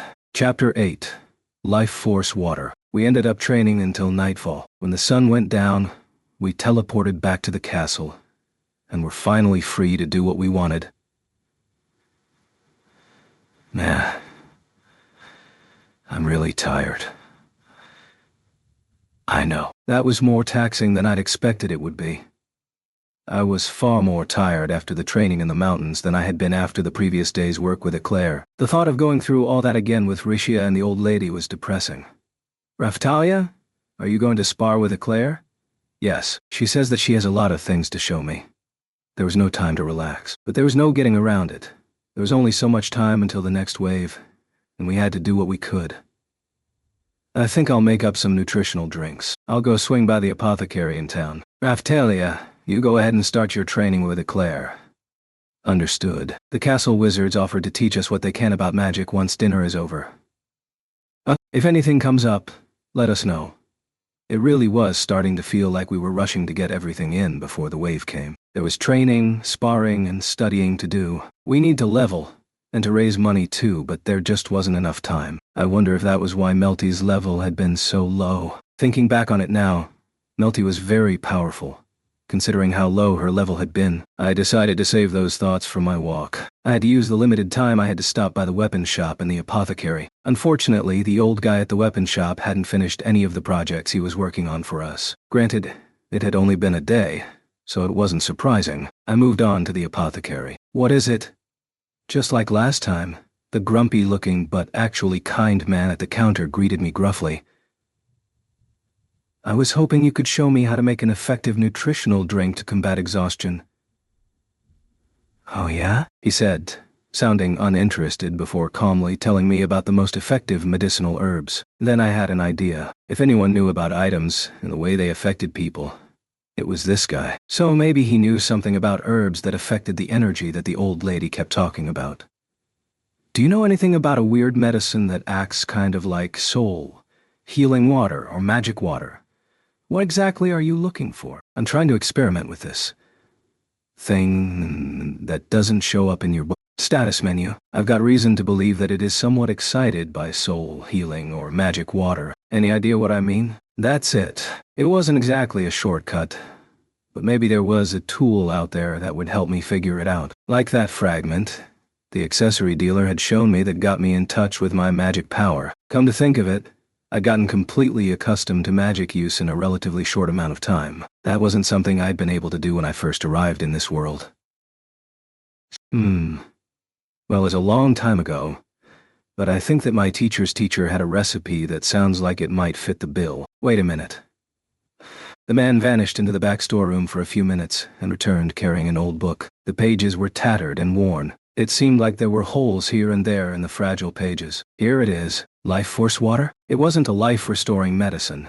It was a medicine that gave the user more vital energy. It wasn't very good at helping its user heal their wounds directly. It was used to help the body heal itself better. Apparently, it was difficult to combine with other medicines, and so never gained much distribution in the marketplace. Maybe it was like soul-healing water. If anyone who wasn't a hero drank it, it was just a medicine that would help them concentrate. To make it, you need soul-healing water and magic water. They need to be filtered and then run through a centrifuge. Then you must collect a resultant liquid. That was not the sort of process that I had been expecting to hear. To centrifuge the liquid, you needed to have a magic stone. The sort of thing that we had needed to have Philo's clothes made. The medicine can be made from the byproducts resulting from the production of very strong soul-healing water and magic water. Both of those medicines are quite rare in and of themselves, so you can imagine how few people use this life force water. I nodded at his explanation. So it was like collecting the sake kasu from sake production. You could only get that by squeezing the sake liquid from the mash. It wasn't something that put you at a loss to produce. It was just very rare because the original materials were rare. Come to think of it though, I didn't know what sort of materials you needed to try and make a vial of strong soul healing or magic water. When I say strong medicine, I don't necessarily mean super concentrated. I mean super effective. If you made medicine too concentrated, there was a chance that it could act as a poison on the user. That was probably why this recipe never found any wide use. And if it only helped wounds to heal, there would be little incentive to make it in a world where healing magic was commonplace. The simplest potions available were very effective at healing wounds anyway. Maybe you'd need a stronger potion if your arm had been blown off. But the book also clearly stated that the medicine was unlikely to cure such a grievous injury. Basically, it was a medicine that was very difficult to make with dubious efficacy, but it might have been just what I was looking for. If you already have soul healing and magic water, can you make it? I think the magic shop down the street has a magic stone that could do the centrifuging for us. She'll let you borrow it, huh? Yeah, I could probably make it in an afternoon, but you don't really want it, do you? I do, and I have the materials. My shield had given me advanced compounding abilities that had enabled me to make the soul healing and magic water. I passed them to the man behind the counter. Your payment will be the leftover soul healing and magic water. Will you do it for me? The process itself shouldn't have been very difficult. All he had to do was filter the liquids and give them a spin. I would use the extra materials I had to give it a shot myself back at the castle, but I couldn't make very much of it, which would make experimenting difficult. Sure, but that payment won't cover it all. The guy knew how to run a business. I found out later that he was actually an old friend of the accessory dealer I'd met on my travels, the one that taught me how to make accessories. The dealer recognized the taste of one of my medicines and immediately realized where I'd learned to craft it. So that's how I made this life force water stuff. It was evening of the following day. We spent the day training, though I, once again, didn't feel as though I had got much out of it. So when we returned to the castle, I stopped by the apothecary to pick up the medicine. Then I took it out to where Raphtalia and the others were training in the courtyard. Just like the previous day, Raphtalia and the others trained with the heroes during the day, only to continue training Rishia and studying magic in the evening. There were a couple of breaks throughout the day, but all in all, it was a very tough schedule. Still, evening training was pretty simple. Rishia mostly just sparred with me or the old lady. Philo and Keel were out leveling on their own. Keel had already reached level 25, so I was feeling pretty good about that. But he was having severe growing pains and could barely move by the end of the day. He collapsed on Philo's back while she transported him back to the castle and then fell asleep in his room. I've never heard of this kind of medicine. The old lad looked fascinated by the bottle I'd given her. Yeah. Well, I still haven't really figured out exactly what this energy you talk about is, but I think there's a chance that this medicine might replenish whatever it is. Maybe.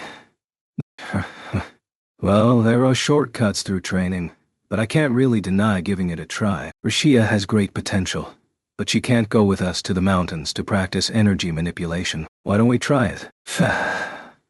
Rashia let out a weak little whine. She must have been afraid to act as our guinea pig. It's fine. I already tested it to see if it was poisonous. It's not. Granted, I did have a poison resistance ability, but I hadn't felt anything odd when I sampled the medicine. I let the shield absorb a portion of it, along with the soul healing and magic waters.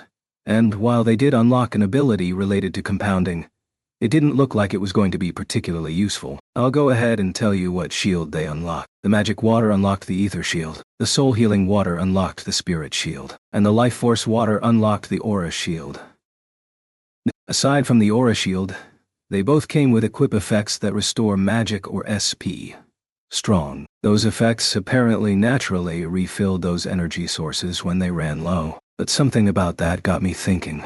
I guess that could be said about all the shields that I had unlocked up until that point. But when I decided to believe in what the other heroes had said about the way to power up the shields, new options made themselves available, and those options made the extent of possible power-ups clear. I had to wonder if believing in the energy that the old lady talked about would create a new power-up option, or some other kind of change in the aura shield. I didn't know there were items like that. Eclair looked at the bottle of medicine I'd brought and nodded to herself. I just found out about it myself. How's the training going? Well, Raftalia gets the hang of things very quickly. Her progress is astounding. I think she will wield a power in the coming battles unlike anything you have seen so far. I cannot wait to see it. That's great, but back to the medicine. Rishia is supposed to have an innate talent for this kind of thing, so I was hoping I could get her to try it out. I could have drunk it myself, but I wasn't confident that I would be able to notice the subtle changes it might cause. The old lady was pretty confident in Rishia's ability to master energy manipulation, so if I was looking for some sort of effect, I'd probably have better luck if I let Rishia try it out first. I see. Very well then, disciple Rishia. Please take a portion of the Holy Saint's medicine, then spar with him. Okay. She was nearly twitching, she was so nervous. She took the medicine from me with a shaky hand, then raised the shaking bottle to her lips before closing her eyes, chasing away her fear and drinking the medicine. Oh, it's not bitter at all. It's actually kind of sweet. Well, it is made from soul healing and magic water after all. Magic water tasted like soda. Soul healing water had a chemical taste to it, and life force water tasted like a sports drink. They all had a pretty artificial taste, though. I'd heard you could mix them with fruit juice, and it wouldn't affect the efficacy of the medicine. Well, Disciple Rishia, do you feel any different? The old lady was very excited. Yeah, do you feel anything? I'd expect no less of a holy saint. That medicine really does seem to have filled her with energy. What? Huh? Rishia kept looking at me, then the old lady. She wasn't relaxed at all. So, do you feel different?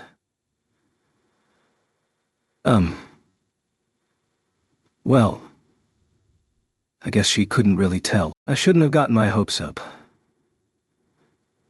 We were fine without it anyway. I started to give up when I feel, warm, and my mind feels clear, Risha explained as if it were the most normal thing in the world. Really? I hadn't felt anything like that when I tasted it. But now, I feel like I'm slowly cooling down. Disciple, focus on keeping that warmth within your body. Risha was startled by the old lady's sudden outburst. She hesitantly placed her hands over her stomach. Was that how she was going to keep the energy in? Holy saint, it seems she is having trouble keeping the energy still. If she is going to learn how the energy feels, she must spar with it now. Got it. I readied my shield for our sparring match. Rishia's stats were really low though, so before we started fighting I cast White Aura on her. That should have raised her stats enough to help her move and focus. It was a special spell that only heroes could use, and it raised all of the target's stats. White Aura. The spell reached Rishia, and once it took effect, she looked even more confused. I feel even warmer now. Here I go. What the holy saint? The old lady called out just as Risha started running at me. What? The match has already started. It seems that the spell you have just cast has stimulated her energy. What? Then I realized something. Another word for energy is aura. Right. That's why the life force water had unlocked the aura shield. I hadn't thought anything of it at the time. Rishia's reaction confirmed the connection. What? Rishia was dashing straight at me, and I could tell she was moving much faster than she had before. The stat boost that she'd gotten from the white aura couldn't possibly have been high enough to explain the difference. Rishia herself looked surprised. She looked like she couldn't control it, like she couldn't stop herself from barreling ahead. My body won't stop. I wish she would stop crying about it. She came at me with a stick, but I got a hold of her wrist before she could hit me with it and slipped behind her. Careful not to hurt her in the hold, I forced her down. But I was in for a shock. She was stronger than she had been before. Her elbow crashed into my ribs, and it really hurt. What did it mean? My defense was so much higher than her attack ability that she shouldn't have been able to hurt me at all. But my side was throbbing where she'd hit me. Stop fighting back. Feh. Ah, I can't. Was she being overpowered somehow? It looked like whatever she was feeling was too intense to manage. For another 5 minutes, Rishia seemed to be at the mercy of her rampaging body. Finally, whatever it was wore off, and she sat down on the ground and stared at her hands. I can't believe I have so much power. So, do you think you learned to feel it? Faye. I guess not yet. Oh well, if it were that easy, then everyone would know how to use it. I have to say, when Ms. Rishia ran to attack the shield hero, her speed was really something to behold. You're right. It really was. Claire and Raftalia both agreed. I agreed too. If a bottle of life force water and a stat-boosting spell could have had such a dramatic effect, then we must have been dealing with something powerful. There's more. She got in some effective attacks against me without even trying. When she hit me with her elbow, it really hurt. I'm so sorry. I'm not mad, so don't worry about it. I hope you learn how to control that energy, whatever it is. There was a limit to how much life force water we could make, and it wouldn't do us any good to use it awakening a power that we couldn't even control. I checked her stats, and there didn't seem to be any change. Was it just some sort of technical power-up? Okay, Raftalia, you try it next, all right? If the training progressed faster by combining it with the medicine, then that was enough reason to use it. I went ahead and cast support magic on Raftalia, just as I had done with Rishia. Then, we began to spar. But unlike Rishia, Raftalia didn't seem to be as dramatically affected by the water as I had hoped. Maybe she had come a little faster? Just a tiny bit? It was very hard to tell regardless, which meant that it probably wasn't worth it. If we can use that medicine in her training, then perhaps Disciple Rishia will be able to grasp the fundamentals of energy manipulations faster than I had expected. Yes, I will do my best to meet your expectations. She certainly was calculating. Oh well.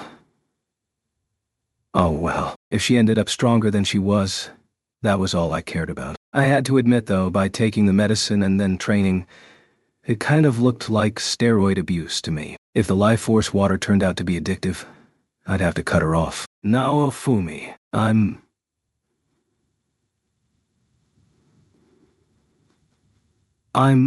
going to try my best. Rishia was optimistic about devoting herself to her training. Seeing her like that made me feel like I needed to do my best as well. The next day, I brought the medicine to the other heroes and had them drink it. It hadn't had much of an effect on Raftalia or I, so I wasn't sure if it would do anything to the other heroes.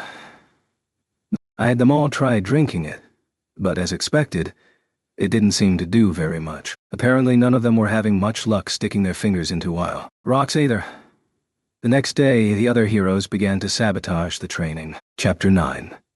What it means to train. On the 4th day of training, Ren didn't show up. I went looking for him, and when I found him, he made his irritation clear, saying that if we had enough time to waste on impossible things, we should spend it looking for stronger weapons. It sounded like an excuse to me. That same day, At around noontime, Motoyasu and Bitch used a portal to escape from the training session. It wasn't long before I noticed that Itsuki had snuck off too. The queen had already sent orders out to the borders so they couldn't leave the country, and the guilds had been notified to send them back to the castle. So all they did was go back to their rooms. And all of that had happened.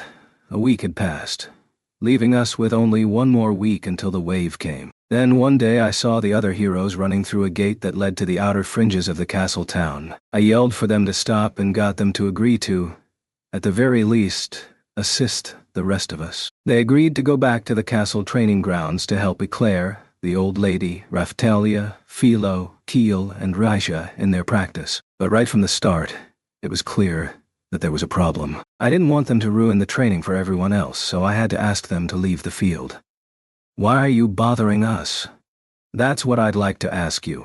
Why don't you take this seriously? Because there's no point to any of it. If you're going to accept our help, don't you think you need to do what's asked of you? All we can do right now is practice and train. Did they think that fighting monsters and leveling up was all they had to do? Did Itsuki just want to go on quests and pretend to be a secret champion of justice? Look, if you want weapons, just ask the castle blacksmith to make them for you. As for your levels, they're high enough. They only wanted new weapons because they wanted to entertain the notion that their weakness was because of those weapons. I felt like I was going to lose my mind if they kept talking about levels. No matter how much I set things up for them and taught them how to power up, they didn't listen. Anytime they ran into something they didn't like, they complained about it. They never thought of how we could work together. At one point, they gave up on trying to break the boulders like the old lady had said. Instead, they went out into the woods and hunted dragons. They called it training, but all they were really doing was playing with skills they already knew how to use. Things that they thought made them look cool. When I tried to stop them, they looked really pissed too. To tell the truth though, my role in all this hadn't changed since the beginning. I was a shielder, and that wasn't going to change. But that was fine. The problem was that they didn't plan their attacks with me, so we didn't cooperate as a team. They were only capable of thinking of their own parties. I thought that maybe they would try and justify it as a means to accrue a stockpile of good materials, but we already had stockpiles of the materials they were getting. The blacksmiths in this country aren't very good, Ren said, clearly relying on whatever he had learned in the game he had played. By extension, it meant that he was speaking ill of the old guy at the weapon shop, which kind of irked me. It didn't really matter what he said now, but I felt like I wanted him to admit it. You know that, because of the game that you played? Have you ever actually used one of the Melromark blacksmiths? I've been right, but it didn't make me feel any better. Lately, he had taken this stance every time we spoke. He didn't even listen to what I was saying. It was like our relationship got a little bit worse every time we met. Motoyasu and Itsuki nodded along with my line of questioning. But Ren wasn't ready to admit to his delusions. I don't have the materials that are needed to make the weapons I want yet, and in the end, all three of them used the same excuse. They didn't want to let the blacksmiths from Melromark make their weapons. I had already given all my projects to the old guy at the weapons shop, so I wasn't using the castle blacksmiths either. But by all accounts, they were supposed to be very skilled craftsmen. What are you so dissatisfied with? Dissatisfied? Fine, I'll tell you. I can't stand the idea of training with a cheater. Motoyasu jabbed his finger at me and shouted, "You like watching us try and do impossible things? You like seeing us look stupid? You coward." Ren and Motoyasu nodded their agreement with Itsuki's complaint. They were all glaring at me now. I think you hold a grudge against us for not believing you when you were framed, so now you're trying to punish us. You just want to watch us suffer. They were really starting to get on my nerves. Ren's party members were looking around like they could hardly believe what they were hearing. But Motoyasu, Bitch, and the others, including Itsuki and his pompous crew, were staring at me like I was criminal. They pointed at me accusingly. They'd all used their game knowledge and techniques to level up and gain their power. But when another person outperformed them, they called him a cheater? Is that how it worked? As far as they were concerned, they were special. But any other special person was a cheater. What a bunch of children. And besides, even if I were cheating, what did it matter? As long as we defeated our enemies, what was the problem? And hey, the enemies were at least as powerful as I was. Did that mean that they were cheating too? I cannot stand behind a country that would support a cheating coward. I'm tired of this place. We're going to do whatever we want from now on. Ren yelled, scowling, and turned to leave. Motoyasu agreed with him. No, Fumi. You've been serving yourself selfishly ever since we defeated the High Priest. I can't continue to support that. Self-serving? The hypocrisy was nearly unbearable. What was it they couldn't support? They just didn't want to put forth the effort necessary to get stronger. To tell the truth, I also cannot stand behind Naofumi or this country's plan any longer. Exactly. Well said, Master Itsuki. Let us depart for a new land, where we can further the cause of justice without obstruction. Armor shouted his agreement with an obnoxious smile before following Itsuki away. I agree, everyone. The day will come when you will need me. Until then, let us go our separate ways. What was that all about? Did he think it made him sound cool? He just sounded like a sore loser to me. Besides, they'd already admitted that I was more powerful than they were.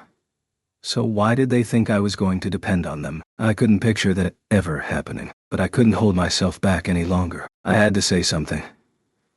Ren, you're so smug I can't stand it. You haven't thought about how to cooperate with anyone.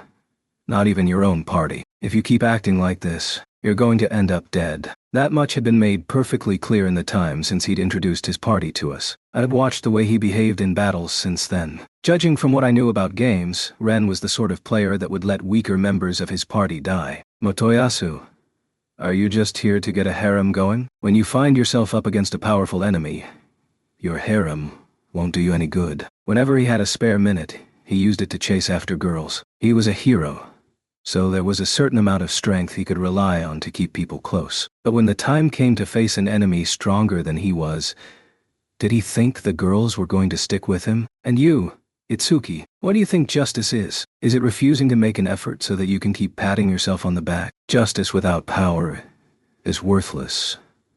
But power without justice is simply violence. Be more objective about what you've decided justice is. You're no better than Motoyasu. When he came face to face with an enemy he couldn't overpower, his place at the top of the party hierarchy wasn't going to last. I could only imagine what his crazy party members would do then. None of them bothered to listen to what I had to say. They all took their parties with them and turned to leave the castle grounds. Now I see. The queen came over. She covered her mouth with her folding fan and nodded. Mr. Kitamura, I'm sure you are aware of this, but my daughter Bitch has large outstanding debt to the kingdom. Therefore, I cannot allow you to simply leave. Yeah. Bitch tried to run but tripped and fell. Motoyasu ran to her side. How dare you? Motoyasu leveled his spear at the queen. Damn. Had we really reached the point of no return? To those of you traveling with Mr. Kawasumi, your families will be saddened by the news of your deaths. Are you prepared for that? Coward. Itsuki and his party grit their teeth and glared at the queen. Then Itsuki readied his bow and turned to face me. Do you think we will give in to your threats? The queen ignored them both and turned to address Ren. I have informed the Melromark border guards that they are not to let the heroes pass. I have also informed the guilds that they are not to issue any jobs or quests to the heroes. Knowing that, do you still plan on leaving? She was telling them that they would have nowhere to go. If they left now, only death was waiting for them. It was probably safe to assume that any other country that had a connection with Melromark wouldn't admit them either. If they wanted to be free to go and do what they wanted, they would have to find a place far, far removed from Melromark, both geographically and diplomatically. Ren wrapped his fingers around the hilt of his sword. He looked ready to explode. The queen sighed deeply, relaxed, and then raised her face to speak. Very well. If you will agree to do two simple things for me, then I will revoke the orders I have issued, and you will be free to travel as you wish. It was a compromise, a concession, and an effort to calm their nerves.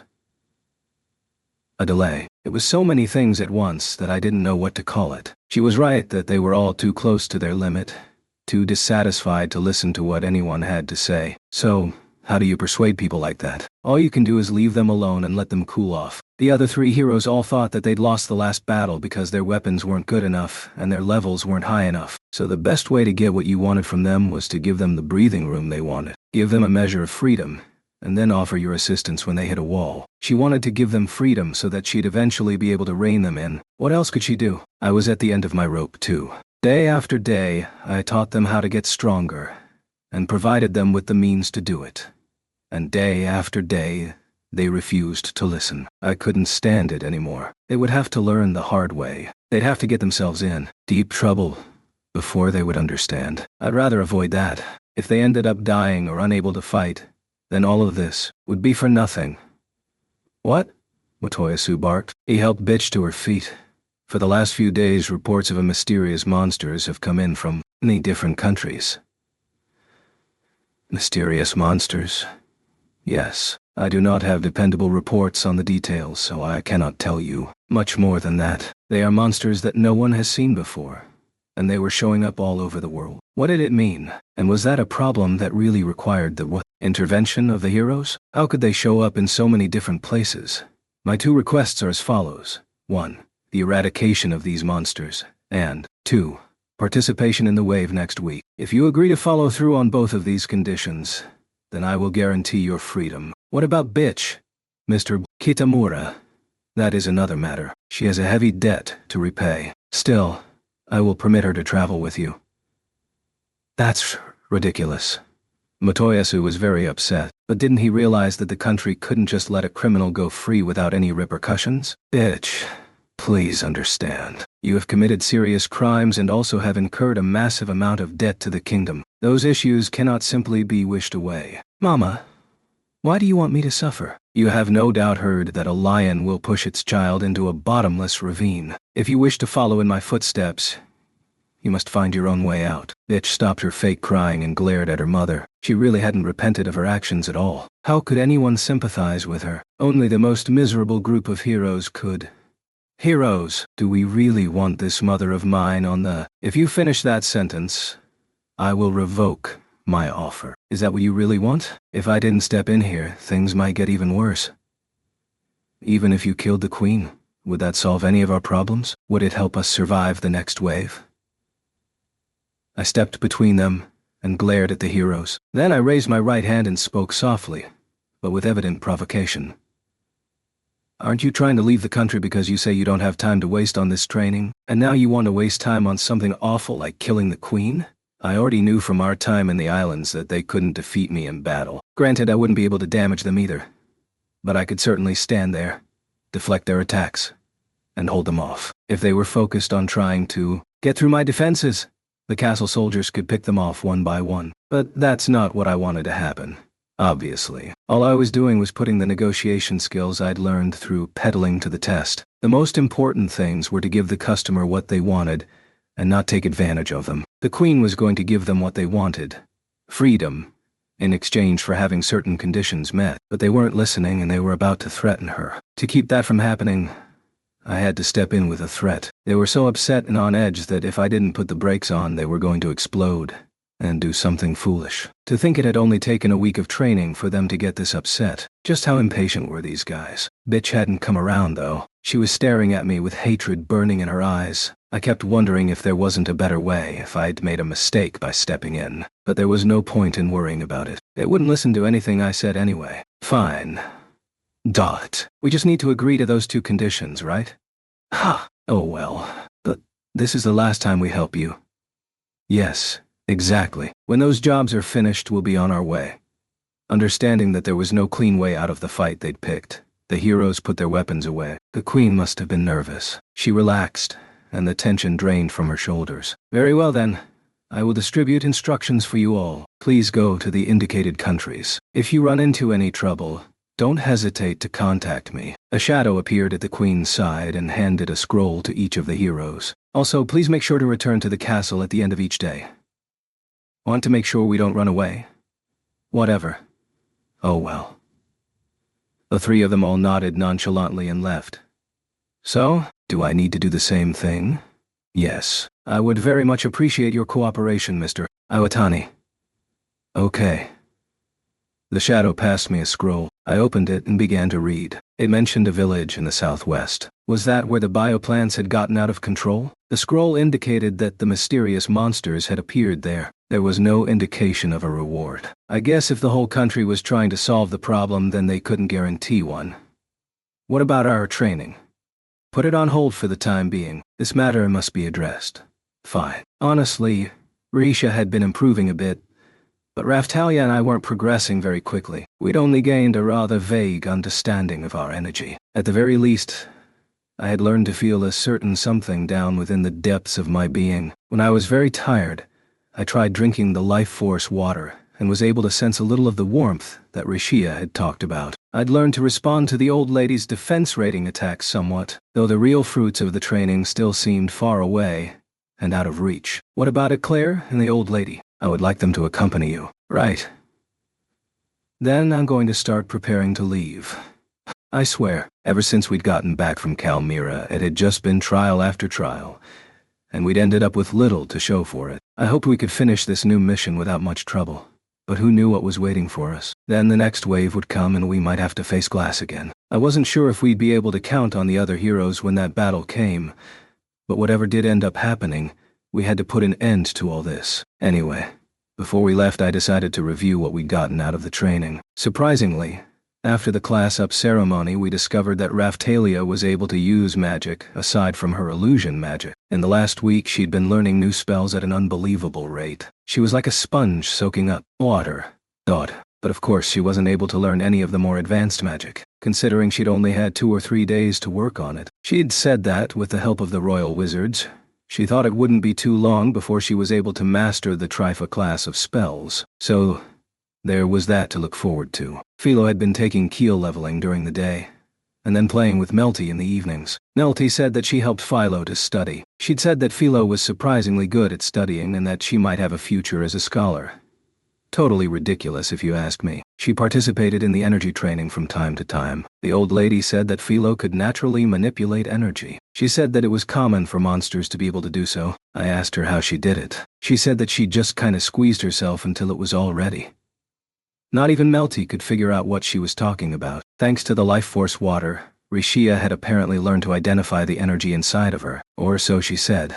She had made the most dramatic progress out of any of us that week. Her slow, deliberate movements had become smoother and more immediate. However, perhaps because of that hesitant, unsure personality of hers, she said she didn't feel like she really understood how to control it. Keel had been leveling quickly, and as you might expect, he had grown quite a bit in that time. Having said that, it would be a while until he grew to Raphtalia's level. He was at level 34, but he didn't know how to handle himself in battle, so I had him training with Eclair. Almost ready to leave? Wait. We'd finished preparing the carriage for departure. I was waiting for Raphtalia and Philo to arrive. We were looking for mysterious monsters. I had no idea what that could mean, or what to expect. Excuse me, sir. Huh. Someone called to me. I turned to see who it was. Someone was standing there in deep, heavy robes. They looked to be a little shorter than I. You possess the shield of the holy weapons, do you not? The person pulled back their hood and I saw her face. I had grown accustomed to pretty girls like Raphtalia and Rishia, but this woman was one of the most beautiful people I'd ever seen. It was the sort of face you couldn't look away from. It was almost bewitching, and the way bitchin' the queen could be. I wondered how old she was. Maybe she was in her mid-20s.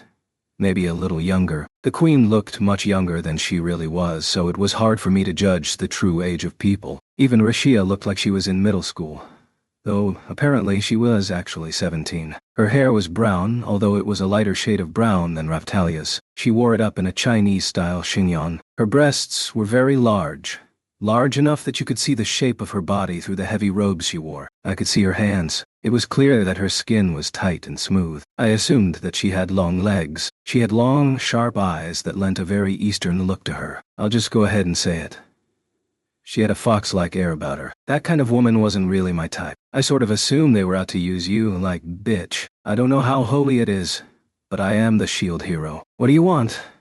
I had to think of something to say. I'd been standing there silently. If she started sauntering over to me suggestively, I'd have to cut this short and get some distance. But she didn't do that. She acted as though she didn't understand how beautiful she was when she, without being seductive at all, humbly clasped my hand and bowed to me. She seemed to be in trouble.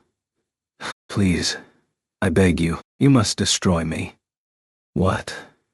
She hadn't explained herself, and I had no idea what she was talking about. And besides, I was the shield hero. If I couldn't attack, how did she expect me to destroy her? All my forms of attack put me at risk. As I am now, I cannot complete my task. So, I beg one who possesses a holy weapon to help me. As she was talking, the jewel in the center of my shield suddenly flashed. What?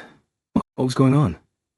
What was she getting at? I couldn't understand what she was trying to say, but if the shield was responding to her, then I had to assume that there was something to what she was saying. I'm up there. Please stop me. She pointed to the sky. If I don't know what you are talking about, how am I supposed to help you? Mr. Naofumi. Sorry we took so long. I turned to see Raphtalia and the others coming my way. I waved to them.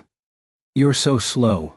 Please, if you don't, there will be much unnecessary death. You have to tell me what's going on or I can't help you, I said, turning, but then I caught my breath. The woman had vanished. Had she run away because Raphtalia and the others had shown up? That couldn't be. There hadn't been enough time. It was like she had teleported or something. Did you guys see that woman just now? Huh? Philo? You saw her, right? Rishia? No. They all looked at each other, confused. Philo tottered over and sniffed the ground all around me. What had just happened? Whatever. I don't know what kind of magic she had used, but we didn't have enough time to entertain everyone that stopped by. She was probably a monster, or a ghost, or something creepy like that. There were undead-type monsters in this world. Maybe she had just been one of those out in midday, trying to scare me. I filed the mysterious woman that asked me to destroy her away in the back of my mind for the time being. There were more important things that needed my attention. All right then, let's get going. And so we were on the road again to search for the mysterious monsters. Chapter 10. Kigurumi. Before we set to work on what we'd been tasked with, I decided to stop by the weapon shop to see what sort of progress the old guy was making. I asked Claire and the old lady to wait for me in the carriage. The old lady's son kept watch outside. Oh, hey, kid. How are things looking? Good, good. You know your bird friend came over to play the other day with a friend of hers. That must have been Melty. She was the princess, and she was first in line for the throne, considering how unfit to rule bitch was. Besides, if he'd ever seen the wanted posters they'd put up about us, he should have recognized the girl. I was surprised that, after all she'd been through, Melty would sneak out playing with Philo. She must have been feeling a lot better. That's great. I don't care about it though. I know, but it has to do with why you came. Look. He vanished into the back room before reappearing with weapons. The first was Raphtalia's sword. It looked a lot like the Karma Rabbit sword. Except, while that sword had been all black, the blade of this one was white. That thing had some fierce power in it, didn't it? I used the Black Rabbit materials you brought me to level this thing up, but it ended up turning white. Huh. And I went ahead and applied a blood-clean rinses to it as well. It's not quite as good as the coating, but it will definitely help keep the blade in good condition. A blood-clean rinse? I guess that was a weaker version of the coating. It feels better than it used to, Mr. Naofumi. It's sharper too, and there are better equip effects. I have to say, I think this job went pretty well. I'm very impressed, sir. I did most of the same stuff to the little bird lass's claws, and those came out well too. Are these from a black dog? Yeah. Philo's claws had turned white just like Raphtalia's sword. I wonder what it meant. Had the curse been broken? I slowly regarded the two new weapons. Yusani's sword. Quality. High. Imbued effects. Agility up. Magic up. Swordsmanship up. Blood clean rinse. Inult claw. Quality. High. Imbued effects. Agility up. Magic up. Claw skill up. Blood clean rinse. The negative effects had been removed, leaving the weapons with only good effects. That looked pretty impressive to me. In games, I remember always having a pretty hard time removing negative equip effects from equipment. If this world was anything like the games I'd played, then these weapons must have been a lot of work. I'd run into the issue in working on accessories in the past. Whenever I finished a piece and found that it had a negative equip effect, I was always upset that they seemed impossible to remove. Nice job. No sweat. If they were easier to use than they had been, then that was something to look forward to. And, come to think of it, they had had official names too, which was different from what we got when the old guy had worked on improving my barbarian armor. Yusani, Inult, Ite, those were the names of the legendary monsters of Kalmyra. The Pekal Kigurumi was in that category too, but I have to say that the boss monsters of the islands certainly dropped strange pieces of equipment. Is that your sword? Kyo was looking at the sword in her hands when he asked. Yes. Hey, who's that? I've never seen you around these parts. You one of the kids' new pals? Yeah.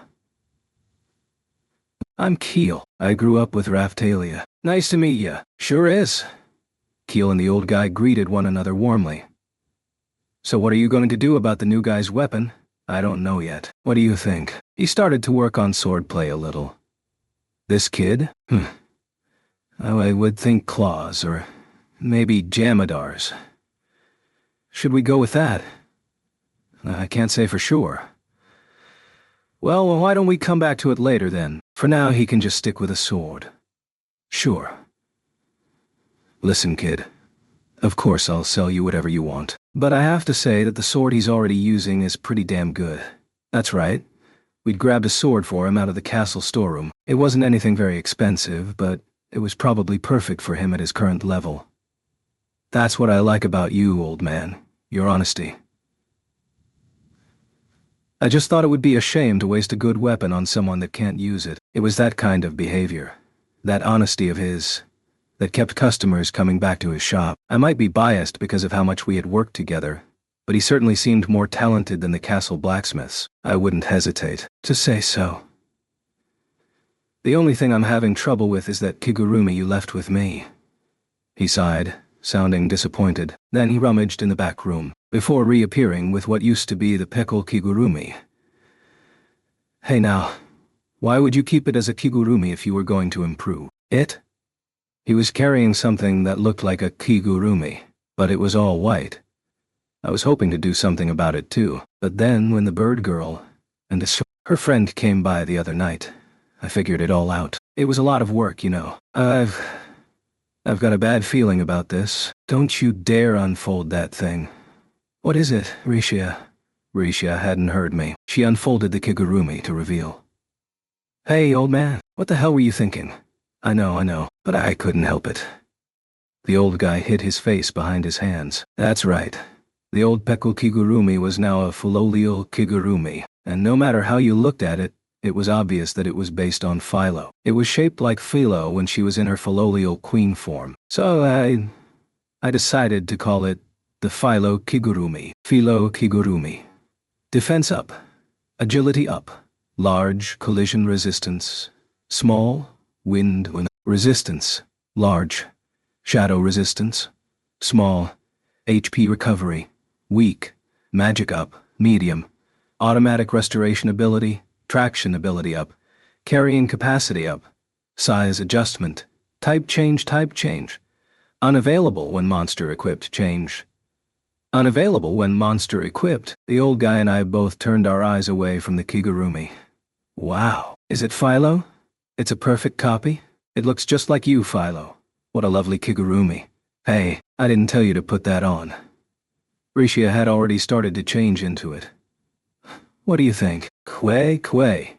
Now, there was a Fulolial queen version of Philo standing next to Philo in human form. Granted, the Kigurumi was smaller than her actual Fulolial queen form. It was a depressing sight. I hesitated, and then decided to look at Rishia's stats. They were high. They were high because of the shield's adjustment effect. They had risen to be 1/3 of Raphtalia's stats. Before now, her stats were like Keel's when he was in the single-digit levels. I was amazed to think that a piece of equipment could have such an effect. The type change must have made the monster maturation adjustment effect apply as well. Well, I couldn't argue with the effects, so I guess she could wear it for the time being. Yeah, it looks really stupid, but I guess it will have to do. Keel, you want one too? What? Keel looked at me. His eyes were filled with terror. We still had the Peckle Kigurumi that Rishia wasn't using. The effects were pretty good, so I was just thinking that it might work for Keel. No way. I hate that thing. Keel, please choose your words carefully. You'll hurt Rishia's feelings. Raphtalia chastised him, but Rishia didn't seem to be upset at all. And there I was, expecting a weak feha from her. Whatever. If Rishia liked it, then she could wear it. No harm, no foul. That's the thing. It's horrible to look at, but the effects are pretty great. If you want to get stronger, beggars can't be choosers. Master, really? Philo's going to throw a fit. I didn't care. Well, That's what I've got for you now. I'll get to work on the lass's armor next. What about me? If you leave your armor, I'll work on it, but I can't promise you that it will be ready in time. Right. Right. Well, we're on our way out of town right now, so we'll have to do it later. Sure thing. I was thinking of making a little small sword for the Kigurumi girl over there, but I haven't had the time. Oh well, we still have some time before the wave. Think you can make it. Before then, I can try. I was still powering up my shield, so I would just have to depend on that. The Thrawn armor could wait. Okay then. See you later. Thanks for everything. By the way, kid. What? I can make shields too. That was a good point. I could always have him make me shields that I didn't have the materials to unlock yet. I could unlock shields by absorbing materials into it, but then I would lose the Thoya. The materials, if they were rare, then that might be a waste of good resources. If the old guy made me a shield, I could copy it using the weapon copy system. I decided to see what he could do with the materials from the next wave boss. If I find anything good, I'll bring it over and you can try your hand at it. See you then. I'll be here, kid. We left the weapon shop, climbed into the carriage, and went on our way. Eclair was very impressed by Raftalia's new sword. She let out a yelp when she saw it. The carriage was pretty full and noisy, but I kind of liked it that way. So where are we off to, Shield Hero? Asked Keel. We're off to find this mysterious monster that is causing trouble all over the country. It shouldn't be very strong, so this should be good experience for you. Yeah. Keel tightened his grip on the sword hilt at his waist. He was ready for battle. I looked him in the eyes and thumped my shield with my knuckles. I'm glad you're excited, but don't go rushing into trouble, okay? I know that. A long time ago I said the same thing to Raftalia, but she didn't listen. You're a lot like how she was then. That's why I'm telling you this. Really? Raftalia? He looked over at her to confirm. She nodded. It's true. I nearly got myself killed. So please be careful, Keel. Okay. I directed the carriage to the village in the southwest. Chapter 11. It's familiar. Philo was a fast runner, so it only took us a day and a half. We arrived at the village to find it mostly overgrown. This was my fault. You don't think? We cut back the shrubs as we made our way through the overgrowth. Keel was shocked when he found out that I was the reason the village was so overgrown. I'd given the villagers an improved version of the bioplant seed. But had it sent them back to square one? If so, then I couldn't complain about Motoyasu. Was this because of the mysterious monsters? Was it really my fault? I was thinking it over when we came across a group of adventurers. I could hear them talking. You know, the monsters around here have great materials. Is that so? Why don't you believe me? Anyway, we should probably head somewhere with stronger monsters. But won't it take a while to level up that way? I don't think we have the time to waste. It will be all right. We'll help you. So keep working until the next wave. Okay.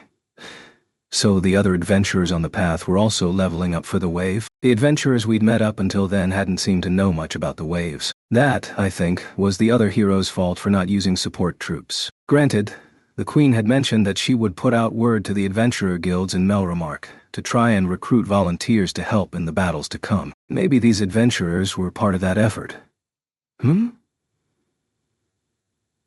Philo was looking around for the adventurers. What is it? I think that was the scythe guy, and the see-through person. Oh, and the sparkly girl too. She had an odd way of putting things, but the only people I could think of that met that description were Lark, Glass, and Therese. What were they doing in this world again? But how did they Whatever. If this was going to be a fight, then we needed to hurry and finish it. Are you sure? No. Maybe just someone similar? She seemed to have found something. What? I jumped down from the carriage and tried to look through the overgrowth. Hey, I thought I caught sight of someone's backside. It wasn't them. The hair color and clothes weren't right. From what I could tell, the person who looked like Glass from the back had red hair parted over her neck, and she was wearing armor, not a kimono. Was it them? No, not at all. Well, I hadn't seen their faces, but it certainly wasn't Glass. Really? She chirped, cocking her head in confusion. She had me freaked out for a second there. I guess she could have changed her hair color as a disguise. But I didn't feel that sense of pressure I had when Glass showed up. It couldn't have been her. Where are all the monsters? Philo whispered to herself while looking around. Huh. I hope they hadn't grown more powerful or virulent since I'd last been in the area. What if the mysterious monsters we were looking for had actually come from the bioplant? Then we would be in real trouble. Isn't it weird how quiet it is? Isn't it a good thing? Suddenly the bushes around us rustled, and someone who looked like a villager stepped out onto the path. Oh, Shield, hero! I thought about running away for a second. If all this overgrowth was my fault, then it would be too awkward to face him. Thanks to you, Shield Hero, we've been working in peace. What? I looked around at the state of the jungle. But look at this place. Yes, it's nearly ready for harvest. It looks like an overgrown jungle to me. We planted the seeds that you gave us and have been able to vastly expand our farming projects. We work on a scale like never before. He pointed a finger skyward. There were large, red, tomato-like fruits hanging from the trees. The main problem is that we can really only harvest a lot of the same fruit. We've become famous for it, though. Well, that was fast. Only 2 months or so had passed since I was last there. They must have really been working hard. So you haven't run into any problems with these plants? Not at all. So, everything is good? The villager seemed to wince. There used to be an alchemist in the area. He had originally made the bioplant. He, or it could have been a she, probably would have loved to have seen the huge fruits that now surrounded us. Honestly, it wasn't very picturesque, if you ask me.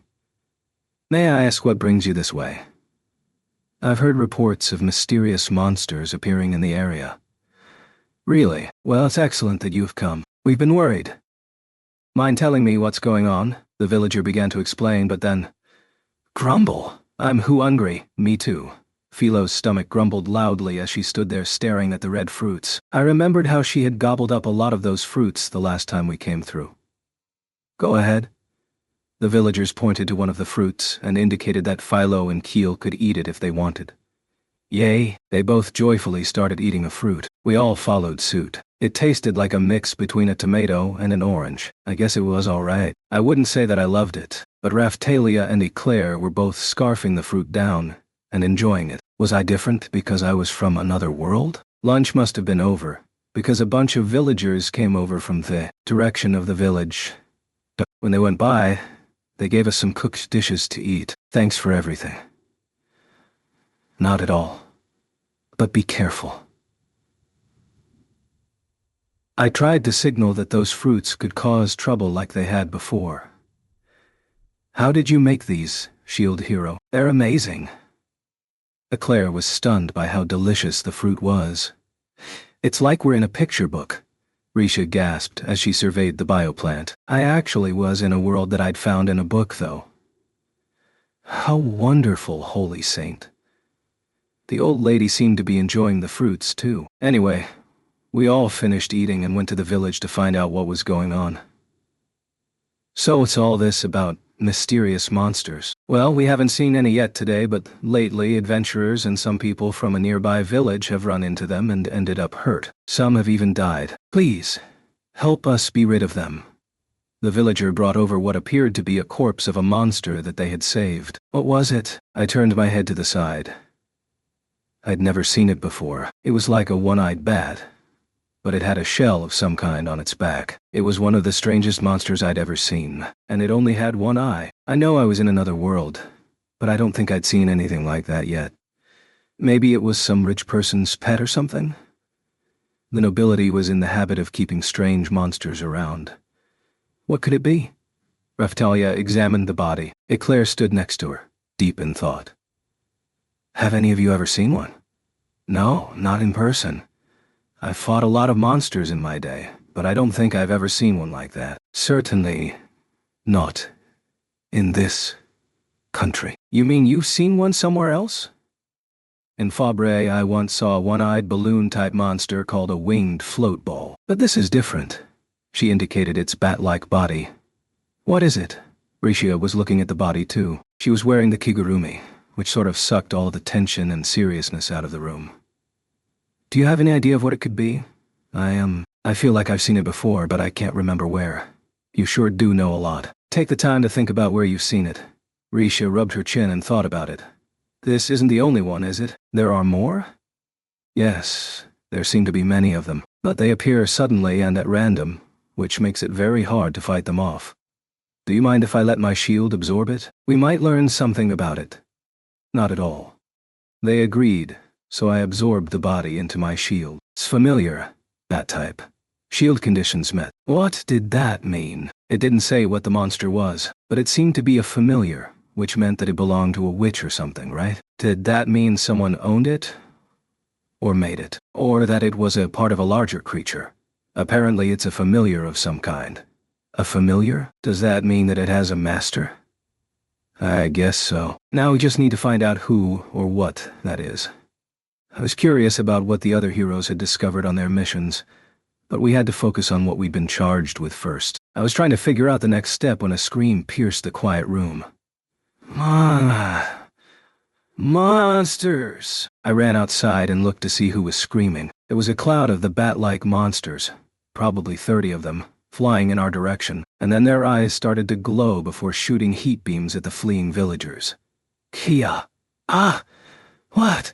What? The monsters seemed to be aiming for the weakest villagers. The adventurers that happened to be in town had their hands full just trying to protect themselves. I ran over to the injured villagers and used a skill. Airstrike shield.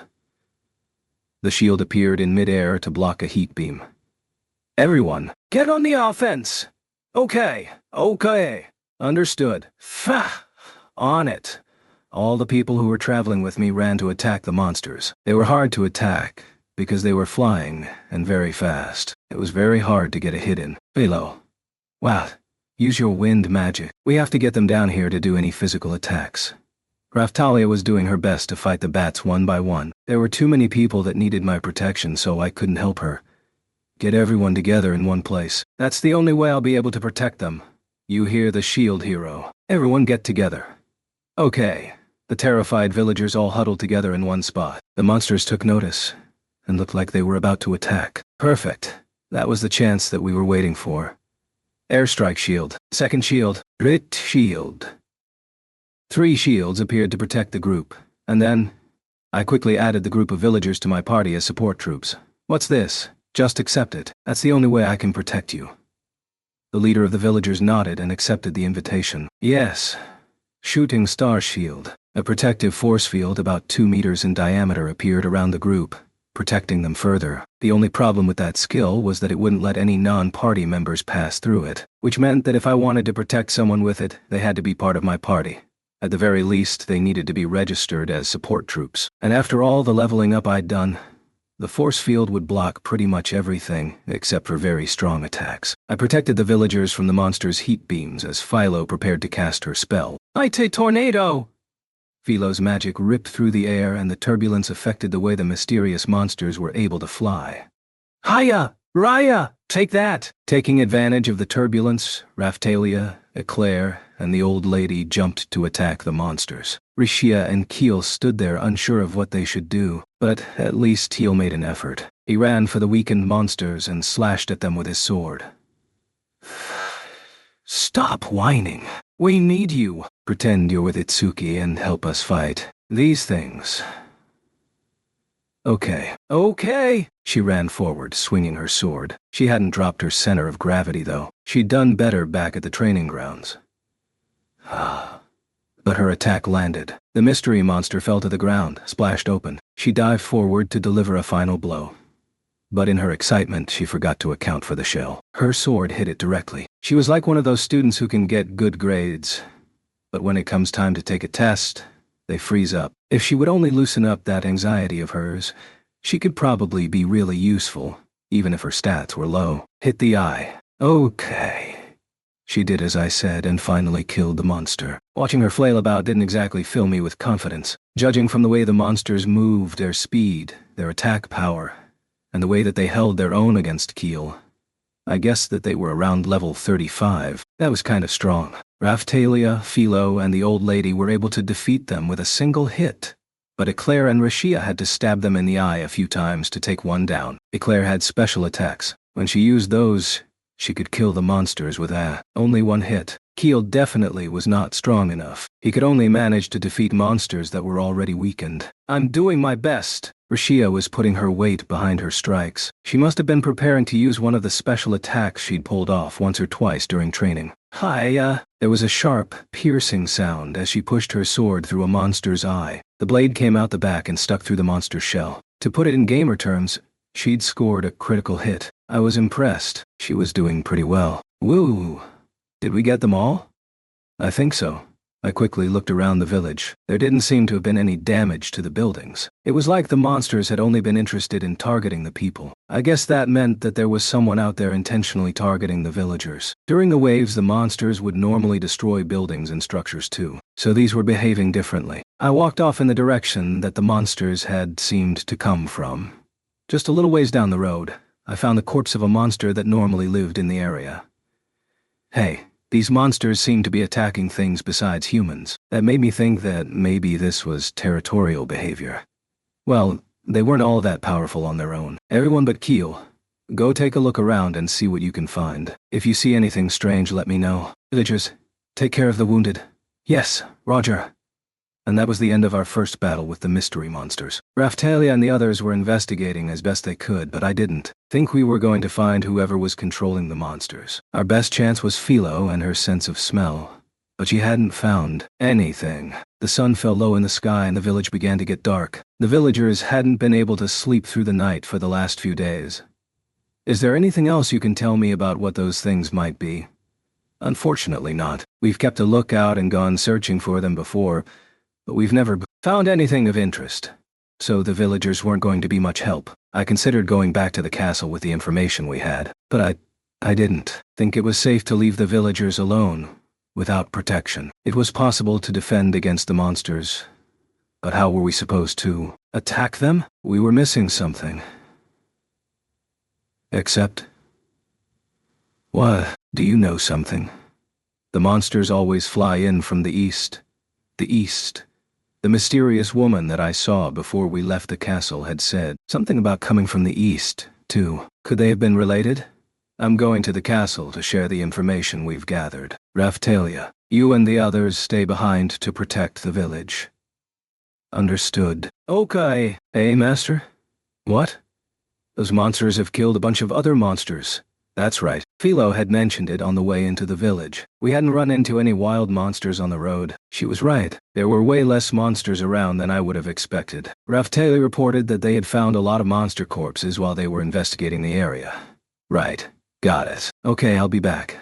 I had to go share what we'd learned with the other heroes. After watching the sun go down, I opened a portal and teleported back to the castle. Chapter 12. Getting ahead of the enemy. So those are the monsters we found. When I got back to the castle, the queen called for all the heroes to come together. Just as I expected, the other heroes had also come across monsters with strange shells on their backs. How could they be appearing over such a wide area? The queen asked, after hearing all of our explanations. The queen knit her eyebrows and fell to thinking. After a minute, she spoke again. If the same thing is happening in so many different places at once, it must be safe to assume that something unprecedented and strange is afoot. Like the waves, perhaps. And yet, the monsters were not behaving the way that the monsters did during the waves. And besides, we still had another 6 days until the wave came. Sure, the waves were strange. But even at that, these monsters really took the cake. Have you three figured anything out? I asked the other heroes. They all looked as though they had been thinking about something. But... nope. Nothing. That's right. I haven't figured anything out. They answered calmly and carefree. It was like our earlier argument had never happened. Something was up. I couldn't figure out what kind of master the familiars serve. Know anything from your games? The other heroes based everything they knew about the world from the games they'd played. No idea. I can't think of anything. Sadly, no. They all answered lightly, as though they weren't concerned. Come to think of it, they answered very quickly too. Even though they'd been stressed and ready to snap the last time we'd been together. They nodded to each other. What was going on? Are you sure you really don't know anything? My intuition was telling me that something was up. They were hiding something. I said we don't know anything. Ren had been so cool and collected just a second before, but he leaned forward and yelled at me before turning his back. What was that about? He just made himself look even more suspicious. Naofumi, what makes you think you're the leader of the heroes? Back off already. We said we don't know anything. Maybe you should learn to trust people. Each of them spouted an obnoxious phrase and turned their backs to me. Did they think I was trying to act like their leader? I just wanted to know why they were acting so weird. I should have expected as much from them. They were still pissed from before, so they were basically refusing to talk to me. Anyway, we need to protect the areas we've been assigned. So if the report is finished, I'll be on my way, Ren shouted. Motoyasu and Itsuki agreed. Then they all left the room. Through a window I saw them open portals and teleport away. Well, that was weird. Something was going on. I could tell. Queen. I understand. I will send shadows after them to see if we can learn anything else. If she overdid it, we might end up in deep trouble. I didn't know if we could still depend on the other heroes. But all we could do for the time being was to try and figure out the reason for their strange behavior. A familiar? Similar reports are coming in from our neighboring countries. The Queen opened a map and indicated all the places that the monsters had been spotted. The range was larger than the entire country of Melromark. It looked like they were all over the known world. And then, they're moving from east to west? It appears so. The sightings were organized by date, and it seemed like the monsters were moving. Which reminded me, before we left for the village, a strange woman approached me. Really? I told the Queen about the woman that had asked for me to defeat her. She had mentioned the east. Then she had vanished. I'd thought that maybe it had been a hallucination, but it was starting to seem like something else. It sounds like there might be a connection. But what was this talk of holy weapons? Was she referring to the 4 holy heroes? That was my guess. Maybe it's an older mode of address? But why would she ask you to destroy her? Regardless, I will look into it. Thanks. My report was finished, so I teleported back to the village where Raphtalia and the others were waiting. I'm back. Oh, Mr. Naofumi.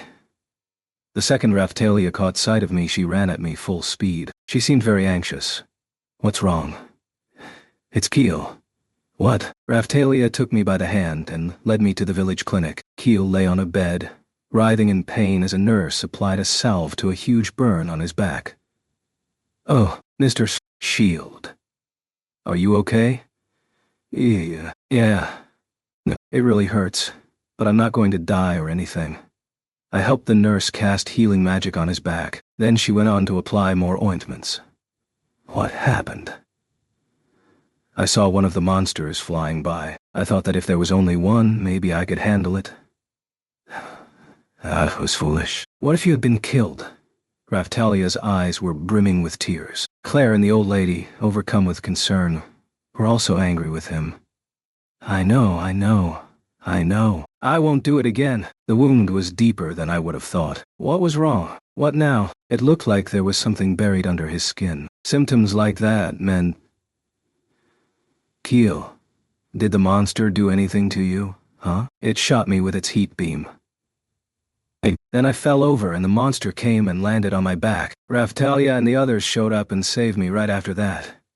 Damn, this wasn't good. That explained why there were so many monsters. The mystery was unraveling before my eyes. This might hurt, but you have to bear with me. What are you going to do?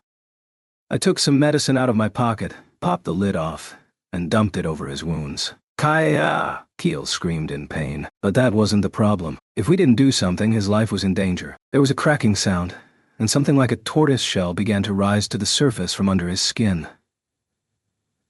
Huff. Mr. Naofumi? What's going on? This is what has been causing all the trouble in the village. The minute I said it, Raphtalia understood what I meant. The southwestern village was taken over by the crazed bioplant. Then the bioplant planted its seeds into some nearby humans and grew to the point where it was able to control them. That's right. The mystery monsters had just planted its eggs into Keel's back. He was taking so long to heal that I figured something else was going on. But this had all happened so quickly. We were dealing with something very dangerous. Master! Philo suddenly screamed. She'd been on lookout outside. What? I just saw one of those monsters come out of a different monster's body. I saw it. What? So the monsters' numbers kept growing because they were reproducing in the bodies of the monsters and people they killed. Hurry, get all of the dead monsters together in one place. We need to burn them. There was no guarantee that it was going to work, but if we didn't get all those bodies burned, we were going to be in real trouble. That much was certain. Keel, are you okay? Of course I am, but I'm... Keel tried to climb out of bed, but he collapsed again immediately. I can't. Just focus on getting better for now. You're not going to be able to help us in that state anyway. But I want to fight with everyone. You're not in any condition for battle. Just make sure you are rested up and ready to help us when the wave comes. Frustrated at his inability to help, Keel buried his face in his pillow and whined. Raphtalia stroked his healing back. Master, what now? It's a different monster, not like the other ones. Damn it, they don't let up. I ran outside to see what Philo was talking about. Raphtalia and Eclair and the old lady came with me. Risha had been on watch with Philo, and she was tottering there, terrified, before the monster as it emerged from the dark of night. I followed her gaze. It was about 2.5 meters tall, about as tall as Philo in her filial queen form. It looked like a yeti, and its entire body was covered in fur. Its back was covered with a tortoise-like shell. It's familiar. Yeti form. Damn! I still couldn't see the name. The yeti with the shell on its back raised a heavy fist into the air and came running for us. It was clearly trying to attack the weak villagers. Everyone run. Okay. Everyone nodded their agreement and started running. I stopped the massive fist when the beast swung at us. When I stopped it in its tracks, the others rushed in and killed it. It wasn't a tough fight at all. But the experience we got from it was on par with what we got in Kalmyra during the activation event. Eclair, old lady, what level do you think a normal adventurer would need to be at to fight and defeat a monster like this? I would guess around level 45. Even if they were a talented fighter, they would probably need to be around that. Level 45. And that was assuming they were particularly skilled. So to be safe, a normal person would need to be at level 55. That meant that anyone that hadn't been approved to go through the class-up ceremony wouldn't survive an encounter with a monster like this. Sure, it's not like these monsters were all over the place. The villagers hadn't seen them before, but they existed. Risha, quaking with fear, examined the dead monster. What was she looking for? She appeared to want to tell me something. If I looked worried as I listened, it would only scare her. So I made a face like nothing was wrong. What is it, Risha? This monster. I think I've seen it before. I think I saw a picture of it in a book I once read. What? I'd tried not to scare her, but she was who she was. I had to calm her down. She was still easier to deal with than the other heroes. Sorry. So? What kind of book? I'm sorry. I can't remember. I was a little annoyed with her whimpering, but at least she was sharing information with us. If she could help us solve the mystery, then she was proving how useful she could be. She was bookish as hell, but still hadn't been much use in battle. Well, what kind of book was it? I'm sure you can remember if you think about it. When you remember, come tell me. That will be our ticket to beating this thing. Okay. It was best if we took turns keeping watch over the village through the night. The real problem was that the monsters were all over the country, so even if we protected this village... But no, there was no point in thinking that way. It was better to protect them than to leave them. I'd go report to the Queen first thing in the morning. There was the matter of the other heroes to attend to as well, but the heroes never returned to the castle to give their reports. Chapter 13. Game knowledge bears its fangs. Those idiots! It was our third night in the village. The other heroes had come on the second night to deliver their report. The report from the shadows that had been trailing them came on noon of the third day. The shadow reported that the heroes had left the lands they had been sent to secure. I had been out investigating during the day, so I didn't hear the report until I got back in the evening. Keel had been moved to the castle clinic and was recovering quickly. Risha thought that she was going to figure out what book she had seen the monsters in and was studying in the castle library. The mystery monsters were growing rapidly in number, moving to the west, and attacking everything in sight. The bat-like monsters weren't so powerful on their own, so the country was doing its best to manage them. As for the Yeti-like monsters, there weren't as many of them, but they were too powerful for normal humans to handle. We used the adventurer guilds to recruit adventurers that could help us fight them off. Anyway, about the other heroes, I'd thought they were hiding something, and I'd been right. They had attacked the Melromark border and broken through. We have reports of what they said as they stormed the border, which went as follows. We have to get through to stop the monsters. Why are you in our way? I turned that over in my head for a minute, and then I realized what it meant. They really had known something about the mystery monsters. The report said that they had also said things like, "We aren't breaking our promise to the Queen," and "This is necessary to carry out the job we've been tasked with." What do you want to do? Should we go after them? Yes. But if we go after them now, we may suffer for it. How so? I've heard that they are using Philolials and flying dragons, pressing on and on without rest. What were they after? Philo was the fastest form of transportation I had access to. Philo was very fast, much faster than normal horses or Philolials. But Philo is a living thing, not a car. She had to rest from time to time, and if the heroes were really using flying dragons, then we would really be in trouble. They didn't even have to worry about the terrain. If they used dragons and Philolials, then that probably meant they were going places that Philo couldn't get to on her own. If we wanted to match their speed, then we could keep switching to new animals when one of them got tired. We could match their speed that way, but they had a head start, so we wouldn't catch up with them. Maybe if we kept Philo on running shifts, we could catch up. She was really fast. Still, we didn't know where the heroes were going. Even if through some miracle we were able to catch up with them, we still didn't have a way to stop them. If we tried to force them to stop, it would only cause more animosity, and we only had 4 days until the waves came. Come to think of it, what would we do if the wave came in the middle of our chase? Maybe they are going to a wave in another country. But aren't the heroes supposed to come back to Melromark for the wave? Regardless, we had to prepare for the wave here. It was our only real option. Judging by the direction they were last seen traveling in, the Queen pointed to a spot on a map. It was a country very far to the east of Melromark. Again, the east. That pretty much made it clear. The answer to the mystery lay to the east. Based on their speed, it's safe to assume they will arrive 3 days from now. That only leaves them 1 extra day before the wave comes. What do you think they are up to? I only know that we should stay on our toes. And yet these monsters, could they be? If only we could teleport there. But we couldn't. We were only able to teleport to places we had already visited and registered. Huh? I just thought of a way to catch up with them. Hold on a minute. I met up with Raphtalia and the others and found Philo. What is it, Master? I want to speak with Vittoria. Kay, Raphtalia, Eclair, and the old lady were confused. She says, what? I unrolled a map on over a table and indicated where the heroes were headed. You have a teleporting ability. Can you teleport us to this spot? The other heroes are heading there. We have to catch up with them and figure out what they are up to. Philo's cowlick started twitching. Yup. MK. She says that area is outside of her jurisdiction, so she can't take us there, huh? Wait a second. Does she know what the other heroes are up to?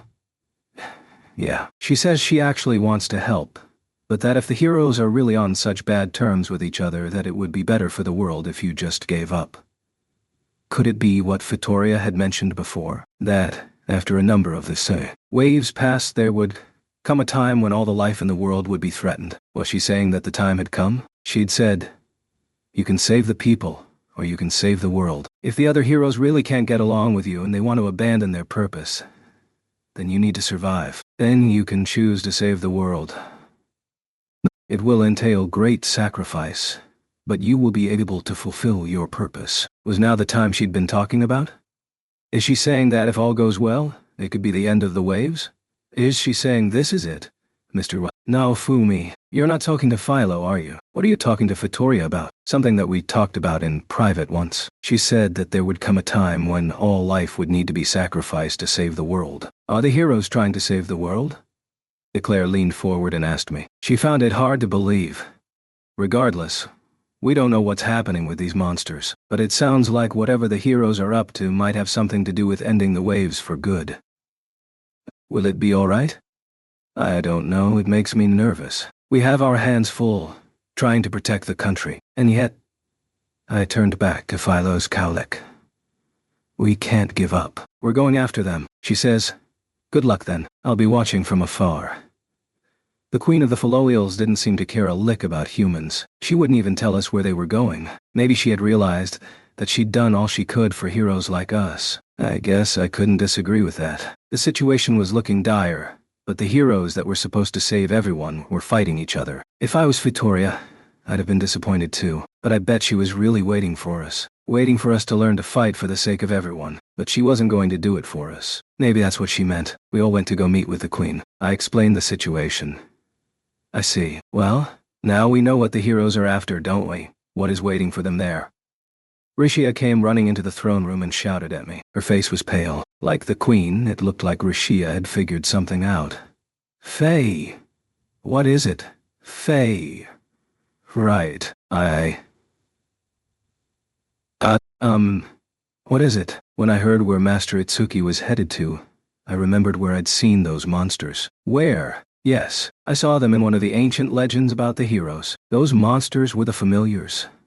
The servants of the Spirit Tortoise. I believe she is correct. Spirit what? Come to think of it, there was a legend in my world about a Spirit Tortoise too. It was a mysterious monster. The 4 benevolent animals showed up in games sometimes, but the tortoise was one of the more minor ones. They were 4 symbolic animals that protected the different cardinal directions. They were similar to the 4 symbols: the azure dragon, vermilion bird, white tiger, and black turtle. The 4 benevolent animals somewhat paralleled the 4 symbols and were made up of the Kirin, phoenix, spirit tortoise, and dragon. They were the same kind of creatures, so a lot of people confused them for one another, but they were different. The spirit tortoise was a giant turtle that wore Mount Pengle on its back, but the black turtle of the 4 symbols was different.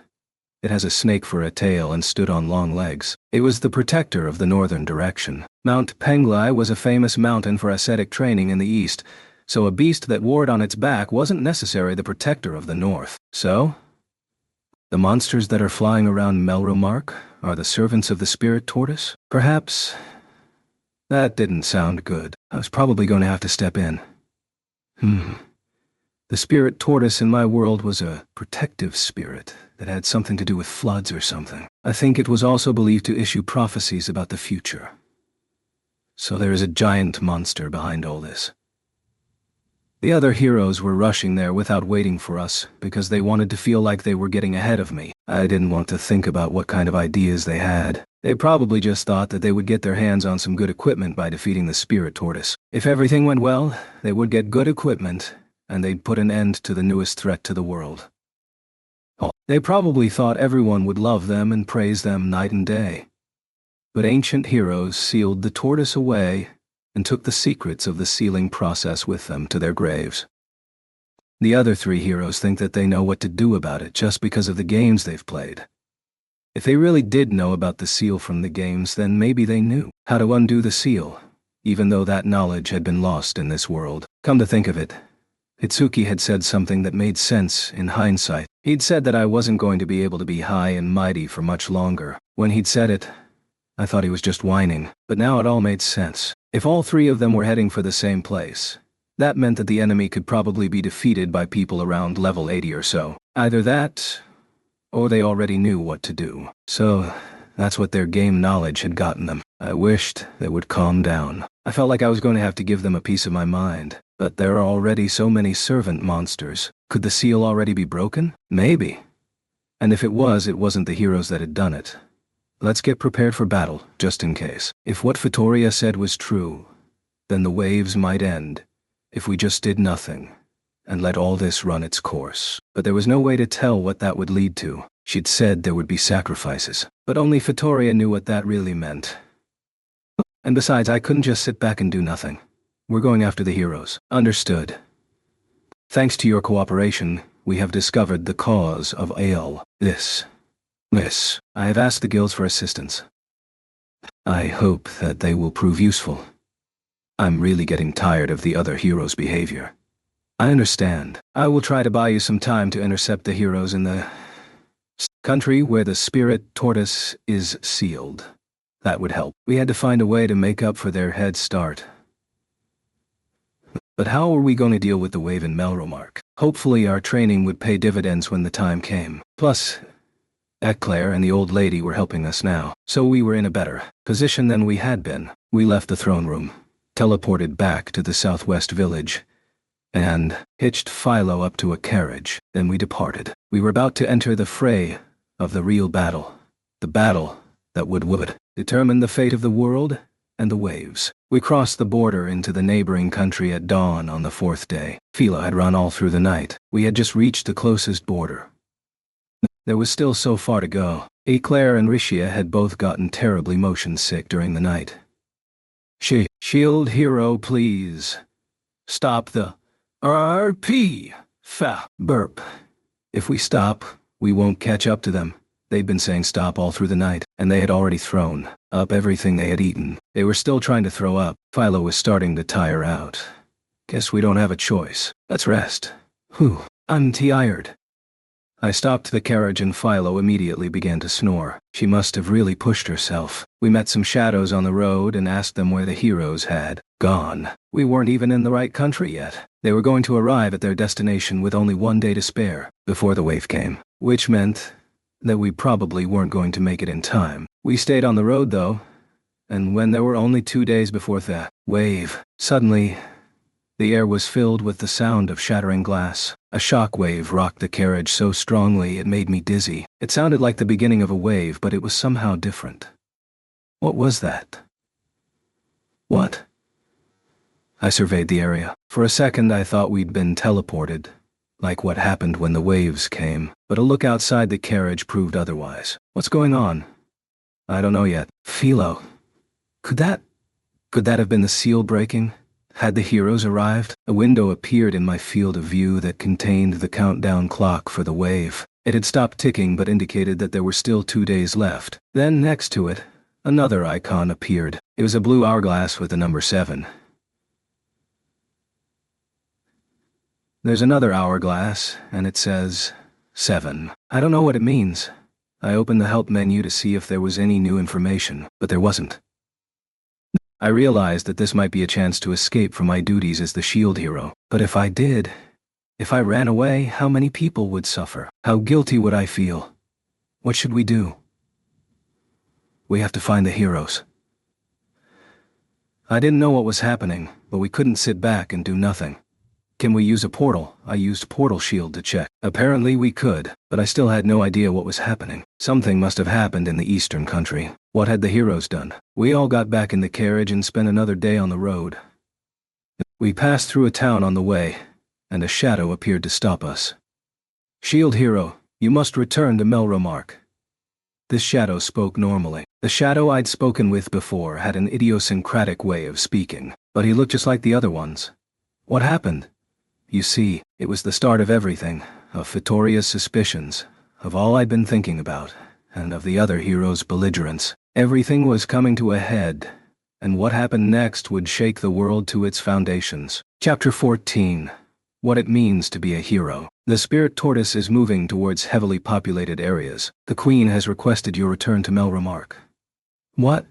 If it was powerful enough that it needed to be sealed away, then it couldn't be good that it was moving into a populated area. Not good at all.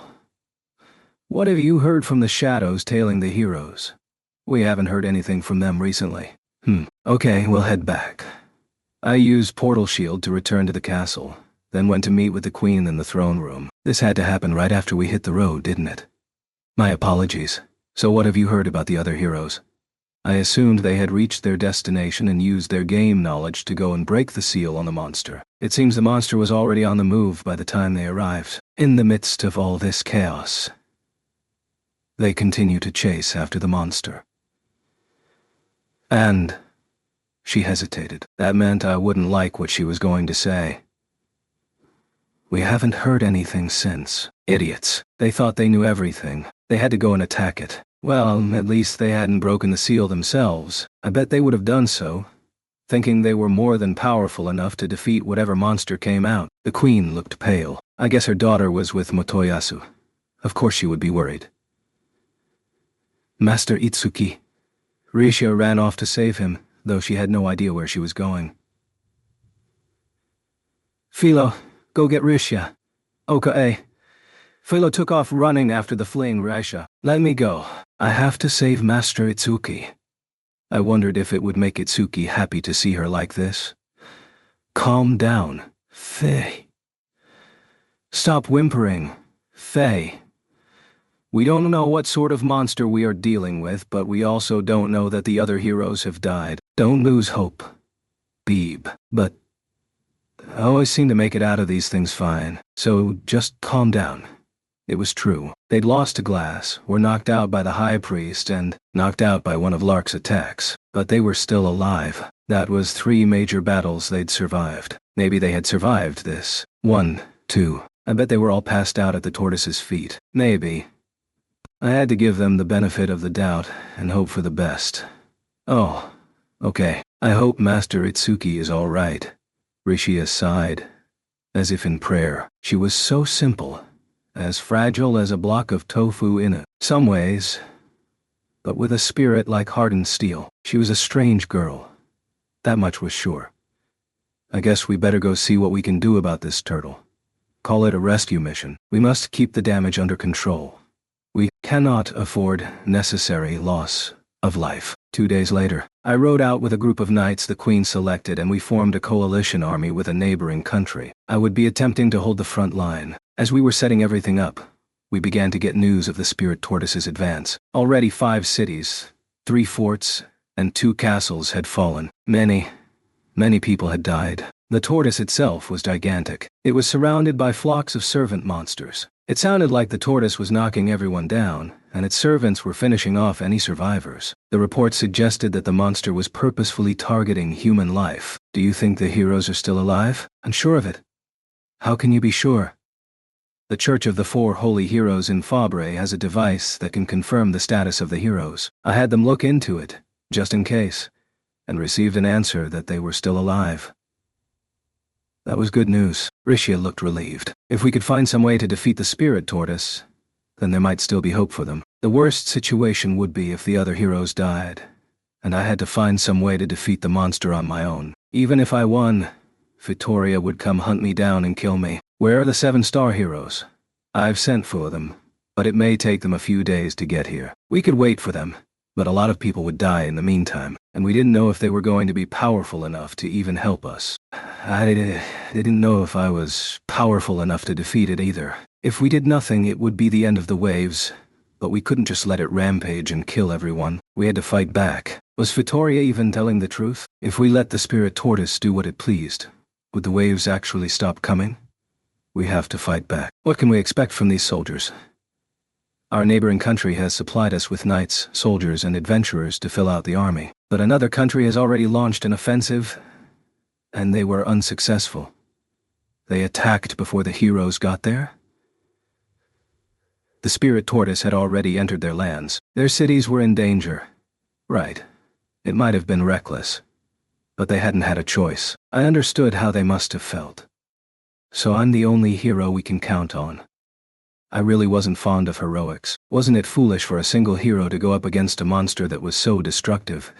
Especially if that hero was a shielder and incapable of attacking. Was I being foolish? Regardless, the first step was to go see the monster in person. There it is. The Queen pointed from the rattling window of the carriage. I squinted at the horizon. I couldn't believe my eyes.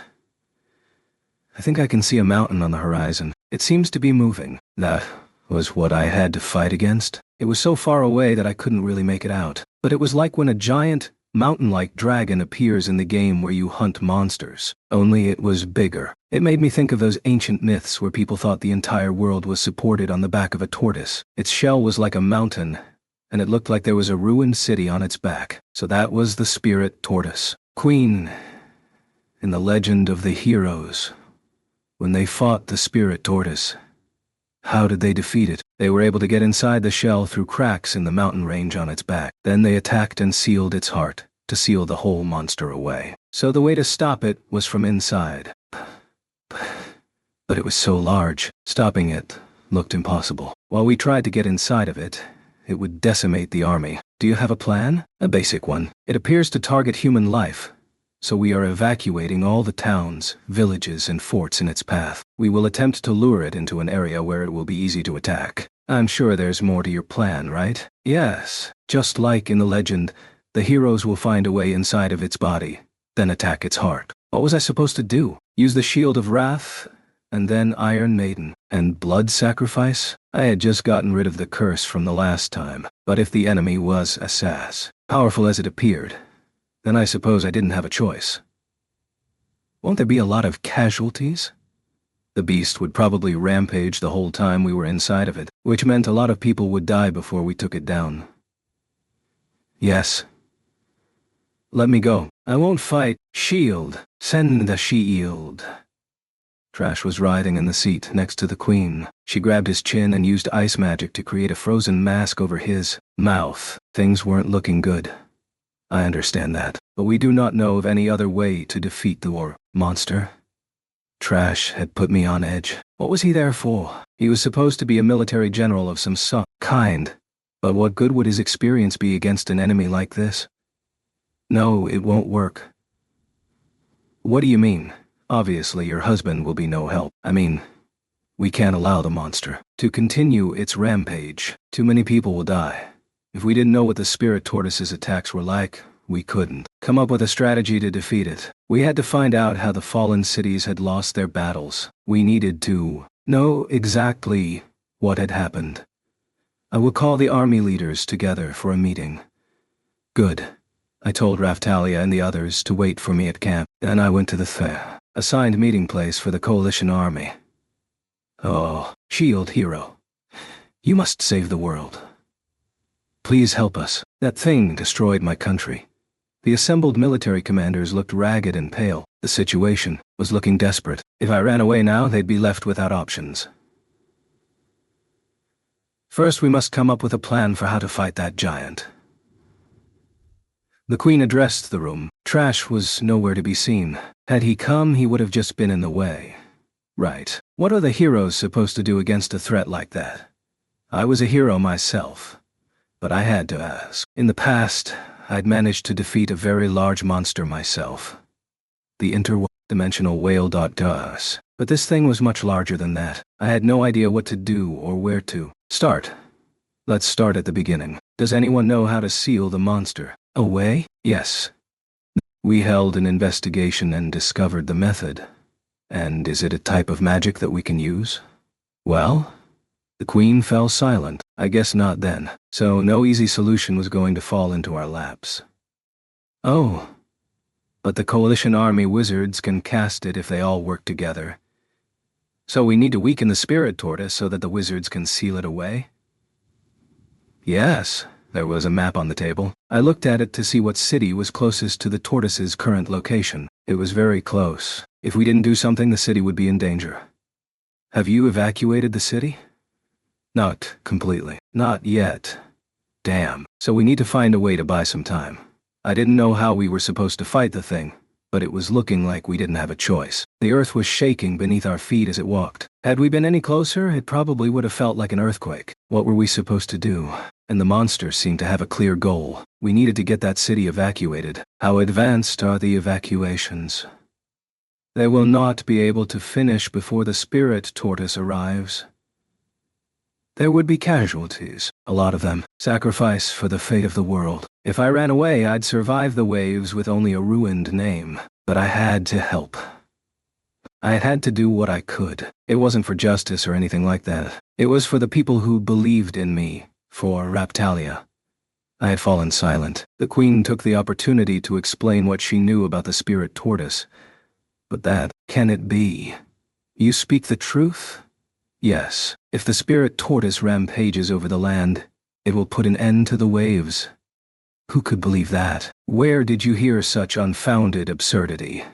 But what is better, a destroyed world, or a world with survivors that can carry on our civilization? It was hard to call that optimistic. Did we force people to die and save the world? Or did we save the people and destroy the world? Weren't there any better options? I looked through the flap of the tent at Philo, who was resting outside. Futoria could have taken the beast down, but there was no point in thinking about it. She'd given up on the heroes. The other heroes were still alive, but there was no guarantee that we could all get along. But if they had lost, if they came to understand that they really were weak, then maybe they would be more willing to listen to what I'd been trying to tell them. With any luck, Vittoria would change her mind too. What do you think? What is Fabri doing? That country is always slow to enter the fray. They only take steps after the problem is already there. We must wait here with the shield hero for the arrival of the 7-star heroes. But how many cities and forts will we lose while we wait for them? That's easy for you to say. Your country hasn't taken any damage yet. We have to defeat the beast as soon as possible. For the sake of the world? The sword, spear, and bow heroes have already gone missing. The tent was in an uproar. What was I supposed to say to make them feel better? The heroes had already lost a lot of respect. There would be resistance to what I said, no matter what it was. I had to be prepared for that. If the other heroes were still alive, then I was going to have to clean up this mess. To tell the truth, it didn't matter how many of these people died. They had never been decent to me. But I had promised to fight for the people who believed in me. Raphtalia believed that I would fight to save the world, that I would fight to limit the casualties. She was like a daughter. I wanted her to be proud of me. If this was the only way to save the world, then what good was a world like that? Vittoria knew it. We have to defeat it and save everyone we can. If this is how things were going to be, then I couldn't act the way that I had up until now. I had to play the role. I had to be the shield hero that saves the world, the champion of justice. Even if I didn't really believe in it, I had to do it for those that believed in me.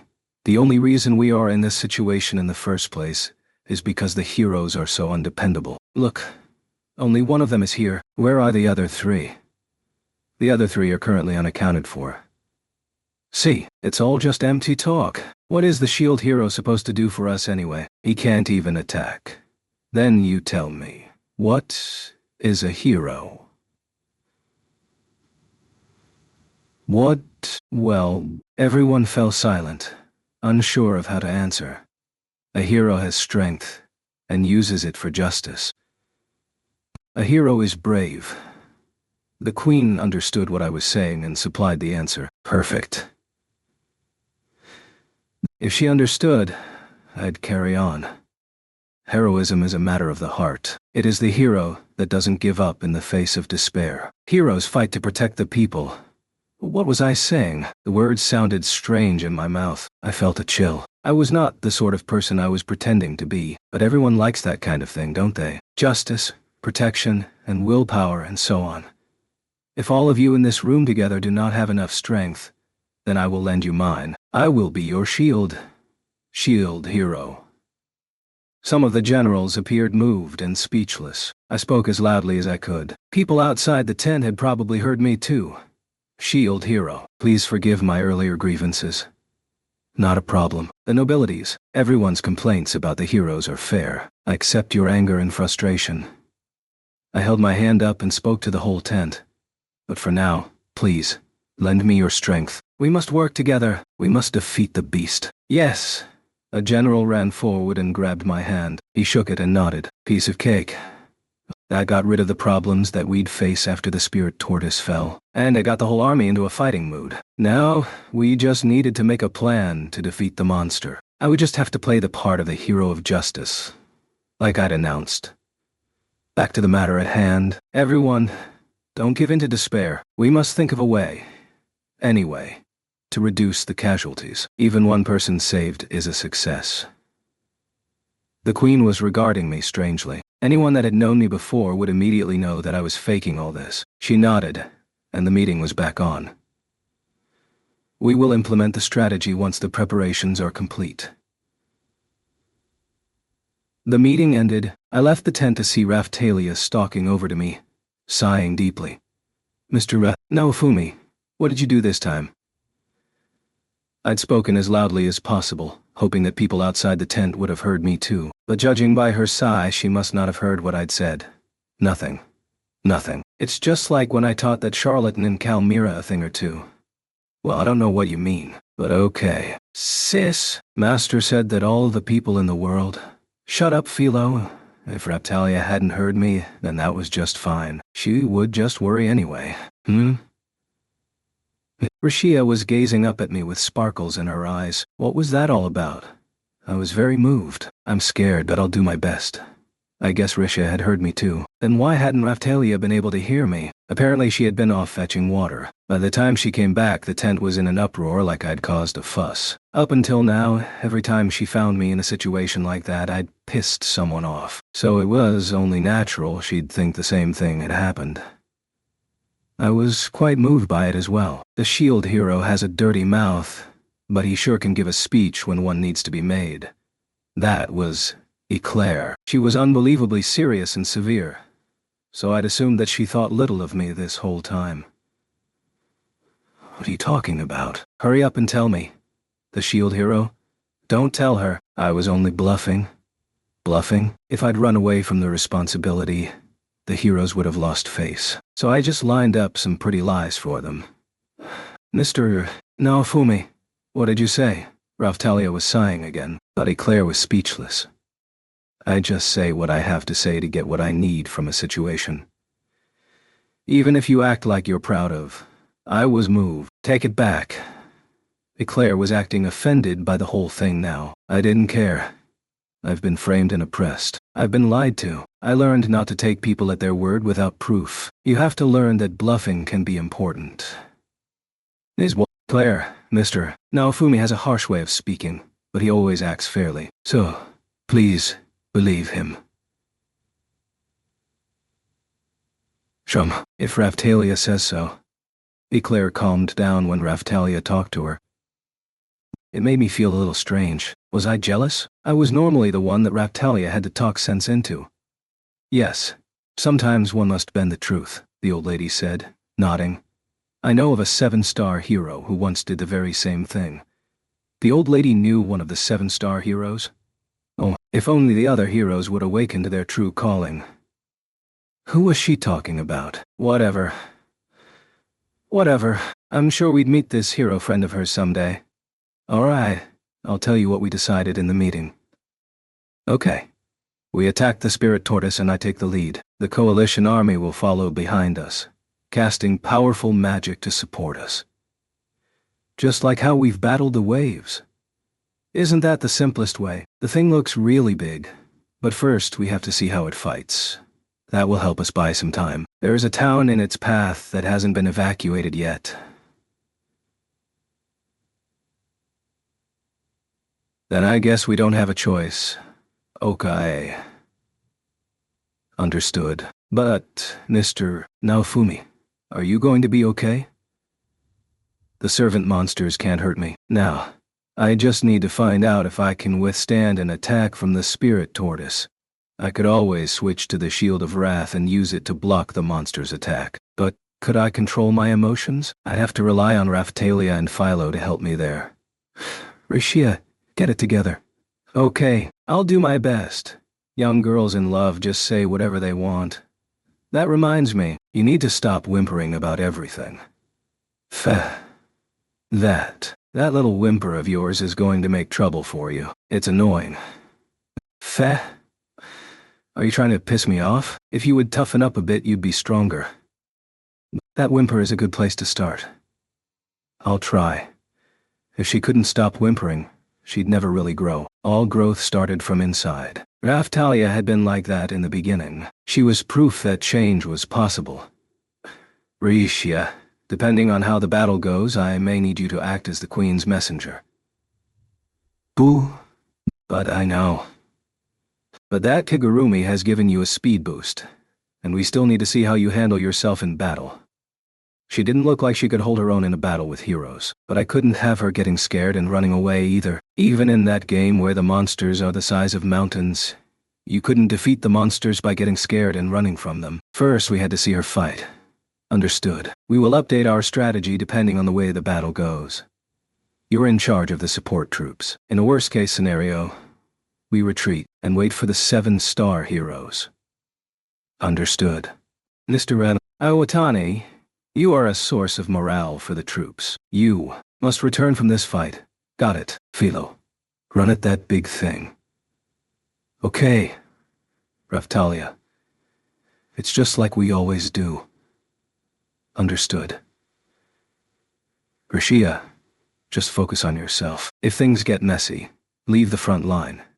And assist the Queen. Oh, okay. Eclair, you know how to handle yourself, so you'll be fine. Just fight like you did when you dueled Ren. Understood. But why do you mention Ren? Old lady, I don't have to tell you anything. Just do what you want. Roger. I gave everyone their orders and we started our preparations. Here we go.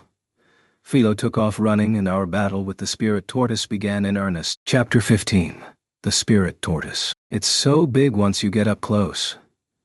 The enormous tortoise was before us, advancing step by step. When its feet hit the ground, earthquakes occurred. I felt it rattling my bones. It sure is. It makes me want to run away. I know how you feel. A little over a month ago I was doing all I could just to try and keep up with the other heroes. Now I was facing off against an enemy they couldn't defeat. It was a real test. If we were in over our heads, we'd have to retreat. It wouldn't hurt me. If it would end up saving the world in the end, not that I was on Fatoria's side here, that was always an option. I hadn't saved it for the spirit tortoise, but I went ahead and switched to the strongest battle shield that I had. Whale Magic Core Shield, Awakened. E6 45 Sarah. Abilities unlocked. Equip bonus. Skill Bubble Shield. Naval Combat Ability 2. Special effects. Water Element Heat Beam Shield. Medium. Magic Assistance. Magic Recovery. Small. Underwater Time. Increase. Mastery Level 65. Item Enchantment Level 6. Fire Resistance up 15%. Karma Pengu Familiar Spirit. Water Element Equipment Abilities up. Status, Enchantment, Magic Defense, up 25-5. The abilities that came with the interdimensional whale-type shields ended up being better than the Soul Eater shield. The whale had used a heat beam attack and had shot it from a spherical crystal-type organ. So the shield was like a semi-spherical crystal, and its counter-attack was that same heat beam. It was also a water elemental-type shield, so I expected it to defend well against fire and water-type attacks. I can only really explain that in terms of games that I played, but it would mean that water attacks didn't work well against fire-based enemies and vice versa. Some games had elemental effects like that. If I had a number of shields with different elements to choose from, then I could theoretically choose the shield with the best element for battle against each specific enemy. The magic assistance and recovery effects would make it easier to cast expensive spells. And if my magic power replenished itself, that would be much easier than trying to use Soul Eat to recover lost energy. That is one big turtle. Master Itsuki. The turtle was surrounded by clouds of bat-like servants. That's right. Now that we know the name of the real enemy, I was able to see the servants' real names. Shooting Star Shield. I deployed the force field and pushed Risha behind me. Hate reaction. I used a skill that caused all the monsters in the area to focus on me. The bat-like creatures all responded by swarming in my direction, firing heat beams from their eyes. There were so many of them. When they descended on us, they blocked out the sun. I could hear the sound of the shooting star barrier beginning to crack. It wasn't going to break yet, but it was definitely taking a beating. Leave it to me. Hi-ya! The old lady jumped out of the barrier. She was spinning like a top, kicking anything that got in her way. A tornado formed around her and blew away the tortoise's familiars. You can't have all the fun. Hiya! Eclair held her hand to her blade, imbuing it with magic. Then she used the point to draw an X in the air. It remained in the air, flashed, then flew at the enemy, but there were far too many of them to be beaten back by the old lady's attacks. Every monster she hit fell, but there were many left behind. But she quickly used the attack again. Come to think of it, her attacks may not have had a cooldown time like the hero's skills did. If they did, it must have been very short. It was a good attack. I didn't know if it had levels, but if you worked with it from level 1, it could probably end up really powerful. If we made it out of this battle and ended up with time on our hands, I would love to make her my slave. I almost couldn't believe my own thought process. If I found a stronger fighter, I wanted them to be my slave. If I said that out loud, someone would probably slap me. If both of them had been with us when the wave came to Kalmyra, maybe that battle would have ended differently. Hacho. Hiya! Raftalia and Philo left the protective barrier and started to attack the swarming familiars. K-T. Each time a hit connected, the bat-like familiars let out a squeal and fell to the ground. I was surrounded by excellent fighters. I could depend on them if everything went well. But before I could finish my thought, even more monsters surged into the air. Ta! Raftalia and Philo were batting them out of the air as fast as they could. Was it safe to assume the fight was going in our favor? If they weren't able to break through the shooting star shield barrier, they weren't really anything to worry about anyway. Are you okay? Yes, there are a lot of them, but they are not very powerful. We can handle them. Good. I heard something like a heavy explosion and noticed that something seemed to be leaking from the spirit tortoise. I soon realized it was hordes of monsters. They were like gorillas with shells on their backs, and they were running straight for us. They must have been the Yeti-like monsters we saw back in the village. Zweidoara.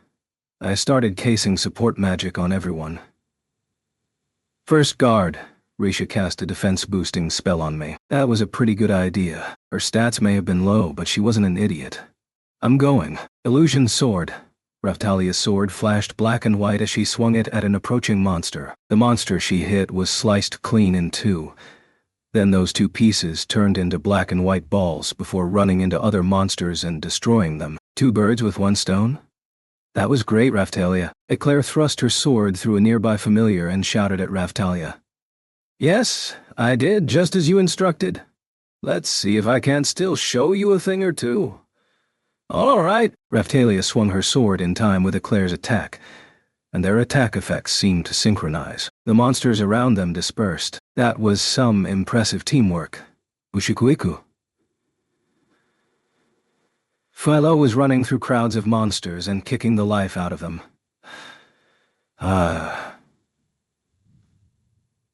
The old lady followed behind Philo and took out any monsters that had survived her attacks. First water shot.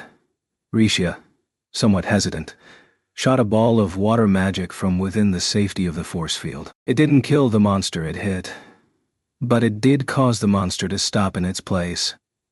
This isn't so bad. It wasn't, but then again, if we'd had trouble with just the servant monsters, then we'd have no chance against the tortoise. What were we going to do about that thing? The other heroes had probably tried to battle it directly. Since they had gone missing, there was a chance that maybe they were still fighting inside of the giant's body. Keep it up, everyone. Okay! Yes. Fee. We kept battling the servants and advancing until we eventually found ourselves standing in front of the spirit tortoise. It seemed even larger up close. Its face alone must have been the size of a village. What was the next step? The spirit tortoise looked down, directly at us. The tortoise roared so loudly we had to cover our ears. It didn't look friendly. The shooting star shield force field looked ready to cut out. So I used the skill again. Within it, we were safe from the familiars. I looked up at the tortoise. It was looking directly at us. It raised its front foot into the air. Damn it!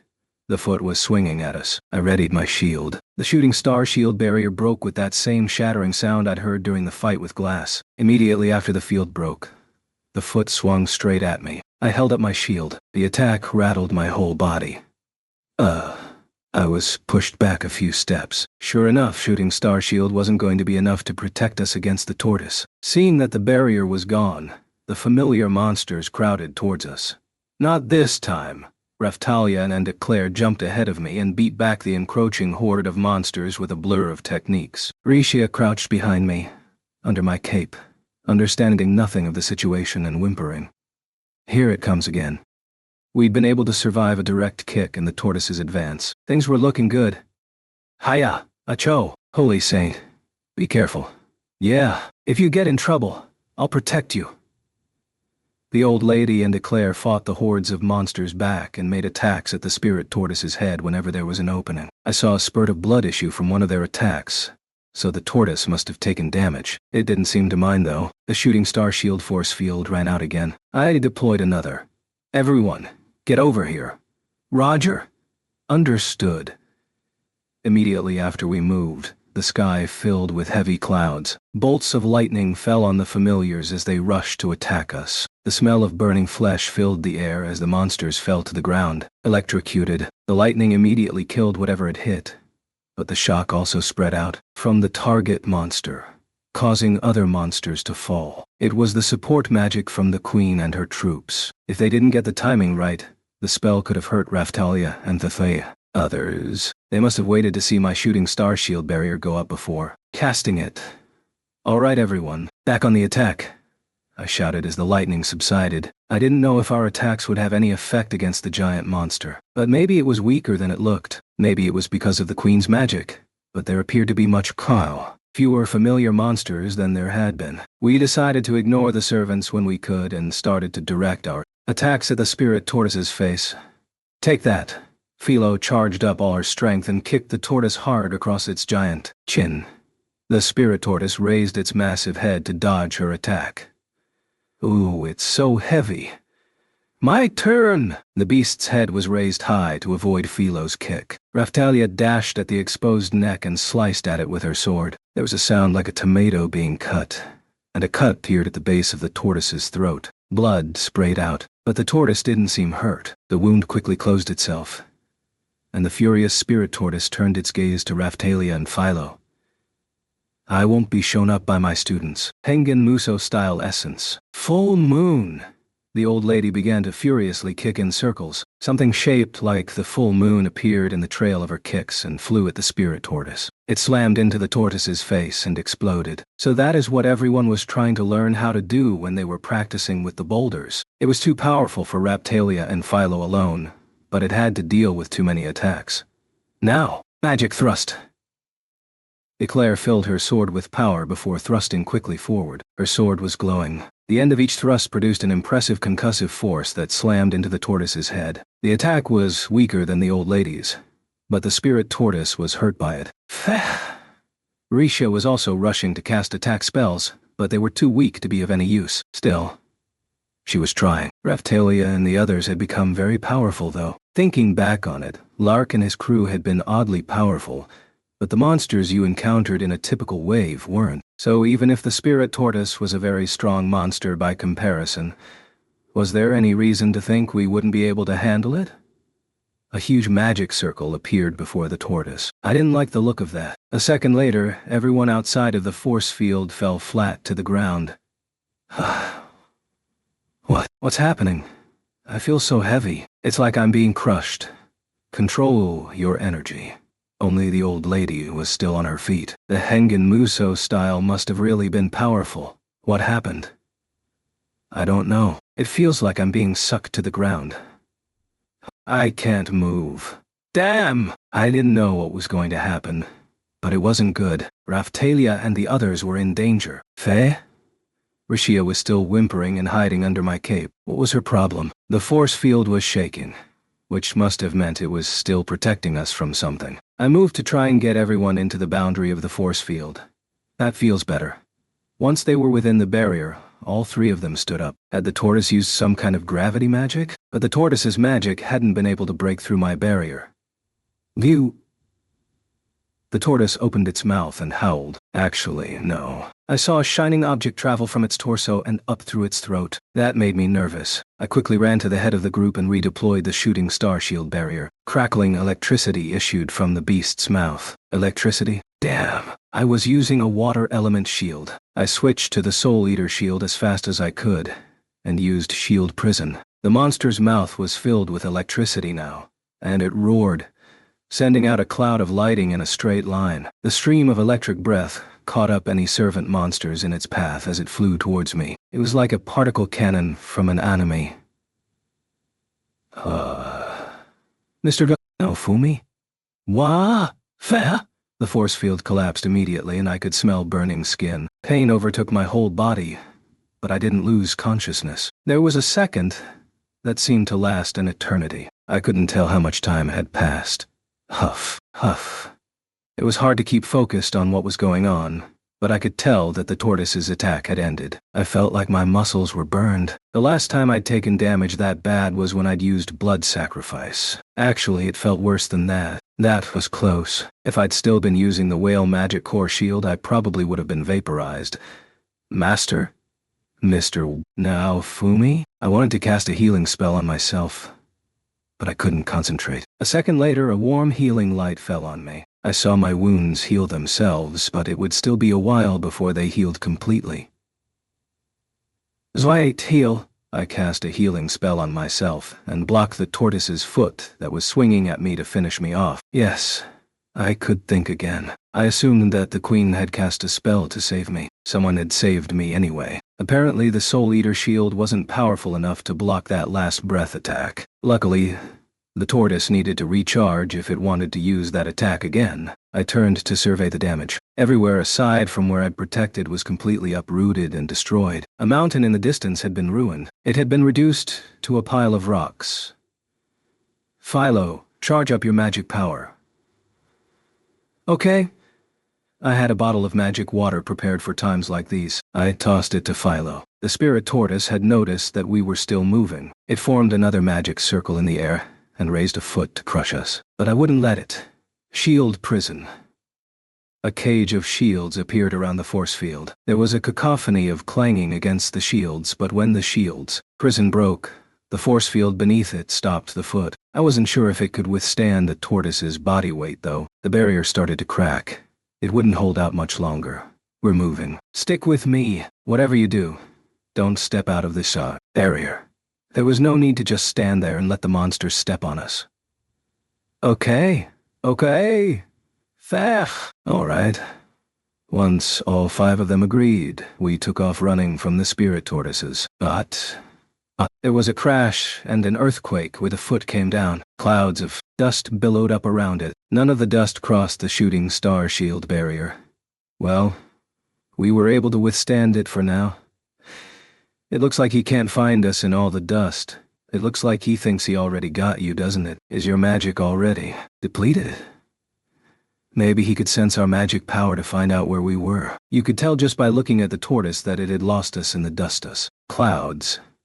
Or I wondered if it used the eyes of its servant monsters to figure out where things were. But our chance to attack. Familiars were dropping heavily out of the air all around us. The tortoise was unsure. Maybe it was trying to check and see if we were dead. There was no time. What to do? We don't have another attack, do we? We do, but it's not ready. Right. Using it once is exhausting. It sounded like they had a plan, but if they could only attack once, there could be a problem. If the attack didn't kill the monster, we'd have to retreat. Raphtalia, can you use that thing again? Yes. You mean the special attack I do with Eclair? Yeah. Do your best. Okay. I'll help the bird god loosen up a bit. The old lady ran around Philo and punched her here and there. Ouch! Stop that. Old lady, stop being a pain. The old lady seemed to enjoy causing Philo pain. Creep, huh? I kinda feel good, Master. Oh yeah? I guess those were pressure points or something. She was a teacher of an impressive school of martial arts after all, and this was a different universe. I guess she could do things like that. So, that was good news. Can I leave this up to you two? We'd gotten in a good hit at its throat before. With any luck, maybe we could finish it off. Leave it to us. Yeah. Raphtalia and Philo both crouched into position for their strongest attacks. I recognized Philo's immediately. She started to flap her wings. She was focusing her magic power, and it was strong enough to see with the naked eye. A whirling vortex of wind appeared behind her. I'm almost ready, sis. I need more time.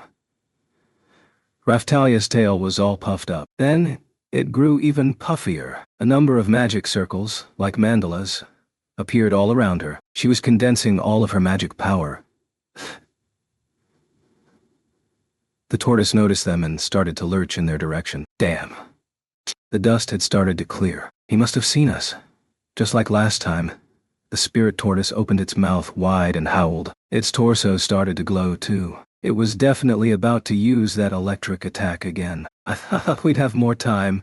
He's attacking. Are you ready yet? We just need a little more time? Fine. I'll block it again. Use the extra time to charge your attacks as much as you can. Okay. Understood. To survive the attack, I would need to have the shooting star shield barrier in place. I tried to recall what I'd learned in my week of training. I didn't know if I could do it yet, but I needed to try. I focused all my magic into my hands.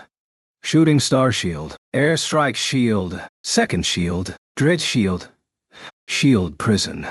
Before me, 3 shields expanded to protect us from the front. Behind that line of shields, the shield prison cage appeared. Our defenses were set. It was the most defensive position I'd ever taken. Last time the tortoise used this attack, the barrier and shield prison had broken. Let's see what it could do this time. When the skills deployed, I felt my magic power drain away. I didn't know what that meant, or if it would help. I wasn't sure that I understood what the old woman's energy was, or if I could use it, but I bet I could survive one more attack from this monster. A dense stream of particles flew from the tortoise's mouth. The attack broke the airstrike shield, then the second shield cracked, and finally the particles burst through the Drita shield. It was a very powerful attack, but it lost power each layer it went through. It hit the shield prison next. It stayed put for a few seconds before a hole appeared on one side. The stream of particles flew into the hole. The interior of the prison filled with light for a moment before breaking. I held my shield with both hands and readied for impact. The power of the stream as it slammed against the shooting star shield force field was amazing, but it wasn't as strong as last time. A crack appeared, and then the barrier fell. The attack was coming straight at me. I moved my magic power into my hands and gripped my shield with all my might. Ah! The shield conducted the charged electric particles. My whole body, inside and out, sizzled painfully. I grit my teeth against the pain and pushed forward with my shield. The attack ceased a few seconds later. I had survived it. My shield was smoking in my hands, but Raphtalia and the others were safe behind me. I'm ready. I'm ready. Philo? Yes.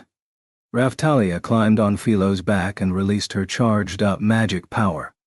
Spiral, directional dust and light began to swirl around them. The light split into 8 black and white balls. Raphtalia's attacks always had a somewhat eastern flair to them.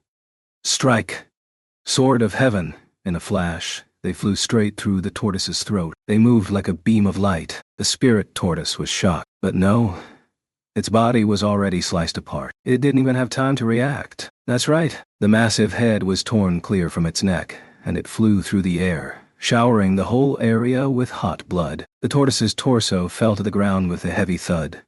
We did it. If its head was gone, it was safe to assume we'd won. The battle had been easier than I'd expected. I guess we didn't really have to get inside it and seal its heart away. The army behind us was cheering.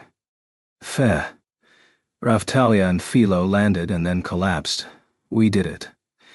Yeah, you did it. Good work. If we could come up with attacks like that, then we weren't going to lose. We were definitely much stronger than the other heroes now. Yes. That was amazing. Even after all the training we did together, your power was astounding, Raphtalia. Only because you taught me how to do it, Eclair. No. Your attack was very surprising. You must be more powerful than even the sword hero, compared to Ren. Actually, yeah, she probably was. The other heroes were far too weak, but he could still power up, if he'd only listen. But where were they, anyway? What were they doing? And the shield hero, Mr. Iwatani, you were amazing. You defended against that terrible attack not once but twice. You truly are the shield hero. Yeah, well, that's all I can do. Glass's attacks in the last wave had been very powerful, but the spirit tortoise was no pushover either. How much longer could I count on being able to defend against these attacks? If the day came that I couldn't stop an attack, I wouldn't be the only one to suffer for it. All my friends would die too. I had to remember that. I didn't tell anyone, but I promised myself not to let that happen. I'm glad that's over. You were amazing. Rishia was very impressed. I wanted to say something, so I opened my mouth. Rishia, you can do everything we did if you work at it. I could never. You can. You will. I could never. Rishia just kept saying that she could never do it. I guess we would have to start working on her attitude too. We went back and forth for a little while, savoring our victory and the defeat of the spirit tortoise. Chapter 16. The Country Above the Spirit Tortoise. Mr. Iwatani, I cannot begin to express my gratitude for your efforts in this latest battle. I went back to the meeting tent of the coalition army after the battle. The Queen and foreign generals there all offered words of gratitude to me. The crowd of soldiers and adventurers in the camp had also shouted their thanks to me when I walked over. I have to say, I didn't hate it. The only strange thing was that no one had said thank you before. There had been times when those directly affected by the destruction of the waves had offered their thanks, sure, but no one had ever cheered for me and meant it. As for the wave in Kalmyra, we hadn't had the time to celebrate because we'd been so worried about what was coming next. For the time being, I wanted to immerse myself in the joy of victory. I wanted to savor it. Just once. Recognized as the MVPs of the battle, Raphtalia and Philo were surrounded by enthusiastically cheering soldiers. Wow, Mr. Mist. Afumi. Yay, Master. They like us. Considering I was a hero, I thought it would be best to avoid the limelight. Then the crowd split and bowed, forming a path for me to enter the meeting tent. Claire, the old lady, and Rashia were standing off to the side watching. I guess I was the only one that really needed to stand before the crowd. This is all well and fine, I said, acknowledging their cheers. I looked through the flap of the tent. I could see the massive body of the spirit tortoise where it lay on the battlefield. It was just lying there, not even twitching, on the silent ground. Clearly, we had won. But there is still a problem. What's that? The Queen and the others hadn't noticed yet. I guess only a hero could really check anyway. I looked at the icon flashing in my field of vision. The blue hourglass was still there. The countdown to the waves always appeared immediately when the current wave ended. So if the icon was still there, what could it mean? The blue hourglass was silent, but present. The blue hourglass, it wasn't caused by the spirit tortoise. Something else was going on. The spirit tortoise had fallen easier than I would have expected, and the blue hourglass was still there. What was it trying to say? It was saying that whatever was going on wasn't over yet. But the whole tent fell silent. Everyone looked around, their faces growing pale. We dealt with the immediate problem. The spirit tortoise was dead, but something else was going on. I wanted you to look some things up for me. There's still something important we haven't figured out yet. Mr. Awatani speaks the truth. Do not let your guards down yet. We must search out the cause of this. I'll leave it to you then. Then I will send word to the 7-star heroes. They are currently on their way here, but I will have them visit the land where the spirit tortoise slept to see what they discover. Besides, they would be able to get there sooner than you could, Mr. Awatani. I didn't know what sort of people these other heroes were, but I don't think it was the sort of investigation that needed a crowd. Anyway, I had other things I wanted to look into. Please leave the spirit tortoise investigation to us. Yeah, good. We're going to look for the missing 3 heroes, and the coalition army will probably need help assisting the areas that were damaged in the spirit tortoise attack. As you wish. The Queen left to go investigate the tortoise's body. The land where it had been sealed away was going to be looked into by the 7-star heroes. So what was left for us to do? We needed to backtrack, following the path the spirit tortoise had taken to try and discover what happened to the other heroes. Still, if we helped the damaged areas we came across along the way, people would start to think better of the shield hero. I wanted the other heroes to understand how different I was from them. The 4 heroes had to fight together, and yet I was the only one, along with Alworth, Raphtalia, and the others who helped the coalition army in this fight. I should let them know how different we were. I had the right to do so. There was a feast that went all through the night. I spent a little time there before meeting up with Raphtalia and the others. It looks like we are going to go searching for the other heroes pretty soon. We'll assist any communities we pass through on the way. I told the Queen to send word if they found anything of interest. The investigation of the tortoise itself was very important. I wanted to help if I could, but it was also essential that we find and secure the other heroes as soon as possible. If they were just out wandering around the countryside, I'd have to drag them back to the castle. And if they were hurt or unable to move for some reason, I'd have to find a way to rescue them. Apparently they weren't dead, which meant I was going to have to go after them. They'd probably just run away when they realized that they weren't a match for the spirit tortoise. They did have bad luck with that sort of thing after all. We should check out the back of the spirit tortoise too. You want to climb up on the back of a dead monster? The shell is like a mountain. I think we can get a lay of the land and look for affected towns from up there.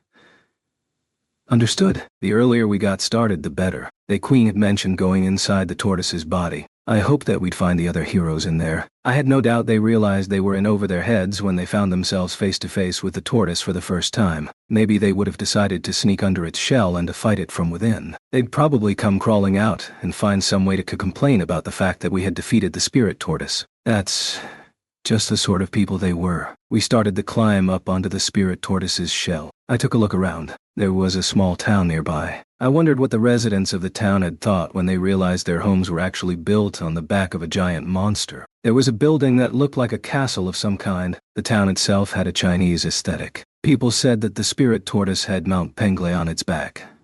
So I guess that made sense. I wondered if there might be some mountain-dwelling ascetics up there too, but we didn't run into any. The coalition army followed us up to the tortoise's shell. The town we found on the shell was completely ruined, and there were corpses scattered around the streets. The spirit tortoise's servant monsters had probably killed them. The smell of putrid rot stung my nose. There were no servant monster bodies to be found. All we found were the bodies of the townspeople. But the familiars infected the people they killed. We had to be careful of the remaining bodies while we took a look around. After a short walk, we came upon a building that looked like a temple. It looked like the sort of place that would give us an important clue. Any gamer would think the same thing. Let's check out that building. Okay. Yay. Oh yes, I believe that temple was very famous in the area. You know your stuff, Rishia. Claire was saying short prayers over the bodies we passed. I read about it in an old travelogue. I came here once, many years ago. It's like there's nothing left. This is horrible. We couldn't rely on the old lady's knowledge about the place then, but at least she had been there once before. That was better than nothing. I walked up to the temple and looked inside. The building had been severely damaged in the spirit tortoise's rampage. I looked around the interior, but the only thing of interest I found was a mural depicting the spirit tortoise. What's that? There was writing in the lower corner of the mural. It was Japanese. What's it say? Those summoned from Japan. If you can read these words. No, please. Isan. Monster very dangerous. After the seal. 7th. Destroyed. After looking into it. The goal of the world. Please. Intent. Do not break the seal. Those that sacrifice all do so for the world. Their sacrifice will be rewarded. Yet pride? No. Can read these words. Then, you must for defeat. The way to defeat it is Kate. Hero. Keiichi. Much of the message was too degraded to make out, but I could fill in some of the blanks myself. The 7th would break the seal. That fit with the number on the blue hourglass. Did the seal number count down to this? The writing was too faded to make out the important parts. What was the goal it referenced? It mentioned sacrifice for the sake of the world, and that lined up with what Vittoria had said. Hey, this wasn't an anime or a manga or anything. Why were the important parts all missing? If I hadn't spoken with Vittoria before, I wouldn't have been able to make heads of tails of most of it. I looked closer. Most of the writing had faded, but the section after the way to defeat it looked like it had been purposefully erased. The scratch marks looked too old to have been created in the recent awakening. The writing itself looked ancient, so I couldn't complain about its illegibility. That didn't make it any easier to read, though. The only other thing I could get from it was the name at the bottom. I didn't know his last name, but there must have been a hero named Kichi. But it was all very old. There was no way to know what sort of person he had been. Still, I knew there was a high likelihood that he had come from an alternate version of Japan, just like me and the other heroes. There was no way to know how long ago that mural was painted, and all of our worlds might have been on different timelines. Ren seemed like he was from a different time. Still, there was no point in guessing at random. And what was this 8 that was mentioned at the end? That couldn't have been referring to the 7-star heroes. It must have said something important, but it was too degraded to read. Can you read it, Master? Yeah, wow. The writing is so strange. Yeah, I guess they don't write like this in Melromark. Is this the kind of writing system they use where you are from, Mr. Naofumi? Yeah, remember how I read that other thing? Oh yes, that's right. Hero writing, Claire whispered as she ran her hand over the letters. Hero writing? That was the sort of thing an otaku would flip over. It did sound kind of exciting. Hero writing? Yes. You probably know about it already, Rishia. It's the kind of writing that the ancient heroes left behind. It's from their world. It's just normal Japanese. Nothing special. The writing means something different, depending on the hero who wrote it. Deciphering the messages can be very difficult. I could sort of understand what she meant. So Ren and I might use the same characters to write, but there was always the chance that the words themselves could be different. Words and their meanings change and evolve over time. Something that was said a long time ago could carry a different meaning when spoken in the present. So the writing could mean different things, even if it was written with the same characters, depending on who wrote it. It was possible to study the writing, but how would you even know if you were interpreting it properly? Has this been analyzed? Well, this land has adhered to isolationist policies for the last 100 years or so. It was very difficult to enter or leave it, so I don't know. Oh yeah? Yes. They wish to protect their unique culture. Our own land was running out of resources due to all the wars at the time. Did that mean this was the only chance anyone had yet had to read the mural? And was I the only person who could read it? I'm sure someone else, some studied expert, could read it too. But could we really be sure that all the heroes had all come from Japan? If we found messages in English, that would be fine too. But what if they were in another language? But then there were the characters themselves. My shield could translate languages, so I'd been doing all right this whole time. Written language, on the other hand, it doesn't look like there is much else for us to learn here. No, it doesn't. This temple was famous. What a shame that it was ruined by the spirit tortoise. Fair. Yes, it's very sad. I turned to the two of them and indicated it was time to move on. Where shall we go next? To the castle we saw earlier? It might be filled with useful materials. Wait, Mr. Iwatani. What do you intend to do with the castle's treasure? Eclair shot me a suspicious look. Raphtalia gave an exasperated sigh. The owners are all dead, so I thought it would make the most sense for us to take what is useful. Isn't that just like looting a disaster area? She was technically right, but there were sure to be people out there that needed those materials more than we did. They could be used to help other towns rebuild. We can distribute the materials to communities affected by the spirit tortoise's rampage. I suppose you are right. Or shall we surrender it all to the coalition army? They are heading for it as we speak. What? Eclair gazed at the castle. A line of coalition army soldiers was heading for the doors. Say what you want. Armies always behaved this way. I hadn't been face to face with this stuff much lately, but the army was full of jerks. Not that I was one to talk. We cannot permit such barbarism. Mr. Iwatani, we must go stop them. Oh yeah, right. Philo, take Eclair over there. Okay, let's go, lady. Your hair is like red veggies. Eclair was stunned by Philo's special way of viewing things. Granted, most of us wouldn't take kindly to being called vegetables. If she'd talked to me like that, I would have given her an earful. Listen up, my name is Eclair. I expect you to remember that, Miss Philo. Declaria? No, did you even listen to me? They both looked crazy to me. I decided to tell the Queen about what the coalition army was doing. Hey, old lady, do me a favor and tell the Queen about this. Very well. When I return, I will accompany my disciple, Eclair, and help her defend the treasure. She quickly ran from the temple ruins. That just left Raphtalia, Rishia, and I. Let's continue looking into this. All right. Fair. It's so quiet. It's kind of scary. She was right. Temples were kind of scary. They always made you feel like you were going to run into a ghost. I guess ghosts were just ordinary monsters in this world. Hope we don't run into any ghosts or undead monsters. Fair. The sun was starting to set, which helped with the creepy atmosphere. Mr. Naofumi, you're scaring Rishia. Please don't get her too excited. I know. Let's leave the town to the army. Want to go check out the mountain? Yes. We went to the mountain and looked around for a little while, but we didn't find anything of interest, so we called off the investigation. We did find a cave, and it seemed to lead into the inside of the tortoise's body, just like the legends had said. When the sun rose the next day, we went back to check the cave out in more detail, but were not able to find a passage that led to the inside of the monster. In the end, all we found during our investigation of the spirit tortoise was an eerie, empty mountain, and a town full of the sleeping dead. Epilogue.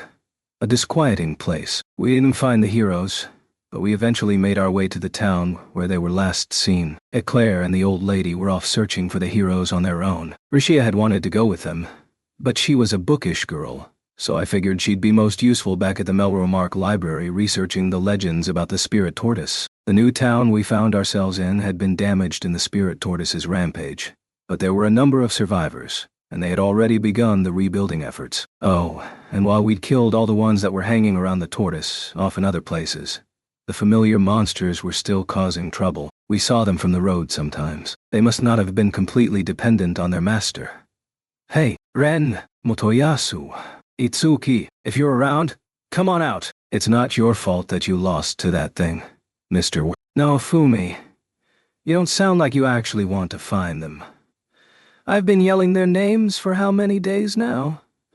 3 days had passed since we defeated the spirit tortoise. I still had no idea where the other heroes were wandering about, but I wanted to hurry up and find them. Their party members were also still unaccounted for. All in all, we were looking for a pretty big crowd of people. How could so many people have vanished without a trace? But I heard that the only one that helped in the last battle was the shield hero. We were passing through a damaged town center when I heard some adventurers talking about the spirit tortoise. Raftalia and Philo were resting in the carriage, so I decided to go visit an adventurers guild and see if I couldn't find any new information. Considering how major all the recent events had been, I thought there was a good chance that someone would know something. Really? What about the other 3 heroes? They call them the 4 holy heroes. So there must be 3 more, right? I heard they tried to take the tortoise on by themselves and ended up disappearing. Did they lose or did they run away? Maybe it was just other people pretending to be heroes. I eavesdropped on their conversation as I walked up to the reception counter of the guild and showed the staff a portrait of Ren and the others. In the end, no one knew anything. Where the hell had they gone? If that's true, then we really can't count on the heroes for much, can we? I know. Anyway, I'm gonna get going. I guess we just met. But you look out for yourself. You hear? Yeah. Thanks for the chat. The adventurers finished their conversation. They were complaining about the heroes, but I guess that's just how people talked. There was no point in trying to correct them. I decided to just let it go. I left the counter and started thinking about whether or not we should move on to the next town. Then I heard it. You might be the strongest of the 4 holy heroes, Shield, but this isn't over. Next time more people will die. I turned to see who was talking, but there was no one there. I thought I saw a few slips of paper fluttering to the ground, as if the speaker had just disappeared with some kind of trick. What was that? The voice sounded like it might have been one of the adventurers I'd just been eavesdropping on. I was carrying a shield, but I hadn't announced to anyone in that town that I was the shield hero, and no one in the area should have recognized my face. I showed the guild staff a paper that the queen had given me, but it didn't indicate anywhere that I was the shield hero. So how had the voice known who I was? Had I just imagined it? A hallucination? Or maybe I was talking to myself. I had a bad feeling about it. The ominous words hung over my head for a while. It felt too ominous, too bad to brush off as a hallucination. The blue hourglass was still blinking in my peripheral vision too. Something wasn't right. There must still be something important about the spirit tortoise that we didn't know. We'd looked into it all we could. The queen and the army were still investigating. I still needed to focus on finding the missing heroes. When I found them, I had to find a way to make sure they understood how weak they were. That was the only way that they would listen to what I had to say. But if they would listen, then maybe we could power up enough to survive whatever was coming. If they were alive, I wanted them to show their faces. Did you find the heroes? Raftalia asked as I climbed into the carriage. No, nothing. Oh. Raftalia looked upset. Of course she would be. The whole world was going crazy. It was hard to smile. Hey, master. What is it, Philo? She sat there, gripping the reins and pointing to a collection of stalls that lined the street. I've never seen that kind of food. I want to eat it. She was the same pig she'd always been. Right? Were they selling local delicacies? I saw a dish that looked a lot like yakisoba. It was like the napolata that Raftalia had when we went to that lunch spot a long time ago. Napolata, to a Japanese person, looked just like a pasta dish. There was a griddle where they fried pasta like noodles in an original sauce. I can make that myself. Just wait a while. But she really looked like she wanted to fight me for a second. Give me a break. The food was more expensive than I wouldn't have expected. Probably, because of all the damage the spirit tortoise caused. We had so much food in the carriage too. I thought I could make it myself, so I told her we couldn't buy any. But I want to eat it. Philo, if you calm down, then Mr. Naofumi will make you some, okay? Yeah, I'll make you some for dinner. So, chill out. You promise? Yeah, whatever. I didn't know what to do about the sauce, though. I just have to mix some stuff together and hope for the best. Philo finally settled down and started pulling the carriage. Mr. Naofumi, what's wrong? Huh, what do you mean? You've been lost in thought since you got back. I was just thinking how all of this has left a nasty aftertaste in my mouth. I know what you mean. She looked like she'd realized something. Mr. Naofumi. What? She raised her face and looked straight into my eyes. Whatever happens, we can get through it, just like we have until now. We just need to keep training. You're right, we were training to prepare for the unknown, for the unpredictable, so we had to stay optimistic and hopeful. We had to keep moving forward. Let's stick to the plan for now. Let's go find those heroes. Yes, okay. So we left to look for the lazy idiots, wherever they were. But I wasn't looking to punish them the way they had when they'd chased after me. I was doing it to help them, because I wasn't the only hero that the world needed. Extra chapter. Trials and Tribulations of the Bao Hero. My name is Itsuki Kawasumi. I was walking home from my prep school, upset, because the results of my last test were always the same. I got another E. Whenever I felt bad after class like that, I would relax at home by playing Dimension Wave and go for walks in the evening. You could defeat evil and prove yourself in a game. But this was reality. If you didn't have power, you could never live true to your sense of justice. I was at the point where I felt like I would lose my sense of self if I wasn't able to rediscover it in the game world. If it weren't for games, I might not be alive anymore. If I hadn't learned to enjoy stories, I might have gone crazy. How should I try to clear the game this time? I muttered to myself at a crosswalk. The light turned, and I stepped into the street. Fee. There was a bright light and a heavy rumbling sound. I don't remember anything after that. When I woke up, I was in a stone-walled room I'd never seen before. There were 3 other young people there with me. I had a bow in my hand. At first, I didn't understand what was happening, but then I realized it was a situation I'd read about before in a novel or two. A man dressed like a wizard came into the room and begged us for help. I didn't want to immediately agree, as I might end up agreeing to unfavorable conditions, and there was always the chance that this was an elaborate prank, right? Plus, I was pretty sure that I'd just been run over by a truck. Why would someone pick me up from a traffic accident and then try to prank me? I guess there might be psychologists out there that would set up an experiment like that to measure my reaction. Maybe? So I had a number of doubts, but I couldn't suppress my excitement either. I was in my favorite world, Dimension Wave, and I'd been summoned there to serve as a hero with one of the best weapons, the bow. I decided to ignore all those people that had called me useless or dumb. I decided to use what I knew about the world to become strong, so that I might right wrongs and defeat evil. I don't like to have the spotlight on me. Justice is when you defeat evil without announcing it. When you do the right thing in secret. That's what all the heroes I knew about from books were like. They would never fight for the praise of others. I soon realized I would have to hide the fact that I was the bow hero. Besides, if evil realized that the bow hero was around, it would run and hide. Ren, the sword hero, and Motoyasu, the spear hero, hadn't figured that out yet. They just ran around doing whatever they wanted. But someday they'd come across an evil that they wouldn't be able to handle. On their own, like that raping demon Naofumi. Right. I'd have to do it alone then. I decided to travel in secret, with my party, member Mauld, and defeat evil wherever I found it. I was trying to gather information in town one day. We often went to the town taverns to see if we could find anything out about corrupted nobility, unsavory merchants, or other people that preyed on the weak. There were times when the castle requested I deal with corrupt members of the nobility as well. Evil people were the best at staying in the shadows.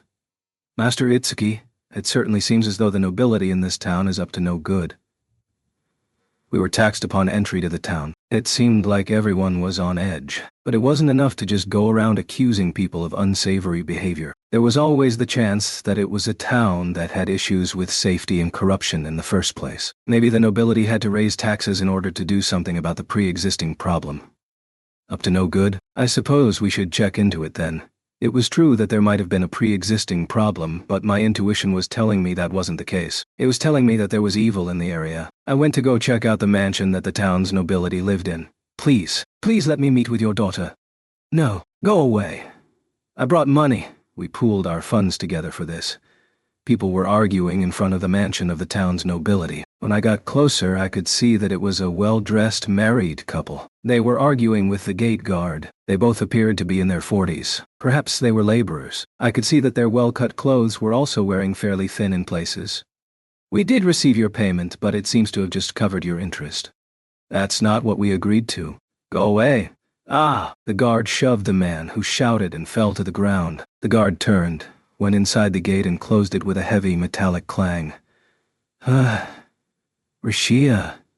The man climbed to his feet. Along with his wife, he leaned against the bars of the gate and hung his head. Excuse me. I called out to the couple. They both turned to face me. What is happening here? Who are you? Just a nosy adventurer. Things went a little more smoothly when I hid the fact that I was a hero. I certainly couldn't allow myself to be taken advantage of by those that might want to use the heroes for their own ends. Well then, don't worry about it, kind adventurer. I can't just ignore that, not considering how it looked. Why don't you tell me what is going on? My justice sense was tingling. I felt like I could finally exercise it. It had been a few days since it had last been satisfied. I'd recently disposed a corrupt king in a neighboring kingdom, and I still felt good after restoring justice to those lands. There's nothing in it for you. We'll see about that. You're not going to leave unless we tell you about it, are you? I guess not. They both sighed deeply, then agreed to talk. I led them to a nearby tavern. I bought them both drinks. Now, tell me what's going on.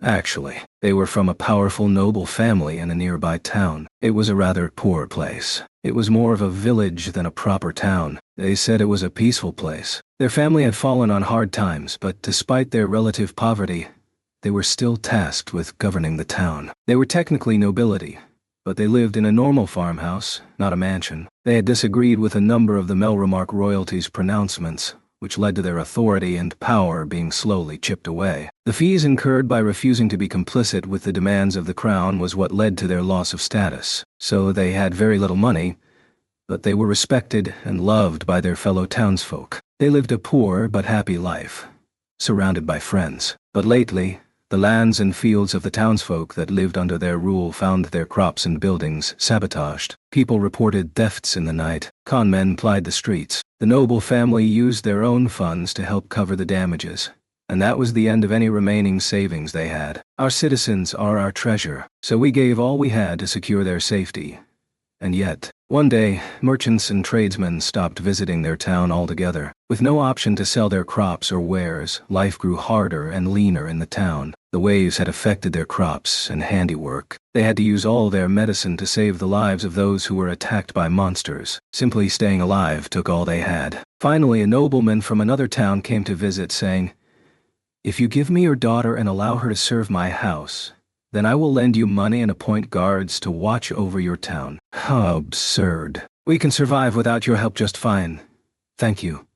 They chased him away. But from the very next day, burglaries increased dramatically. The village lived in fear for a short while. But then adventurers appeared to drive the thieves away. A short while after that, however, a bill arrived from an adventurers' guild asking the noble family to pay. But not only did they not have the money to pay, they had never asked for assistance from any guild. Apparently, the nobleman from the neighboring town had sent a request in their names, and he soon arrived to encourage their payment. Give me what I asked for. Papa. Mama. Rishia. Ha ha ha. It's not so bad. I will offer you assistance.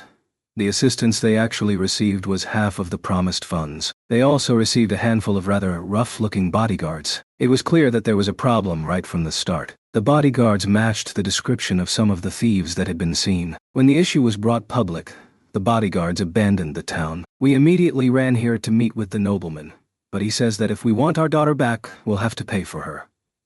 Have you informed the crown? It was all covered up before we could take our story to the castle. We had no other options, so we brought the money he requested, but he wouldn't even let us through his gate. Oh, Rashia. The wife started to cry. It was a terrible story. The sudden uptick in burglaries was suspicious enough, but tradesmen had stopped coming through, and that was especially telling. Thank you for telling me. I stood up and looked to Mauld and the others. They understood my intention and immediately nodded. Please, set your minds at ease. I will return your daughter to you, I announced, and we left the tavern. The first thing on the agenda was to gather information and make sure we understood the situation completely. If we were to accuse the nobility of corruption, we were going to need proof. If I accused him based only on my authority as a hero, he might run away and escape. I would need proof. Master Itsuki, we centered our operations on the tavern and split up to search for proof. Mauld and I were walking towards the market when we ran into a suspicious group walking haughtily down the street. They stopped at a business and started eating all the arranged food without permission. Look at all this. What are you up to? Lining up all this delicious-looking stuff. Hey! Stop that. Mauld stepped forward and yelled at them. Who the hell are you? I saw what you just did. We cannot allow such behavior to go unpunished. Ha! You want to have a go at it? People that piss us off tend to end up hurt. I stood behind Mauld and drew my bowstring back, fixing my aim. Mauld attacked the front two brutes while I pinned the rest of them to a wall with arrows through their clothes. Huh. You think you're going to get away with this? I think we already have. Come after us anytime. A few of them managed to run away, but there was nothing we could do about that. We looked around the market, but something was strange. Everyone was looking at us, and they were pale. They looked scared. If you guys want to live, you'd better get out of here. Do not worry. We can protect ourselves. We continued our investigation and ended up with quite a lot of proof. We went back to the tavern for another meeting. We had discovered that the nobleman's tax increases far outweighed that which was requested by the crown. Also, he had been accepting bribes from merchants and tradesmen. Furthermore, it seems that he was planning on selling the couple's daughter. That explained the situation in their village. Are you sure about this? Yes. He severely punishes those who challenge him. We met plenty of people that lost their fortunes paying for crimes they never committed. Furthermore, people that couldn't be convinced to see things his way were disposed of by his bodyguards. The haughty jerks we met in the street earlier were a group of his bodyguards. We'd run into a crowd of self-satisfied jerks on our way back to the tavern. They were probably bodyguards under the nobleman's employ. We had the proof we needed. The nobleman was definitely evil. We'll have to help him to see the error of his ways. When I said that, the person sitting next to me nearly fell out of his chair. But it wasn't because he was scared. It was because I sounded so cool when I said things like that. Yes, Master Itsuki. Let's get them, Master Itsuki. Yes, we will. Now then, everyone, let's get going. For justice. Yes. We all stood and left the tavern. A tall, thick metal wall surrounded the nobleman's mansion. There were guards posted and even intervals around it, but we had already investigated the premises. I pulled my bowstring back and pointed it at the gate and used a skill. It was the perfect opportunity to try out a newly acquired, powerful skill of mine. Shooting star bow! The arrow shot like a shooting star, then clattered off the thick iron gate with a clang. A whistle rang out. It was an alarm being rung. In the distraction it caused, we climbed over the wall and snuck onto the property. Who are you? Stay right there. The nobleman saw us from his foyer. He pointed and shouted. When they realized he was shouting, the guards all came running back in this direction. I don't know what kind of stupid adventurer you are, but breaking into my property will cost your life. I should let you know, first of all, that we have quite a lot of proof that you have abused your authority as a nobleman, that you have colluded with corrupt merchants, and that you used your money to pay for bodyguards, all while using those guards to incite the fear that necessitates them. Finally, that you have kidnapped and imprisoned a young, weak girl. You are The very definition of evil. We have come to punish you. The man's face grew more and more red as I spoke. Finally, he shouted for his subordinates. That's some fancy talk from an adventurer. Whatever. It's no matter. Now, send these men to another world. The guards readied their weapons and turned to face us. Maald Rogil, everyone. Let us show them the error of their ways. Yes, sir. My party members all readied their own weapons and began to clash with the guards. I noticed that someone standing far behind us was trying to cast support magic on us. I fired an arrow to protect them from an attack. We were doing all this for justice, so naturally, I didn't want to kill anyone I didn't need to. Ah, damn. These guys are strong. They aren't normal adventurers. Leave it to me. A few of the bodyguards stepped forward to block our advance. They seemed to be strong enough to block Maald's attacks, and still deliver attacks of their own. Still, if I just stood back and watched, it looked like Maald and the others would win easily. That wasn't a bad idea. Or I could wait until it looked like they were going to lose, then waltz in and clean up the bad guys. You had to make an appearance like that every once in a while. Master Itsuki. The bodyguards were hired as adventurers, which meant they had probably already gone through the class-up procedure. Not a problem. Shooting starbow. Arrow shower. I shot 2 of my strongest skills and instantly eradicated the group of guards battling Maald and the others. Shooting starbow is a powerful attack that shoots an arrow like a shooting star. An arrow shower rains a number of arrows down on the enemy. Most of them fell to the ground, defeated. The others ran away, realizing they couldn't win. What's with that bow? Looks like my cover was blown. I met Maald's eyes, and he nodded. He stepped forward and boomed. Silence. Do you not see the bow in our master's hands? I raised my bow so that everyone could see it. The guards and the noblemen stood silent, dumbfounded. Surely you can see who this is. It is the revered bow hero, Itsuki Kawasumi, who stands before you. After seeing how powerful my last attack had been, the men all lowered their heads to me. They were all shocked, stunned, by my power. Of course they were. Now then, I will send word of this disturbance to the crown. I expect your punishment will be swift and severe. That cannot be. We've done nothing wrong, and we already have all the proof we need. You can't wriggle out of this one. Sherman. The nobleman was trying to think of an excuse to get out of it. Maald kicked him and then started to punch him. The nobleman had caused so much pain to so many people. A little beating was fair. Now let the girl go. The nobleman rose on shaky legs, produced a knife, and ran at me with it. He was actually pretty quick. I would guess that he was at level 65 or so. He'd been rich, and that came with time to train and study and level up. Watching him on his feet, I could see how he'd survived Maald's beating mostly without serious injury. So this is what it has come to. You pretend to be the bow hero? I'll finish you. You fool. Maald and the others had their weapons ready. They all rushed to land the final blow. You... The fool. He should have known not to challenge me. The remaining guards all screamed and ran. We were left alone in the courtyard with the defeated nobleman. They really laid into him. It looked like he couldn't take any more. I think that about wraps it up. I'd been trying to use that line when we finished a battle. It was starting to sound more natural. I saw Maald and the others smile. Feh. Papa? Mama? We took the key from the nobleman and freed the daughter of the town's noble family. Her name was Risha.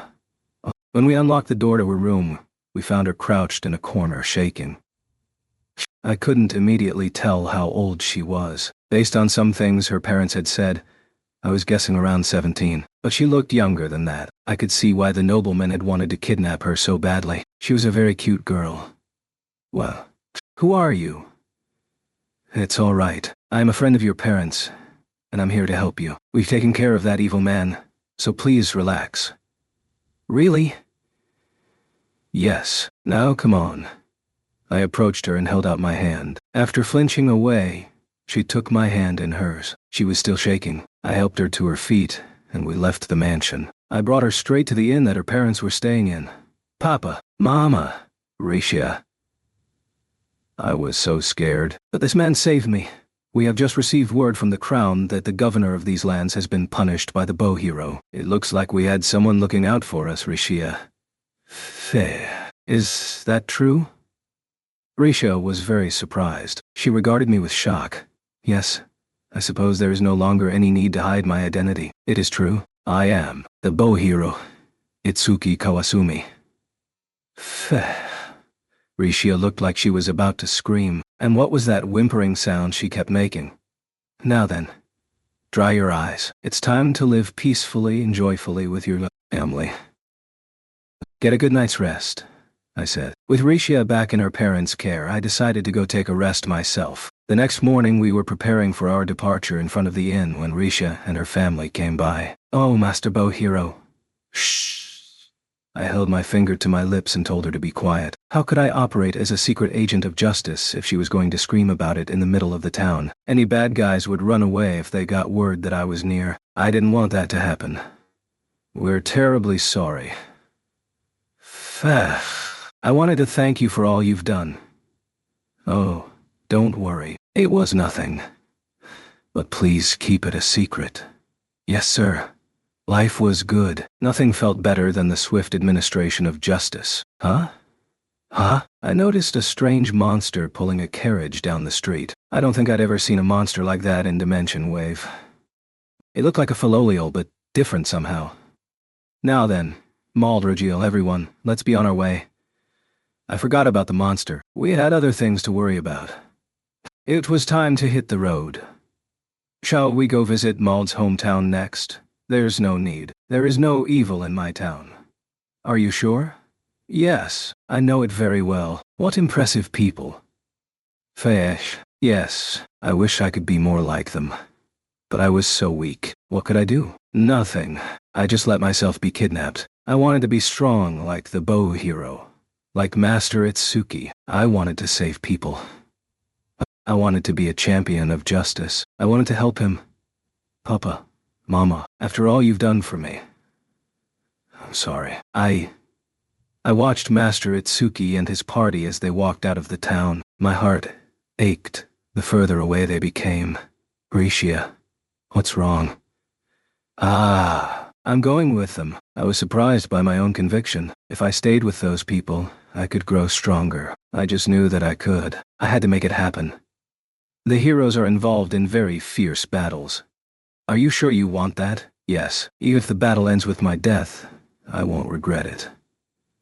You've always stuck to things once you've made up your mind, though that could take you a while. Yes, and your father has always said that you should travel and see the world. Risha, do what you want, but please don't forget how much we care for you. Papa and Mama nodded and gave me a small satchel of money. I'm going. Mama! Papa! I'll do my best. Please don't forget about me. I waved to them, then turned and ran to catch up with Master Itsuki. Eventually, though he looked a little concerned, he agreed to let me travel with him. However, he said how difficult it would be many times. Mald told me that I would have a lot of work to do. Duties as a new team member are taxing. But I'm not going to give up. I wanted to be like Master Itsuki. I wanted to be a champion of justice for those in need. For those who cried themselves to sleep. All that Itsuki Kawasumi, the bow hero, did for others. All his attempts to bring justice into the world sprang from his need for approval. Would a day come that he learned what justice truly was? Or would his sense of justice be his end? Only time will tell. But there is one thing we can know for certain. Risha Iverd had not yet met with all that trouble. The tricking, framing, and expulsion from Itsuki's party. All those terrible things had yet to happen. He was thrilled. He thought he had been transported to an ideal, exciting world. The records of the 4 holy weapons say that the bow hero is distinguished by his sense of justice. What fate awaits those that proceed without understanding the difference between justice and self-righteousness? He was not yet a true hero. He was still occupied with fulfilling his own selfish desires. Soon, he would come face to face with a great obstacle. The girl that he once saved vanished from the bow hero's story for a time. Her story continued with the owner of the carriage that had passed them in the street, the shield hero. They would not be able to stop the large waves that were yet to come. Those waves of destruction will drown all that is, leaving only desolation behind.